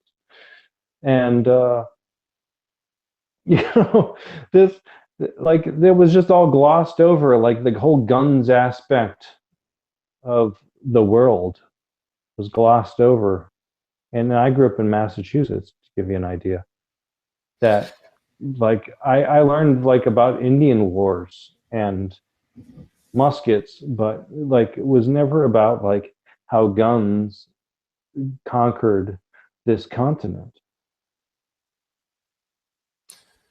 Right, and you know, in a way that doesn't help, you know, the argument, because people kind of internalize that as it's only for war. Like, what do you want to do? Go to war? Then go, you know, then they say go join the army. Well, so what are you talking about? How is that argument even? That argument makes sense in their heads. That why do you have a gun? Why don't you just go join the army if you want a gun? You know, they don't understand why we have it. They don't understand the fun that comes with it. And half the problem is, like, the gun community is full of just these douchebags that even when someone tries to get into guns, they're just laughed out of the situation because there's so many questions when you're first starting out, and then you have these guys that make you feel like jerks, or they're just sitting back and they're just full of wrong information too.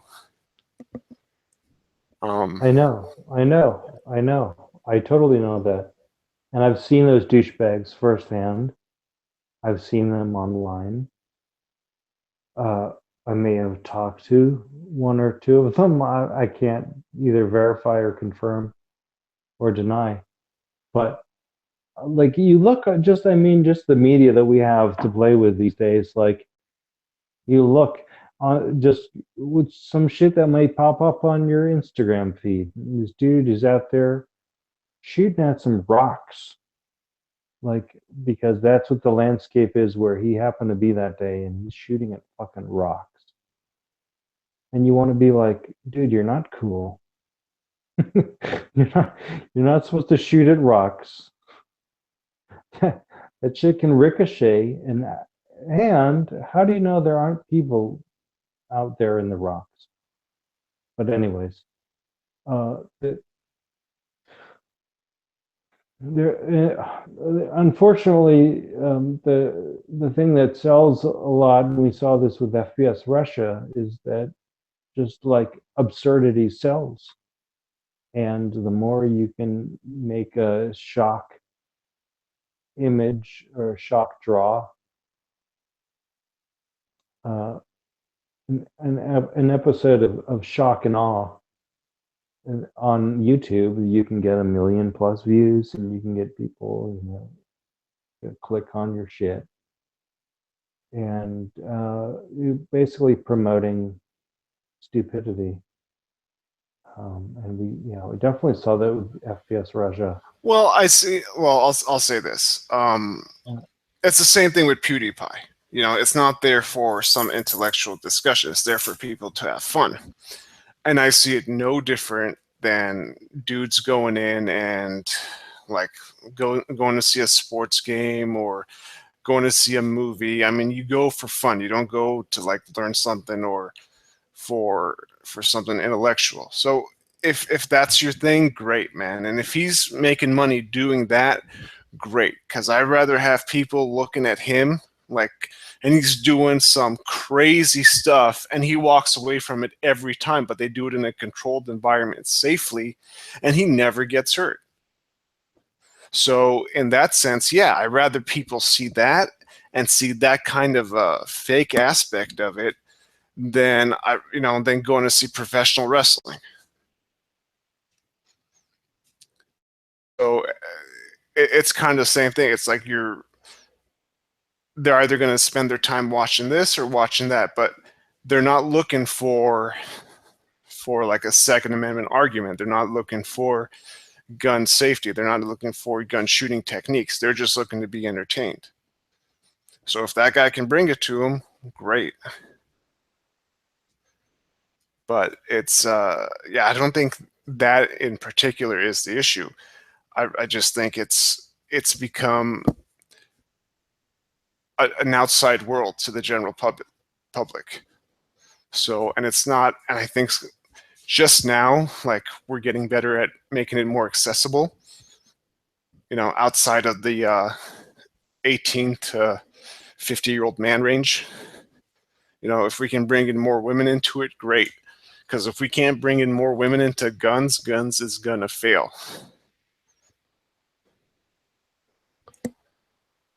Yeah, true that. So like now, no, like if you've seen the range, dude. Like if you bring in like females at the range, or like they get 15 added points. You know, you could be a 3, and if you shoot guns, okay, you're like an 8 now because you're into guns.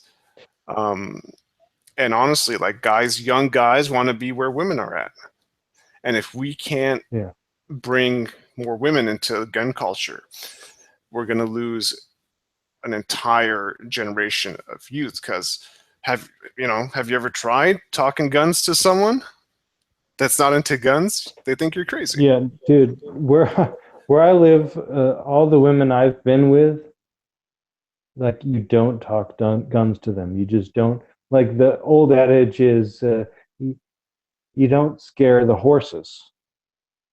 Okay. You know why you don't scare the horses?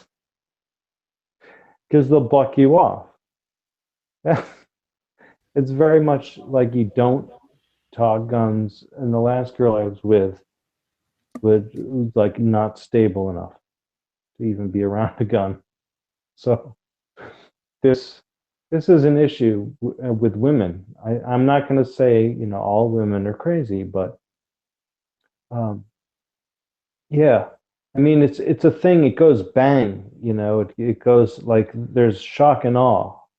Like that's something that maybe not particularly suited for women. And I can understand that because I frankly don't enjoy it myself. It's a thing. I've got to wear big ear protectors, and I wear goggles or eyeglasses and gloves sometimes, and like the shit's dangerous. It's I work with power tools. I understand shit can cut your finger off in a fraction of a second. And is no different. So like I'm okay with it. But women, they may be more oriented towards like a kitchen environment or sewing or something less lethal. So I understand that. But if they want to enjoy if you're not into firearms, I mean, that's the thing. But to kind of put forward this idea of, hey, you've got to be this, muscled out guy wearing tack equipment to be able to run this well, and that's the only way you get respect. And then everyone else's second class mentality that's going on right now, that has to change. And because there's plenty of women like that want to shoot, and the ones that we want to, and then we treat them like they're this thing that's going to break. So whatever population or audience we did have, we're kind of either neglecting by this tech mentality that's going on right now, or we're just pushing them away. So in that sense, it's dying. And if you're a guy, man, you want to get in a relationship with someone and they don't like guns, that relationship's not going to fly eventually. Either you're going to give up your guns or lock them away and put them in a safe and not shoot. And then that's, if you have kids, then what are you going to do? It's going to cause problems. So yeah, I think if we don't get women or people other than like these, muscled out like guys, or these guys with this mentality where everyone's got to be this and be hardcore and whatnot into shooting, and just bring the enjoyment of shooting back or the enjoyment of gun culture back, it's not going to survive. Yeah, I mean, I'm right there with you. And I, as a Californian, I tend to have a fatalistic viewpoint of gun culture. I get that, but the one great thing about gun channels is that I've been able to interact with people from the rest of the country and learn that there aren't these types of stigmas associated with guns in the rest of the country. But from my experience, like women have been so less inclined to participate, and I feel like you do that is a boundary that we need to cross, and perhaps if we are able to take silencers or suppressors off of the NFA, then maybe that'll make it easier as an introductory because there won't be such a loud noise. But yeah, I mean, I've seen women at the range, and I've taken class with women, and they perform very well, and they are very good shooters and very accurate. And like it's just seems to me like a kind of a role boundary that they need to break out of. If they're not like the provider or the supplier or however what role they used to fulfill, but they're now a protector role as well. And I think they're more than adequately capable of fulfilling that role in today's society. Women have been advancing steadily, and physically, mentally, more than adequately capable of providing a defensive protectorate role. And they can these firearms today, like I'll just say a Glock, is very simple and easily utilized. It's basically a point and shoot weapon. It's tap rack bang is the most complicated procedure you're going to need to be involved in. And I've been with women in classes, and they function. Now, if you give them a pump action shotgun like that, maybe it's a little bit more complicated, but a Glock is very simple to operate.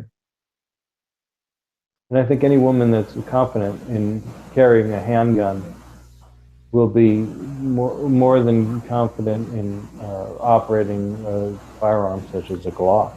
Well, I think a lot of, one thing a lot of gun guys forget, and I've forgot this for a long time too, is that we all went through a progression of gun knowledge and gun,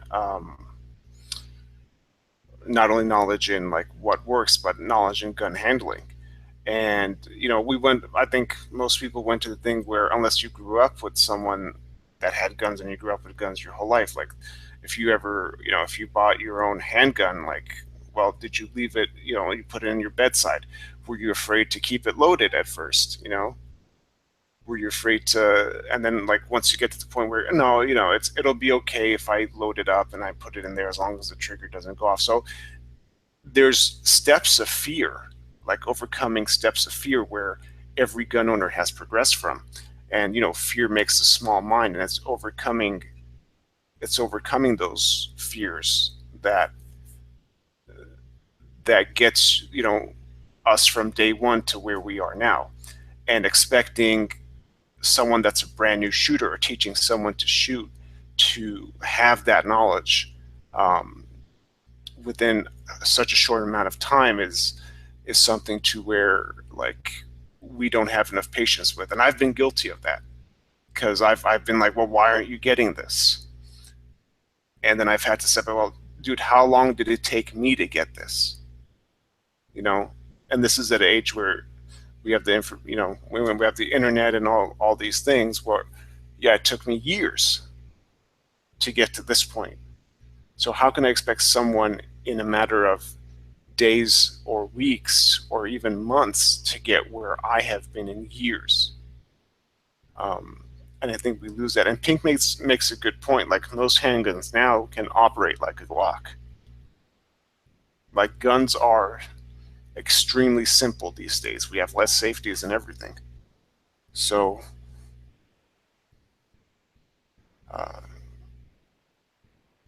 yeah, I think we need to look at or develop like a stage of what we can expect, because we scare more people away than we attract. Yeah, I mean, if women want to have their own day and they want to be paid equal amounts for equal pay, and I'm not saying they aren't right now, but this is one of the themes, then they should be willing to step up to the plate and be proficient with firearms. Because historically, men are brought up as the Boy Scouts, as the guys who went to the range, as the guys who, were the protectors. I'll use that word again. And, in this age of equality, like women should be the protectors, and men should go to work, or what is it now? Men stay home and women earn. I don't get it all, but the bottom line is everybody should be carrying a firearm and be ready to protect their community, whether that be their workplace, whether that be their neighborhood. Like, a firearm should not be something that's feared by people. Well, like, we have thousands of pounds of vehicles. Like, I don't know how much a hybrid weighs these days. Maybe it's only a half a ton. We have vehicles that, regardless of their weight, can cause lethal damage just in their velocity capabilities, and we need to be able to assimilate that attribute of lethal means, in that if somebody's in the road, like, trying to kill someone, I could drive over them.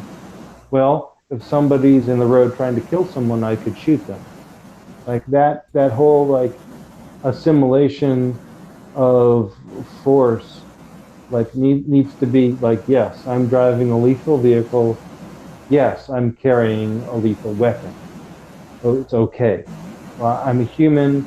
I'm an American, and I'm knowledgeable and trained and aware.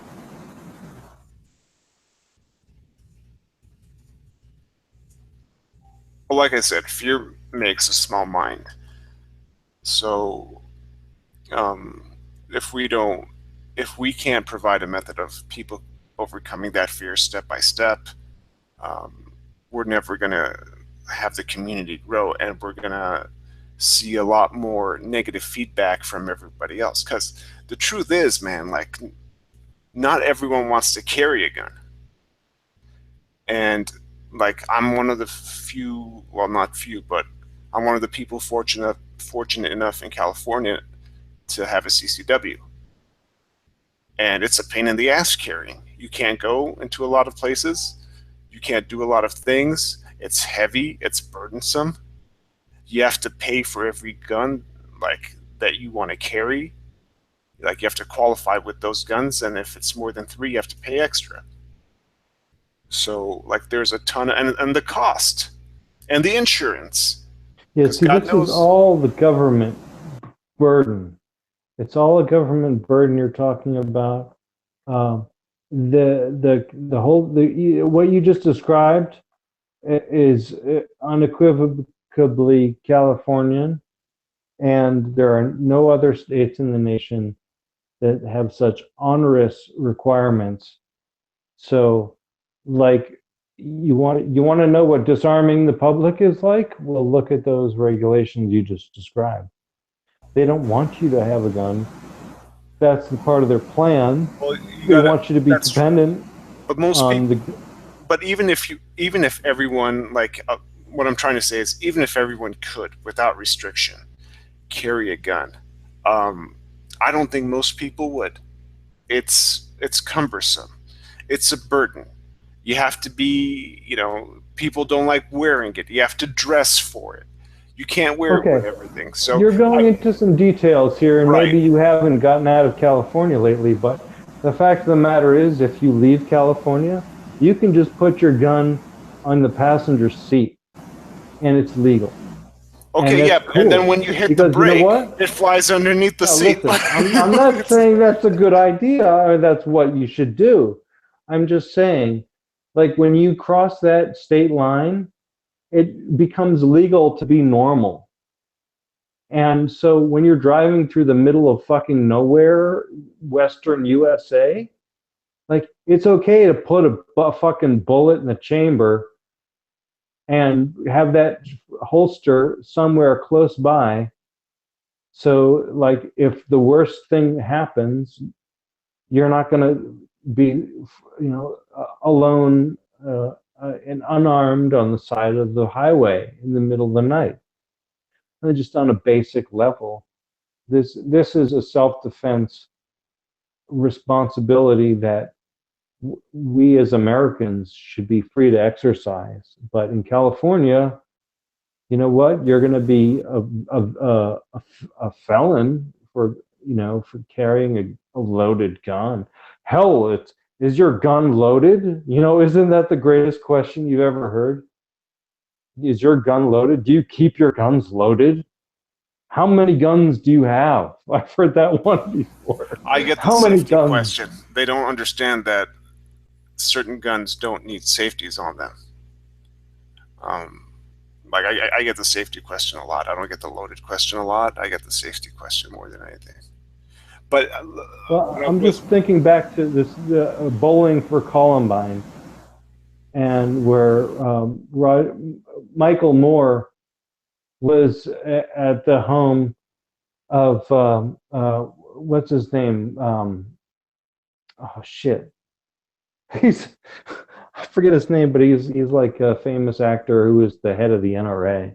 it was Charlton Heston's house. He was at Charlton Heston's house, and it was Charlton Heston was hosting his visit, and because Michael Moore bought a lifetime membership at the NRA, he entertained him as a producer or whatever, and he had no idea who he was. But he's sitting there at his cabana, and Michael Moore is baiting him, and he's like, "Are your guns loaded?" He's like, Charlton Heston is like, what does he say? He says, all my guns are loaded, or something like, a gun's no good unless it's loaded. Something like really basic and like stupid, simple, in your face. And Michael Moore, that was the one point in that interview when Michael Moore was like, duh. But yeah, that movie was very biased, but poignant. And anyways, it's the kind of thing like where people like literally ask, like, are they loaded? I've had that asked to me once. Do you keep your guns loaded? Like that's literally a loaded question, right? Like, do I have to be afraid of being shot by you? Kind of thing. Like, am I in immediate danger of death, I guess, is what they're asking you. Or like, are you dangerous? Are you a dangerous person? You got a loaded gun. No, all you have to say is yes, keep your finger off the trigger, and you'll be fine. And that's all you have to say is like, yeah, keep your finger off the trigger. They're loaded. But people, like you were saying earlier, people have no experience being brought up with firearms. They're taught that they're like, don't go there. That's a cop thing. That's something for the police. You don't need to know about that thing.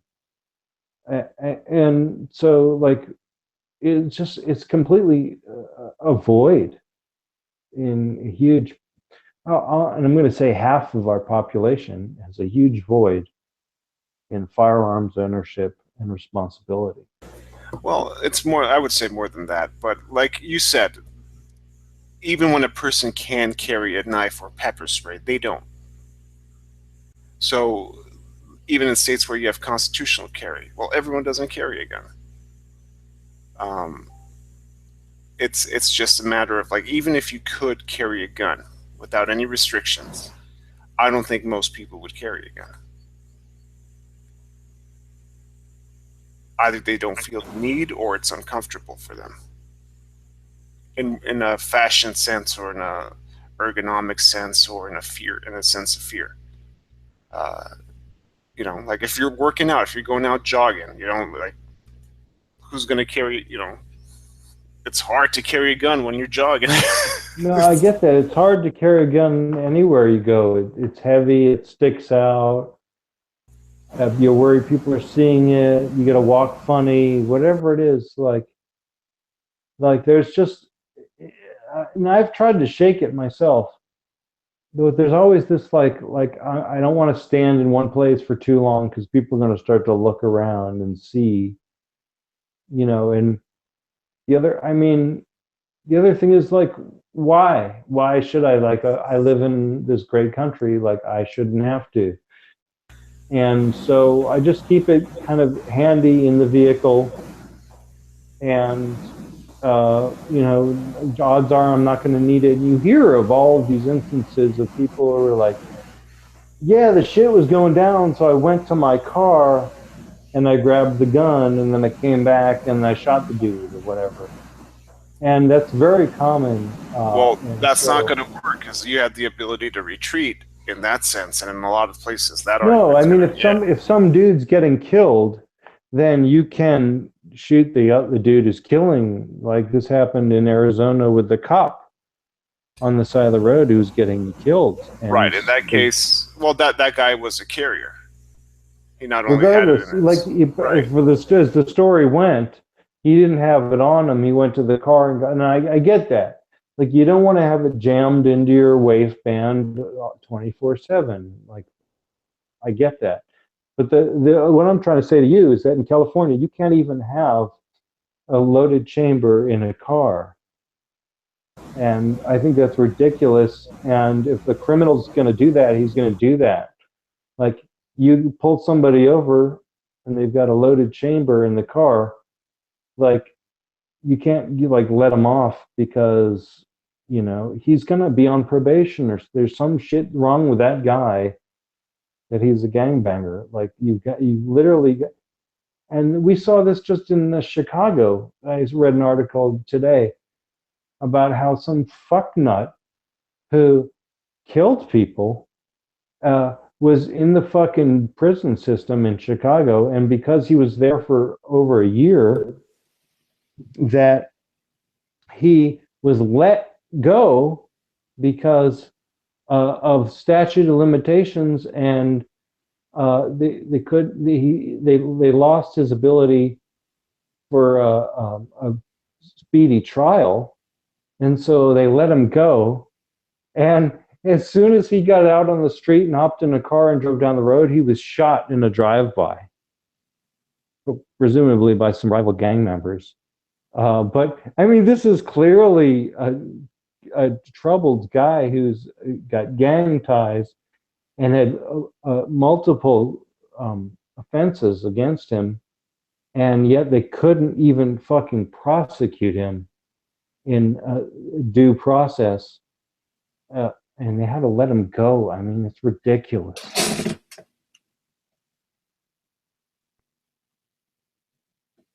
It's ridiculous that they can just let somebody who's obviously guilty, let him free on the streets, and yet they want to charge me with being a felon because I load a gun and put it on my hip, and I'm a law-abiding citizen.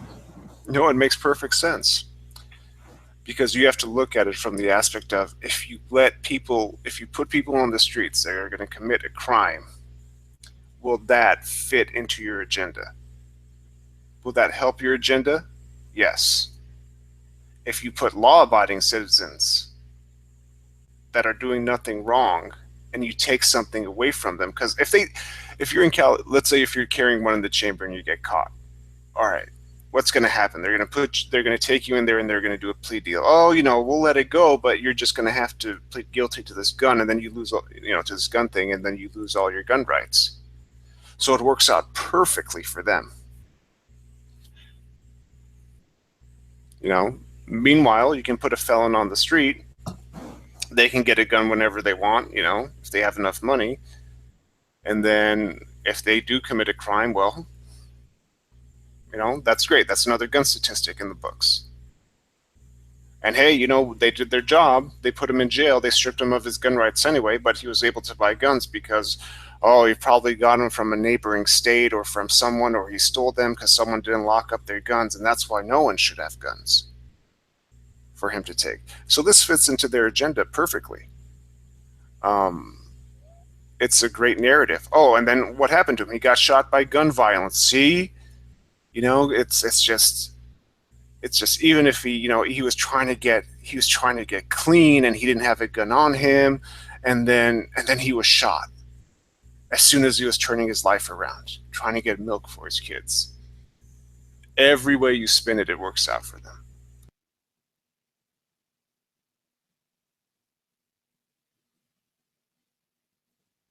What's up, Brandon? What up?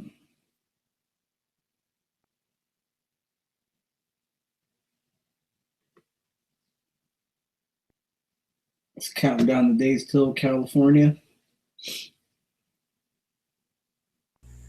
Yeah, man. I'm already looking at presses right now. Oh, I'm going out there for a wedding. But what were you guys talking about? Did somebody get busted or something? What, are you going to a gay wedding? No, my friends I've known this kid since we were like 3 and 4 years old. He's finally getting hitched. So he asked me to be his best man. I've been to both a lesbian wedding and a gay wedding in California. I've never been to either. I think a lesbian wedding would suck, man, because it's just a bunch of teas. I went to one, man. It was the best wedding I ever went to. Really?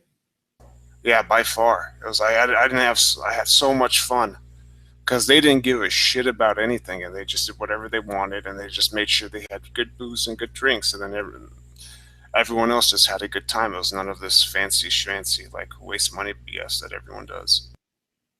I love the fancy smashy stuff. Like when I get married, man, I'm gonna have a gorgeous wedding. I'm gonna wear like my dress whites and full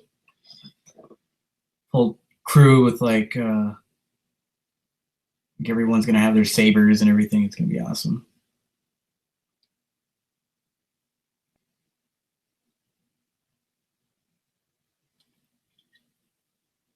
Yeah, the lesbian wedding that I went to was actually in Southern California, somewhere in LA, as I recall.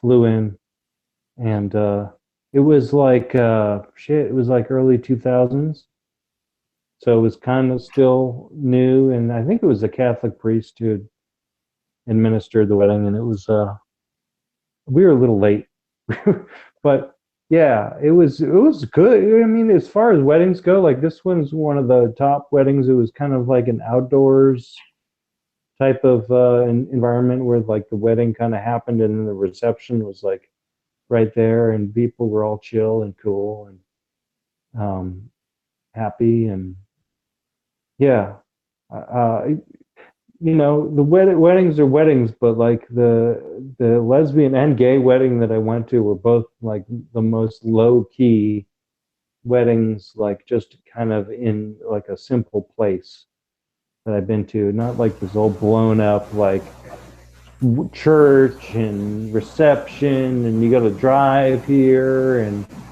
like this 5-course dinner and none of that bullshit. It was just really simple and just in its place, like very compact, I'll say. So, what do you guys do for wedding carry?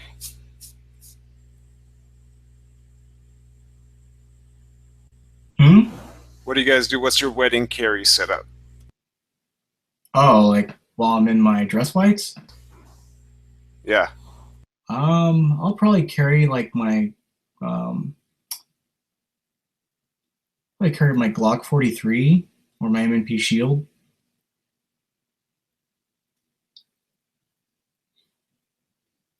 Because dress whites are very form-fitting, and around the waistline they go in, so it would have to be something very very slim.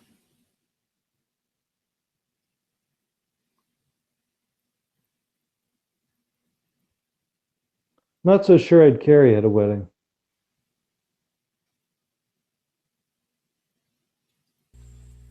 Dude, I always go with a single stack 45 or a small Glock, and I use one of those minimalist holsters and a magnet to hold it in place. So, and that's the slimmest I can get it, because even the Remora gives me some bulk. So if you go with like, have you ever seen those magnets that clip on your belt and you can rack your guns on them? Uh-huh. So if you turn it inside out, it'll hold the gun in place in your waistband through the slide, so it won't move. And then the minimalist holster will cover the trigger, so you're super safe. And you can even carry appendix super safe in that format, because when you take it out, the trigger is still covered until you clear your body. I've got a Remora and I like it. I think it adds the least amount of bulk of any inside the waistband holster. It's just not as secure. Well, did you get the clip for it? The Remora? No, I just had it made for Beretta PX4 Storm with laser attachment. It There's fits other guns. Do you see if you look at it, there should be a cutout in the middle of it, and you can fit an Alti clip in there, and then you can clip it to your waistband. Yeah, I mean, it's several years old. I don't know if they have that option when I bought it, but yeah, it fits other guns, and it's simple, compact. You know, as long as you've got a belt on, like you can stick that in your waistband and it ain't going anywhere. It has a sweat guard, so I got that option that comes up on the back, and I like to have some clothing between my body and the holster because it's like the sticky plastic. And it really does need some fabric to stick to. But yeah, I like those holsters. I don't think they're talked about enough.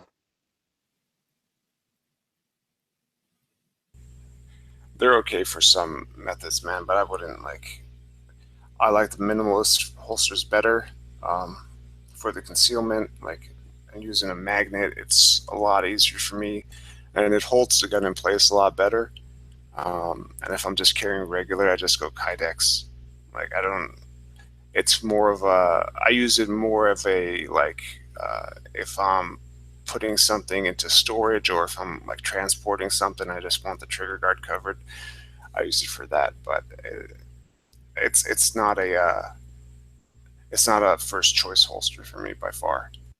Well, I've got a Mick holster for my Glock 36, which is great for summer carry when I don't want any bulk and just want to throw something in the waistband. Like it, I think those things are brilliant.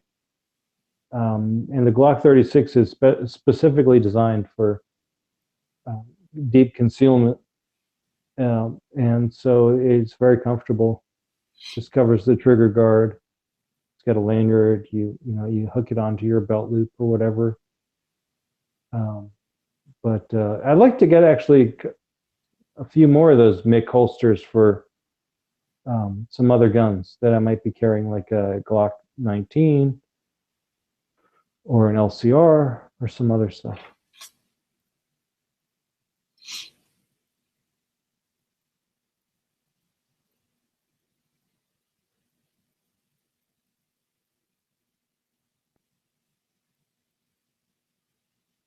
The only issue with the MIC holster is when you draw, you've got to kind of alter your draw stroke because it's kind of an unnatural, like, and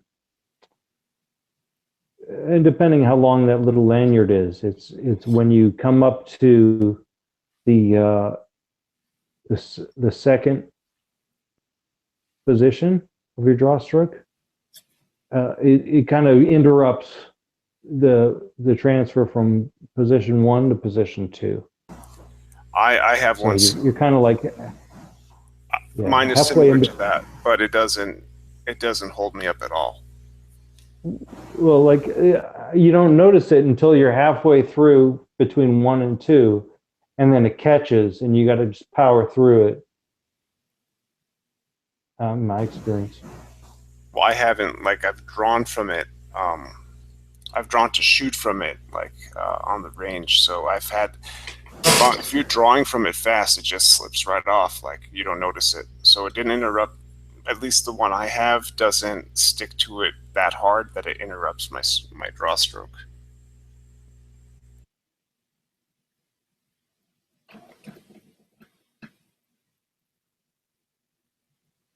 Yeah, I've heard those MIC holsters are good for the 42 and 43. I read an article about a law enforcement officer who wore that holster and gun into a concert and was able to just like stick it right down in his jock and evade the security. And then once he got in, he pulled it out and then put it where he wanted it.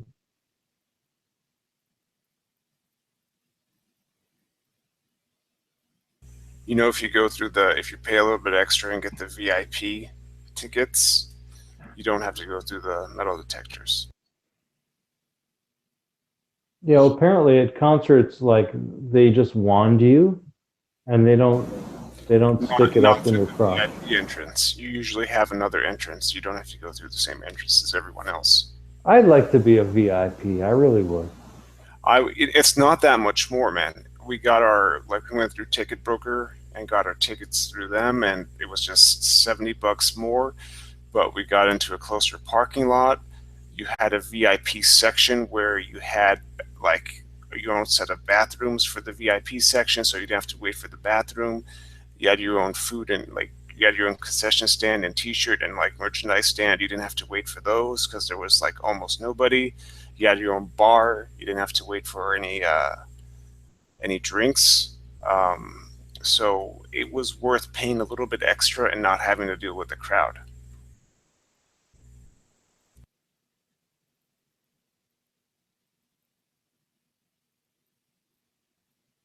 I feel like Brandon is a VIP. Huh? Haven't you had some VIP experiences in your day? Spent a lot of money.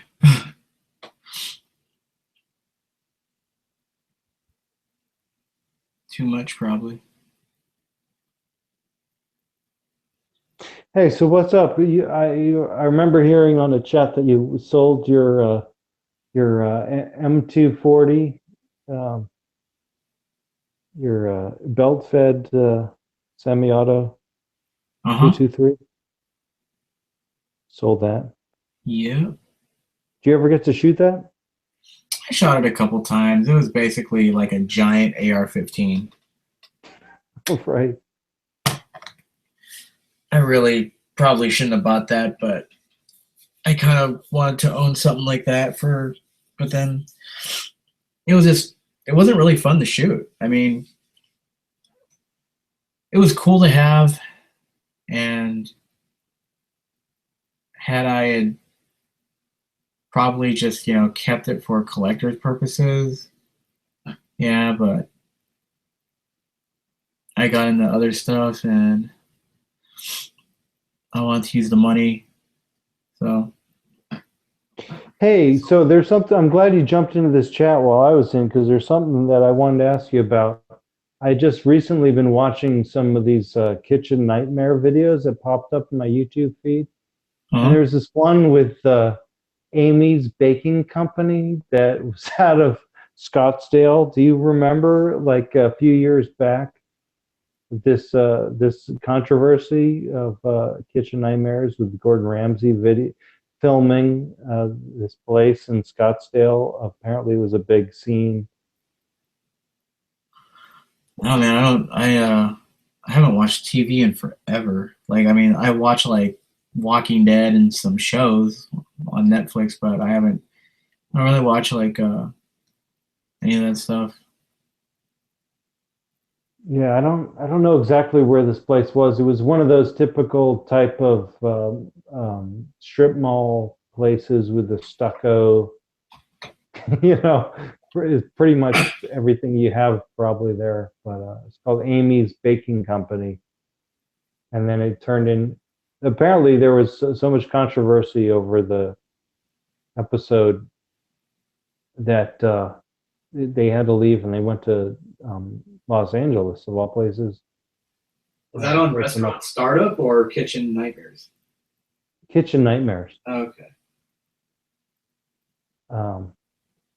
But yeah, there's another place that moved in there. Apparently it's a wine bar that moved into that space. Oh, there is a ton of wine bars. Yeah, it would have been, that would have been something if you had known about it and you had gone there, because I know that's where you live in Scottsdale. Yeah, funny the things that pop up in your YouTube playlist. Right? Yeah, YouTube is interesting. That's funny. I was just having a conversation with my buddy about this the other day. You end up looking at like some sort of gun video, and then you end up in the YouTube forever going galaxy. Like, you watch a gun video, and somehow you end up watching like how the Earth was formed or something like that. Like, how did I get here?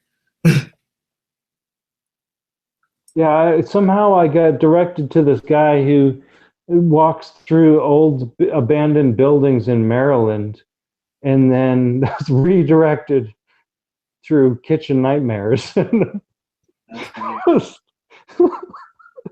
like, yeah, I get the connection. I really do. It's really strange how this kind of entertainment helps me sleep at night.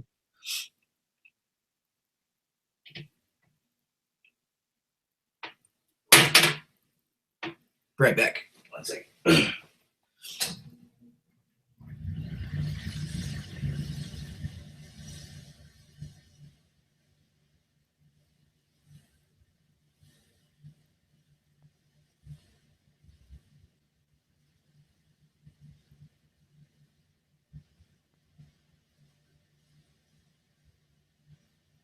So yeah, California gun rights. Pretty sure they're going to have a clusterfuck they can't control with all this new legislation, and the Oroville Dam is a big fucking problem that they're going to end up spending $1 billion on. And so, if you, it's interesting. I've been looking at the Oroville Dam, and the Department of Water Resources has a YouTube channel where they have updates. They're basically drone videos of the work that's going on there. And if you go back and you look through the videos at the Department of Water Resources YouTube channel for the past year or 2 years, they've basically just been twiddling their thumbs in what appears to be these types of educational videos.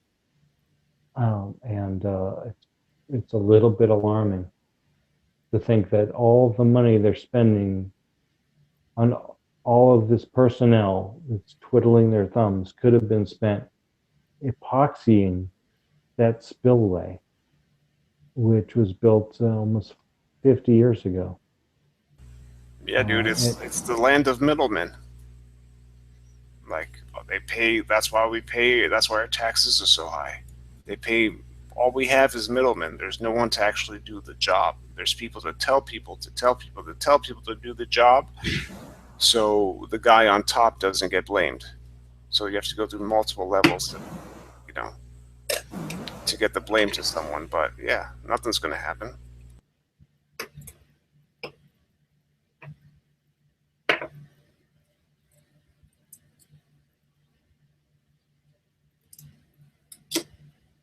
What's this show and tell you have for us? Huh? What is the show and tell you have for us? Putting in a new speaker.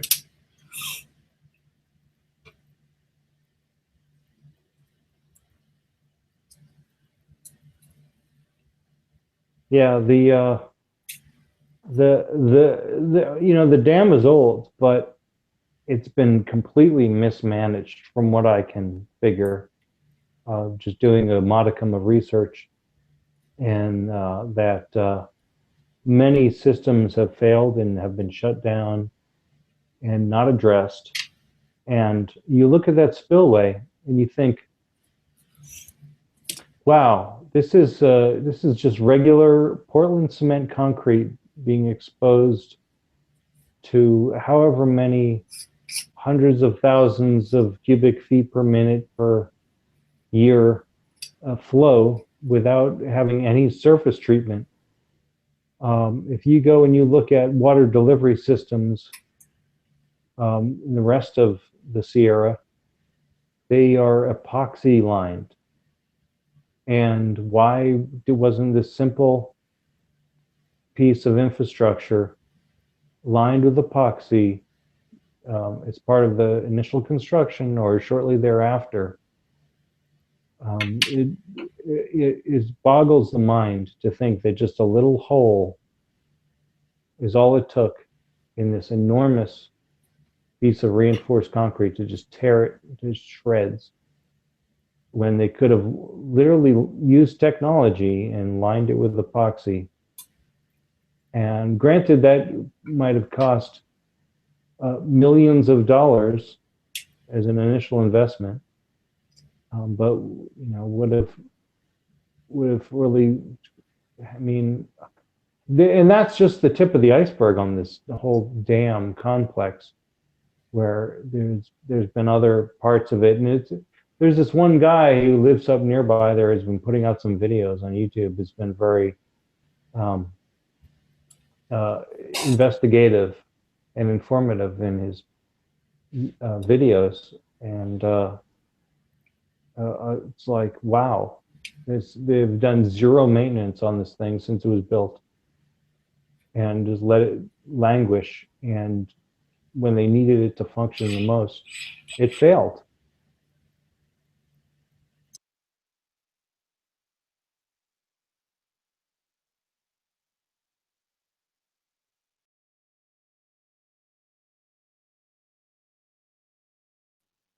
We haven't heard the last from the Oroville Dam. They're going to open up that failed spillway again on the 17th, what they're saying, because the levels are rising and they are going to need to release some water. And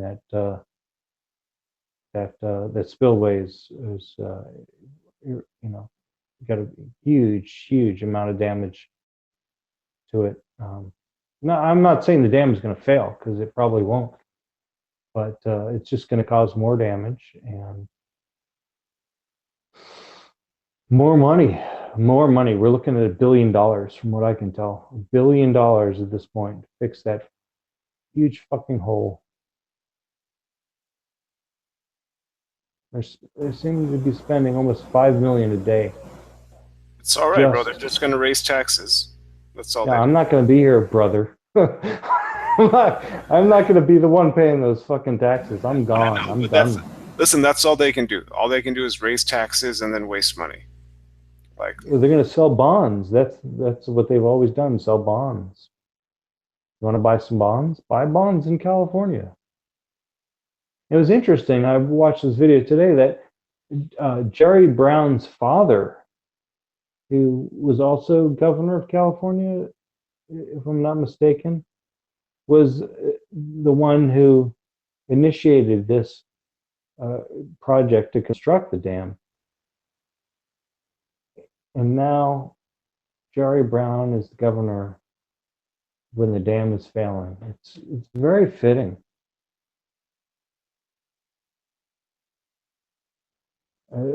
It's a whole generation of neglect.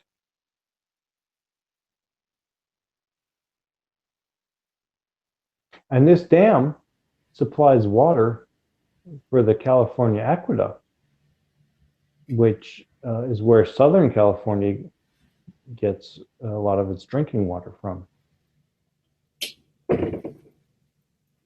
So that should be of particular importance to Guns of August, who lives in Los Angeles.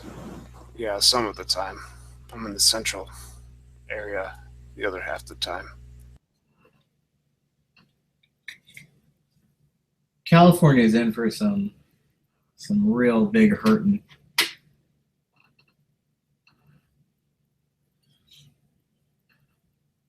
I think it's so funny how, like, when that dam exploded, they're all like, screw you, Trump, and then dam explodes. Oh, we need some money.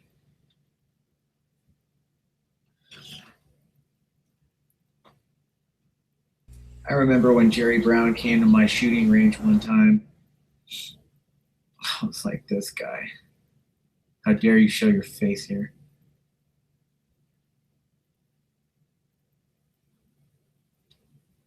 Was he shooting trap or skeet? He was in an indoor range. He had a in one of those what is it called? The Psionics, I think. With the belt fed in the upper. He has quite the nice gun collection.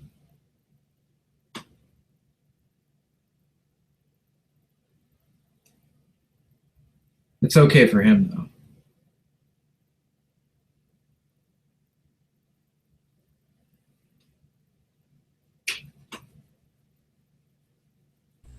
Of course, dude. He has money. He's rich. Why shouldn't he have guns?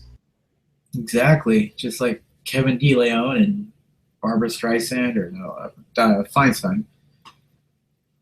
Her too. I love those pics of Feinstein holding like AKs and ARs, and she's got her finger on the trigger, dude, like she's ready to go, and she's all pissed off with her big old hair and her power suit. Is the best her power suit. No.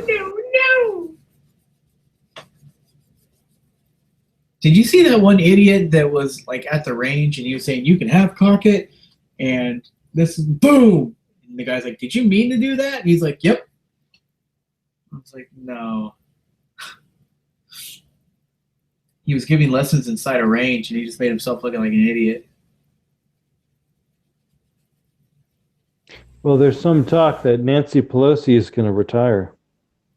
Is she going to get more Botox for a little bit?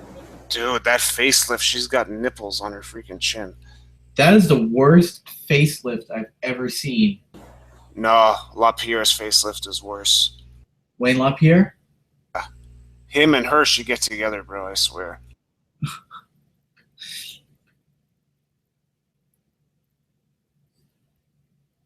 Dude, yeah, she's pretty, like, it's all shiny. Like, she gets too much Botox weekly. I was listening to the Young Turds, and they were like, man, we're coming back twice as hard. Come November, we're not letting Trump get a second. Like, no way, that's not happening. Well, they're losing their viewers, so if they're around by November. Yeah, He just had Steven Crowder went up there and heckled Chink. I saw that. That was so funny. There was like 8 people in the audience. Yeah, dude, there's 8 people there. Like, that's sad, man. When he says like, "Oh, we're the biggest show on the internet," he's like, "This is what right-wing extremists do," and blah blah blah. And I was like, I wouldn't even call him a right-wing extremist.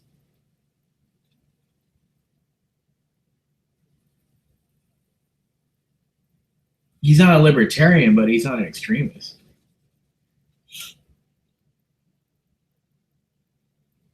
Dude, he just wore a pillow as a gut and freaking did a fast pan and went in and just he said fucking shit the whole time. That's bullshit. It's bullshit. Well, he pasted a mole on his cheek. If you didn't see that, you gotta go back and watch it again. Oh, it was epic. I love it when he does the show when he pretends to be the Young Turks. When he does the chick, dude, that's the best. He should have done the. He should go back and do the chick. I wish he would have like changed real quick and come back and done the chick. Right? He just like, all right, I'm done. I'm out of here. I'm like, all right, Steven, get out of here. He comes back. Look at me, you fucking jerks! All of you, fuck off! All you fucking conservatives need to die. I'm perfect, dude.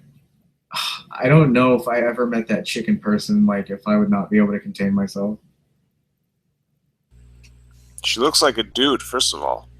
She does. She looks like a drag queen.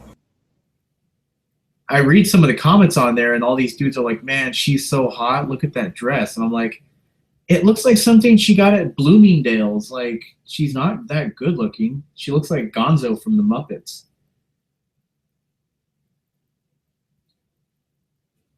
Like, roses are red, violets are black. Why is your chest as flat as your back? She looks like a... She's got a butch face, dude. Like, she's got a face like a man.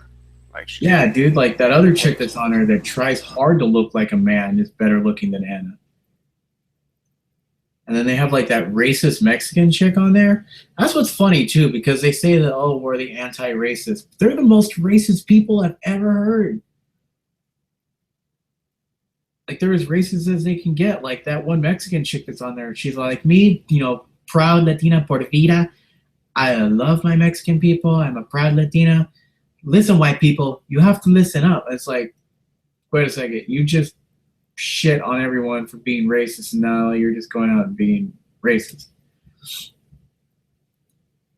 So speaking of racism and Mexicans, I hear that illegal immigration across the southern border has dropped this year.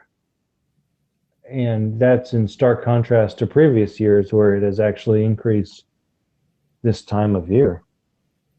Because apparently, you know, the weather is more is better for people to come across the border in the winter time when it's not as hot. But this year, not so much, maybe because of a threat of deportation for all who cross into America. I don't think so. Trump has definitely made an impact on that. I'll give him that. He's kind of made an example out of a lot of people saying, look, I don't care what you're here for. You're going back. And, you know, there's a right way and a wrong way. And everyone that's here the wrong way, pack your bags. Yeah, dude, but the dude's crossing. If you got enough to where you're gonna go, fuck it, dude, I'm just gonna go cross the border, like, and do this horrible trip. There's gotta be a job waiting for you on the other end, and most likely it's a agricultural job.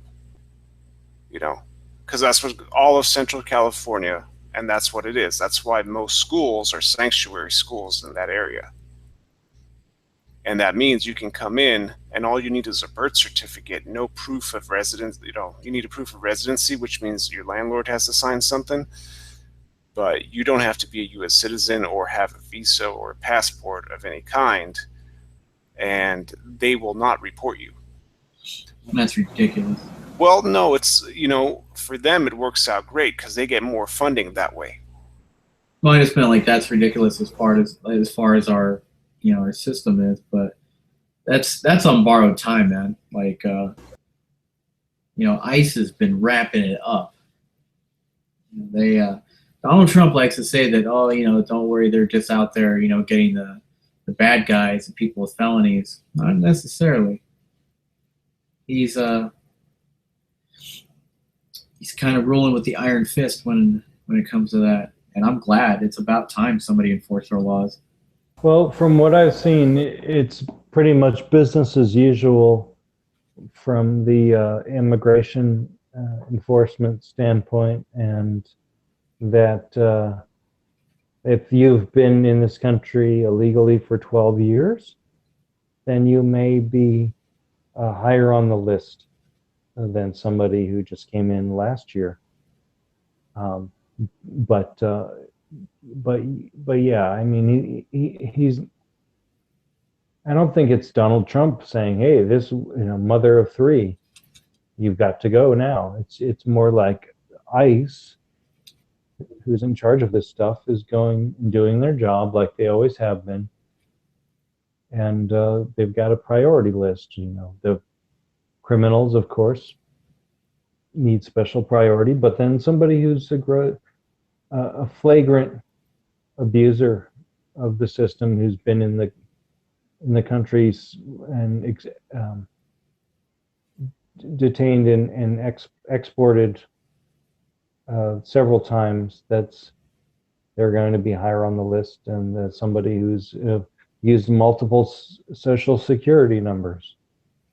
We just had another for their tax returns. They're going to be high on the list. Well, go ahead, Brandon. Sorry.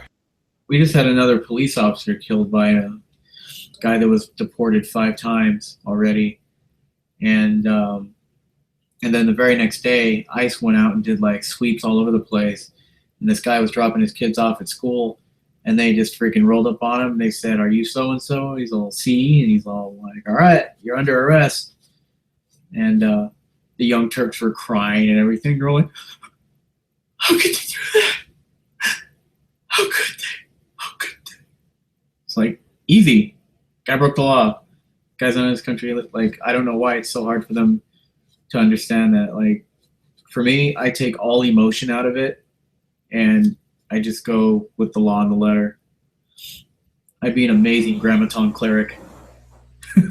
Well, dude, here's the real problem. As long as you have employers here that are willing to give out jobs, without any form of ID, they're going to come over. And I can't blame them for coming over, dude. Like, if your life is crap, like, I don't blame you for coming, trying to get to somewhere better. But it's if, the incentive is there for them to come here. Like, we're giving out those jobs, We need to find the employment places too. Like, well, and let's see if it's agriculture, right? The reason why it's kind of allowed is because no one's going to go in and pick crops and do backbreaking work for almost no money. And these crops are sprayed with pesticides. You have to cover yourself up from like head to toe. So, like, who's going to do that? You'd be surprised, man. No, I know. No, dude, like the Central Valley, who do you have in the Central Valley that's going to do that? Most people that are poor are not going to go off welfare to do that. If you're an American citizen, it's better to get welfare than to go and do that work, because that is god-awful work. So the only way that they can get people to do that is getting immigrants in. And most of these guys aren't going to get a work card. So they either are going to let millions of dollars of crops fail, or they're going to let them come in and give them work. And you have some problems stemming from that. So I got no problem with if somebody's coming over here to to earn some money and stuff like that. And, but when you have these people that come over here, they have like 20 kids, and then these kids grow up to be shits, join gangs, and then become like little fucking bangers. Then that's just, it just perpetuates a cycle. That's why Oxnard is the way it is now. Like, it started with just like, people migrating over here and just coming to pick the fields and stuff, and then they have kids, and then their kids turn into freaking Colonia cheesecakes and lemon sour worm chicas and all these stupid little gangbangers. And then they're like, mijo don, they lie. Like, fool, I don't care, dog. Man, fuck the police, homie. That's just... No, and that's an aspect of it, dude. That happens. That for sure happens, because once you have the anchor baby method. Yeah. It's like once you have your anchor babies and your kids are born here, they almost immediately it's on welfare. So a lot of the towns, like Ventura County, man, where you have a high rate of agriculture, you have this issue to where people are like, well, why should I work? Why should I break my back like my parents are? Because they see their parents like dying in these fields, like coming home with like fingers missing, and no relationship with their parents, because their parents go from 4 a.m. to like 9 p.m. at night, and they speak English, but their parents speak Spanish only, so they can barely say hi and bye to their parents.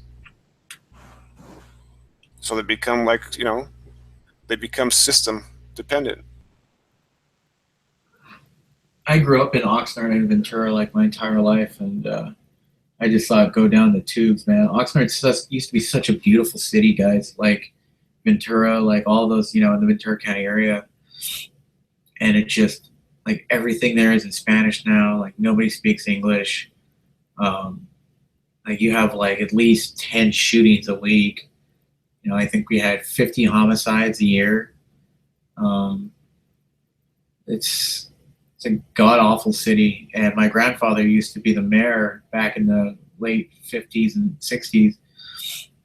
And before he died in 2012, like, I was talking to him, like, do you recognize the city you used to manage? And he's like, no. And it breaks my heart, because this used to be a beautiful city. This used to be a city where people from Los Angeles want to go and, walk around and go shopping, and we had beautiful buildings, and, we had a nice beach. And, he said it looks like a friggin' third world, like downtown Oxnard looks like Tijuana now.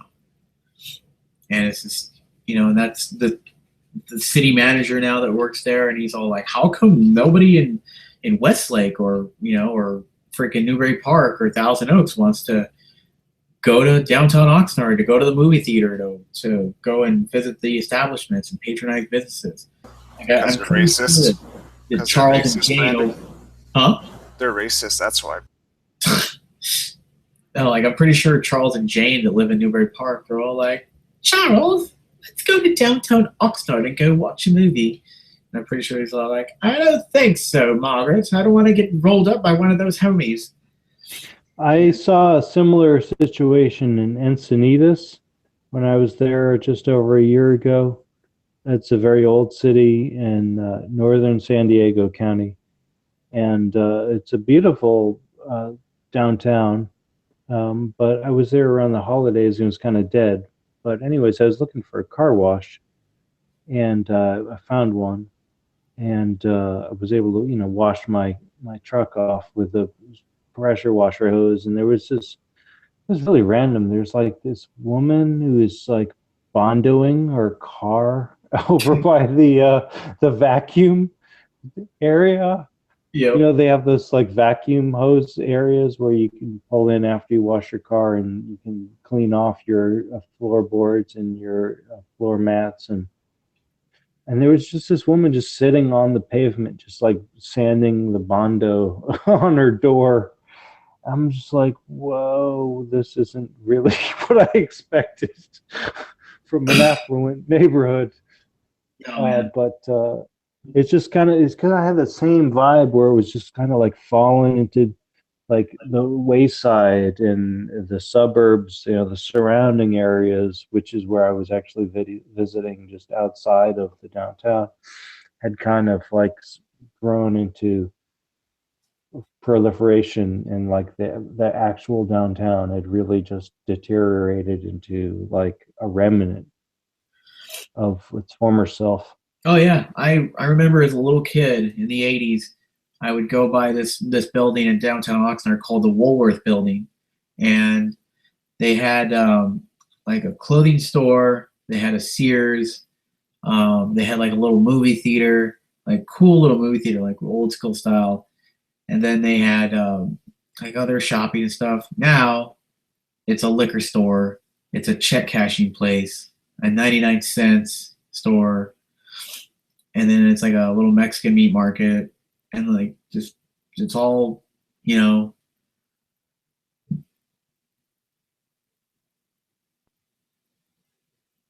angers me because like I never tell people I'm from Oxnard. Whenever like, oh, where are you from? Camarillo. I'm ashamed of my town. Well, dude, here's the thing, and I'm an immigrant myself, but like when you come over, like we understood, you assimilate, and I see people. The worst thing is when you have large groups of people from a different country in one area, because they don't assimilate and they turn that area into where they came from. Yeah. Because now it's easier for you to get by because you don't have to learn the language. You don't have to watch TV in a new language, and a language like English that's extremely difficult to learn because of all the different rules and non-rules and slang terms you have to learn, like is now something where you can get by without learning. So you eventually turn this town into a giant slum or a giant third world country. Yeah, exactly. Like, I mean, if I went over to Mexico right now, or if I went over to TJ and I was like, hey, I want everything to be in English. I want you to speak English. I want to be able to call any of these numbers, and then I want to have the option of pressing, 2 for English or any of that stuff, or, being able to have somebody translate for me. I want my kids to be able to go to, an all English speaking school. Do you think they do that for me? Absolutely not. Yeah, dude, it is. It happened. It's called Cancun, Puerto Vallarta, and other resorts. Who do you think like invested in those places? Well, yeah, it's like a tourist spot. Right, but I mean, like when you have Americans going in and investing in other places, it goes up. Like you're bringing money into the area, you're bringing investment into the area. Like I've never seen a place where you've had Americans go and they've brought down the area. So I've been trying to figure this out myself. And if you call somewhere that's supposed to be multilingual, and you're expecting a response in English, should they just automatically go to the language that they're trying to communicate in and say, if you want to hear it in this language, press 1, and then go to the next language and say, if you want to hear it in this language, press 2. Like they just skip the English portion, or how does that work exactly? Just like that, you'd probably just dial the extension of the language you want to speak. That's the same way they do it in a lot of hospitals. So you give the message in English, and then you give the message in every other language. So well, you don't. Not necessarily. Usually, like if they do it the smart way, there's businesses set up where a lot of like bigger hotels, or let's say hospitals in an area like that, which they employ, and they usually have operators standing by. They don't all have to be at the same location, but they will transfer you to their call center, to the person that speaks that language. So speaks English, speaks the language and can relay the translation from where they're at to the hotel concierge or whatever, and then that's how you get your services. Right. I was going off of what Brandon said, is like you got to press 1 to hear it in English, and I find that insulting. Like I shouldn't have to press any button. Right. And it should just default to like after the message it goes through in English, like if you want to hear this in Spanish, press 1. If you want to hear this in French, press 2. If you want to hear this in Chinese, press 3. But like I don't experience that very often. I experience like right off the bat, like tell me your English and press 1. You know, it's, and I don't feel like they need to do that. But I don't necessarily think that if they did it the other way, it would be any less inconvenient. It's a Because message. you still have to listen to a bunch of foreign language, wouldn't you? It'd be easier if you just go to English, man. Like if you can just say English and then not have to deal with listening to, you know, some people say press 2 for Spanish, press 3 for this, press 4 for that.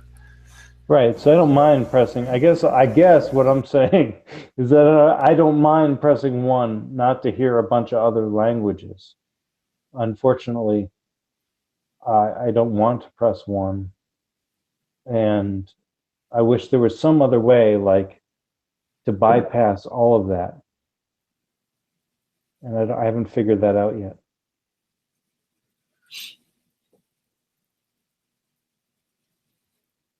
But I mean, like, it's not just like, you know, south of the border. I don't care where you're from. Like, if you come to the United States, you should learn English. No, I agree with that. If you're from Italy and you only speak Italian, you got to learn English, man. Well, any other country you go to, and you go over there, and what if you said, hey, you need to learn English? If you went to Italy and told them, hey, you need to learn English. But that would be like me going into their own country. Right. They would be like, what? Kiss my ass. Exactly. But we're here like, oh, how can we make things easier for you? Let's put all of our books in English and Spanish. Let's put all of our street signs, all of our freaking operating centers.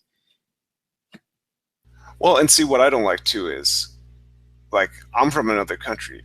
If you're going to put something like, and I see stuff being put in Spanish, like street names and whatnot, I'll say, well, you know, if you're going to do that, what about the 10,000 other languages? You know, Right. Why are we? So that's kind of discriminatory to everyone else. So, like, if you're going to do that, it's just you go on a slope to where you're going to do it for everyone else, or anyone else who pays you. But like no other country, like, are you going to go to and say, hey, you need to speak English because I speak English, or you need to put the signs in English because that's, you know, that's I don't understand what's on there. So you go to China and do that, or Japan do that, they will laugh you out of that country. Oh, yeah. Well, I found it very telling when I went to vote for Donald Trump for president in November, and I got the sticker that says, you know, I voted. And underneath the I voted, it said, yo vote. And I was like, what, hey, wait a second. This is on the sticker, you know, this. And I took a picture of it and I Instagrammed it and I actually tagged it, yo vote.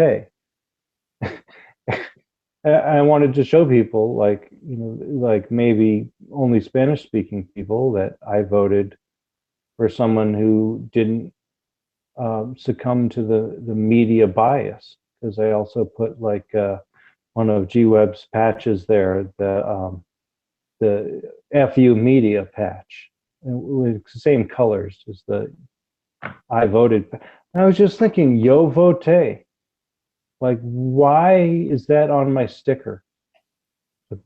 Can these people who are supposedly American citizens not speak enough English to know what I voted means? Yeah, you're gonna. And that they need a fucking translation on their little sticker that they put on their clothes for the day. You're going to be voting in our elections, but you can't even speak our language. Well, when I took my citizenship test, guys, like you haven't, like I had an interview, like they ask you questions like this about the Civil War and the Constitution, and you have to recite, you know, your pledge. So I don't know how people are able to get their citizenship without even knowing some rudimentary English. Beats me, man. I think we make it too easy. I don't know, dude. It took like, for our experience was like we had to go to INS multiple times, provide multiple like translations